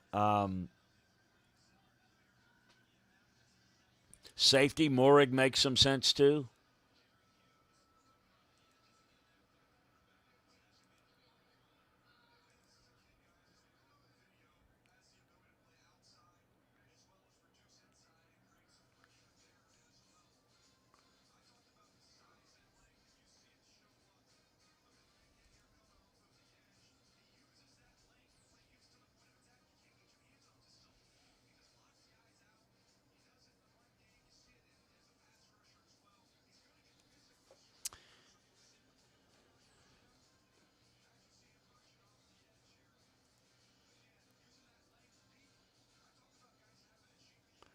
You got Joe Tryon there for Tampa potentially.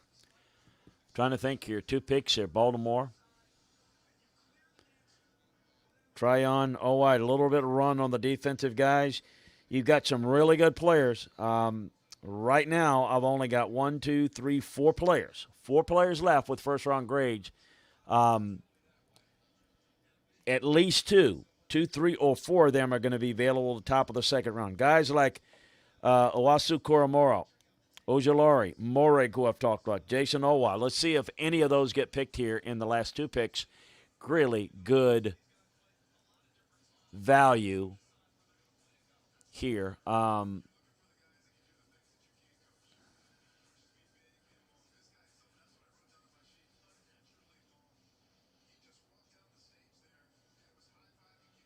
Got some really good options.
So a couple of good players. As I mentioned, got 4 good first rounders. Got Kelvin Joseph, a really good corner on the board. Tevin Jenkins, a good offensive tackle.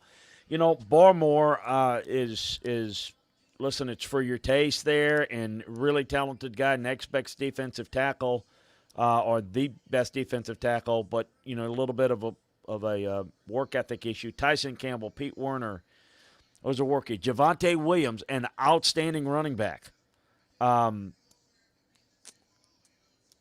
You just got Joe Tryon, the edge guy from Washington. Richie Grant.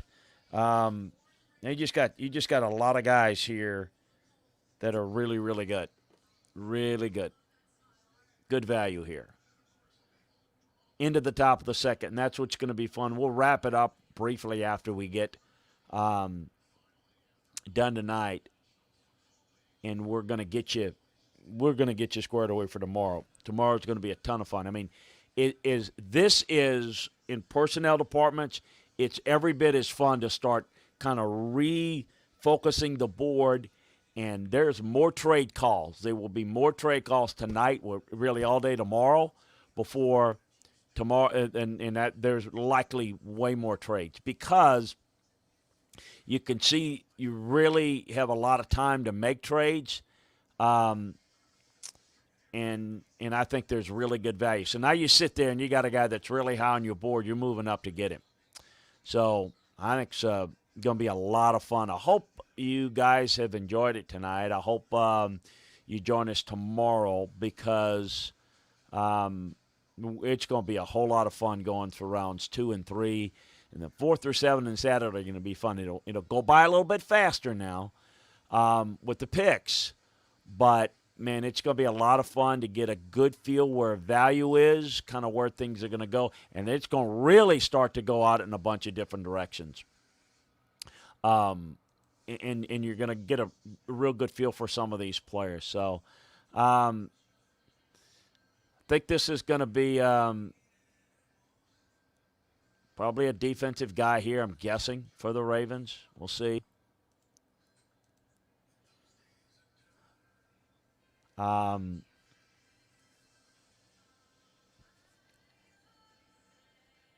couple of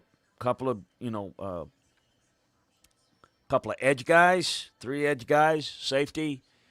Really good options here, I think, on the defense is probably where they're going to go.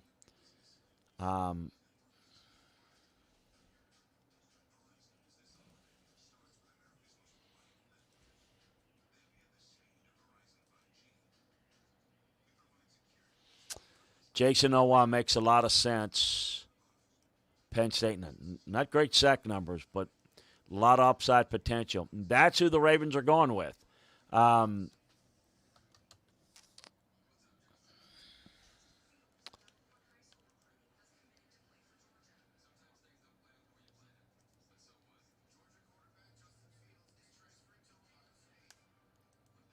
So, 17th guy on my board. Great value there. Boy, the board's picking pretty clean here. 3 guys remaining in my first round of value. And so that means we're going to have 3 or 2 players going in a high second round value on the other guys. So really no one has gone really reachy there in my mind. So Bucks are, if this happens, the Bucks are going to be on the clock for the last pick in the first round.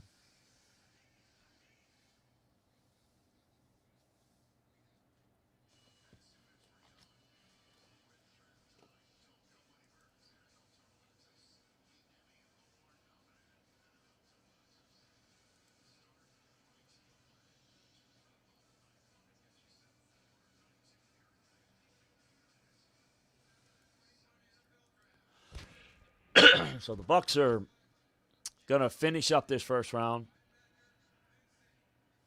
This pick comes from, this is a Danielle Hunter kind of player, Jason Owat, that the Ravens get. This pick comes for the Orlando Brown trade. Now this is a fast track at Penn State, but this 6'5", 260-pound guy at Penn State, ran 4.36 at his pro day. Doesn't have a lot of sack production, but he's got a lot of potential once he rounds out his technique.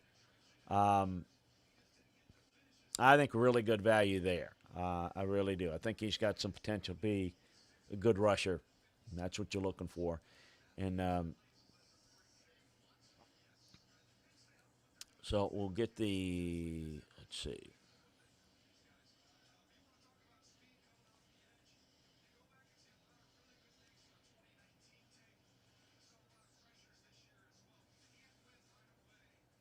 Got some really good players there for the Bucks. To me, what makes sense there is edge rush. I just think that there's I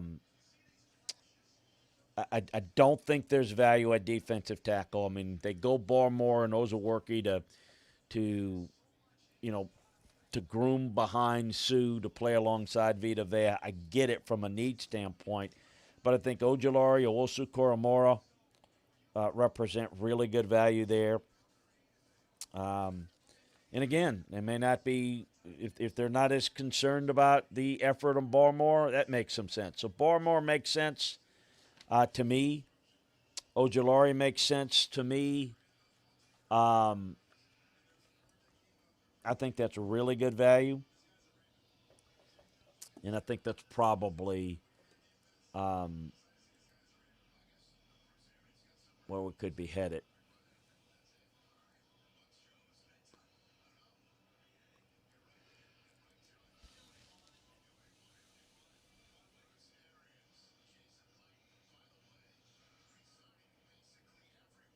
Ravens do a good job.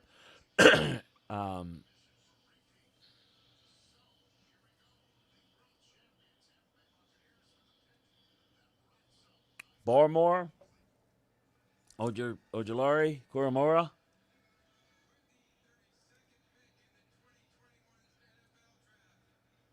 Joe Tryon. Joe Tryon from Washington, edge rusher. Liked him. Really good player. A guy that has a chance to really develop. I was just looking at my notes on him just a little bit. Really good-looking player. You know, he's 6'5", he's 259. He can really build on that frame. He's got a little look of Derek Morgan when Derek came out from Renton, Washington. Muscular, athletic frame. A lot of people liked him. I had a couple of guys rated a little ahead of him, but I think they're a little bit more comfortable with him playing down as opposed to maybe Ojulari in some cases. I like Ojulari, but so, yeah, pretty good. For me, 3 players left with first-round grades for me. So really the draft went about as to form for me as I thought. But Trevon Moore, Jeremiah Owosu Koromora, he's Ojulari of the first-round grades that are still there as we wrapped up round 1. Calvin Joseph, Tevin Jenkins, Christian Barmore, Tyson Campbell, Pete Werner, Levi Ozaworki, Javonte Williams, Carlos Basham, Landon Dickerson, Pat Fryermuth, Richie Grant, Jalen Mayfield, Nick Bolton. Terrence Marshall slipped there because of the injuries. When does it become good value there? Elijah Moore still on the board. Those are the high second-round value guys that I mentioned. In addition to those are really, really good values. It is going to be hectic tonight and certainly a busy day tomorrow with a lot of trade conversations, people moving up. I'm telling you, believe me, there'll be more trade interest moving up to the top tomorrow for tomorrow night than there is to tonight. So it's going to be great value. We are going to bring you rounds 2 and 3 tomorrow. And obviously we're going to do the same on Saturday. So hope you got something out of it. I'm sorry I wasn't able to get to all the analysis for you about everything. We'll get to it in time. We'll have plenty of shows to do that. For those of you those of you that are following this show, hopefully you'll join us regularly for the shows that I do, and we'll have more time to go through all of this on the shows that we go through on a daily basis. This is somewhat of a reaction, getting the information, not much of a over-analysis. A reminder, though, I'm going to give detailed analysis of every pick of every team and every signing over at LandryFootball.com. It'll take me through the weekend. I usually kind of work on that during the night, but obviously with doing these live shows, it's going to take me a little bit longer, so it'll give me to the early part of next week. I'll have the complete evaluations for her. So some really good players on the board. Going to be a fun night tomorrow. Join me tomorrow. It'll be an hour earlier tomorrow. So 5:30 Central, 6:30 Eastern. I'll be on live. That'll be about a half an hour before the start of the second round or thereabouts. And we'll get you through rounds 2 and 3, just like we did tonight. Same type of thing. You got the drill for it. We'll take you through what's going on, what people are thinking, word from inside the draft room. So really appreciate you joining us. Thanks for having me. Really spread the word around. A lot of people have come on board for a 4-hour and 44-minute plus show. We really appreciate it. I thought it'd go a little bit longer than that. It's actually been pretty good. So great job by you guys out there. Thanks for having me and spending a little time with me this evening. And we will talk to you tomorrow evening at 5:30 Central Time. And also join me tomorrow morning at 9 a.m. Central on these same channels for SEC football and beyond. We talk a lot of and beyond, so we'll be talking mostly draft tomorrow morning. So you can get give me some of your reactions, some of your questions then. Hey, thank you. Talked out. I think the voice has kind of gone a little bit. I'm going to rest it up a little bit so I can get a good day in for you tomorrow night. Thanks again, everybody. Peace and love. Talk tomorrow.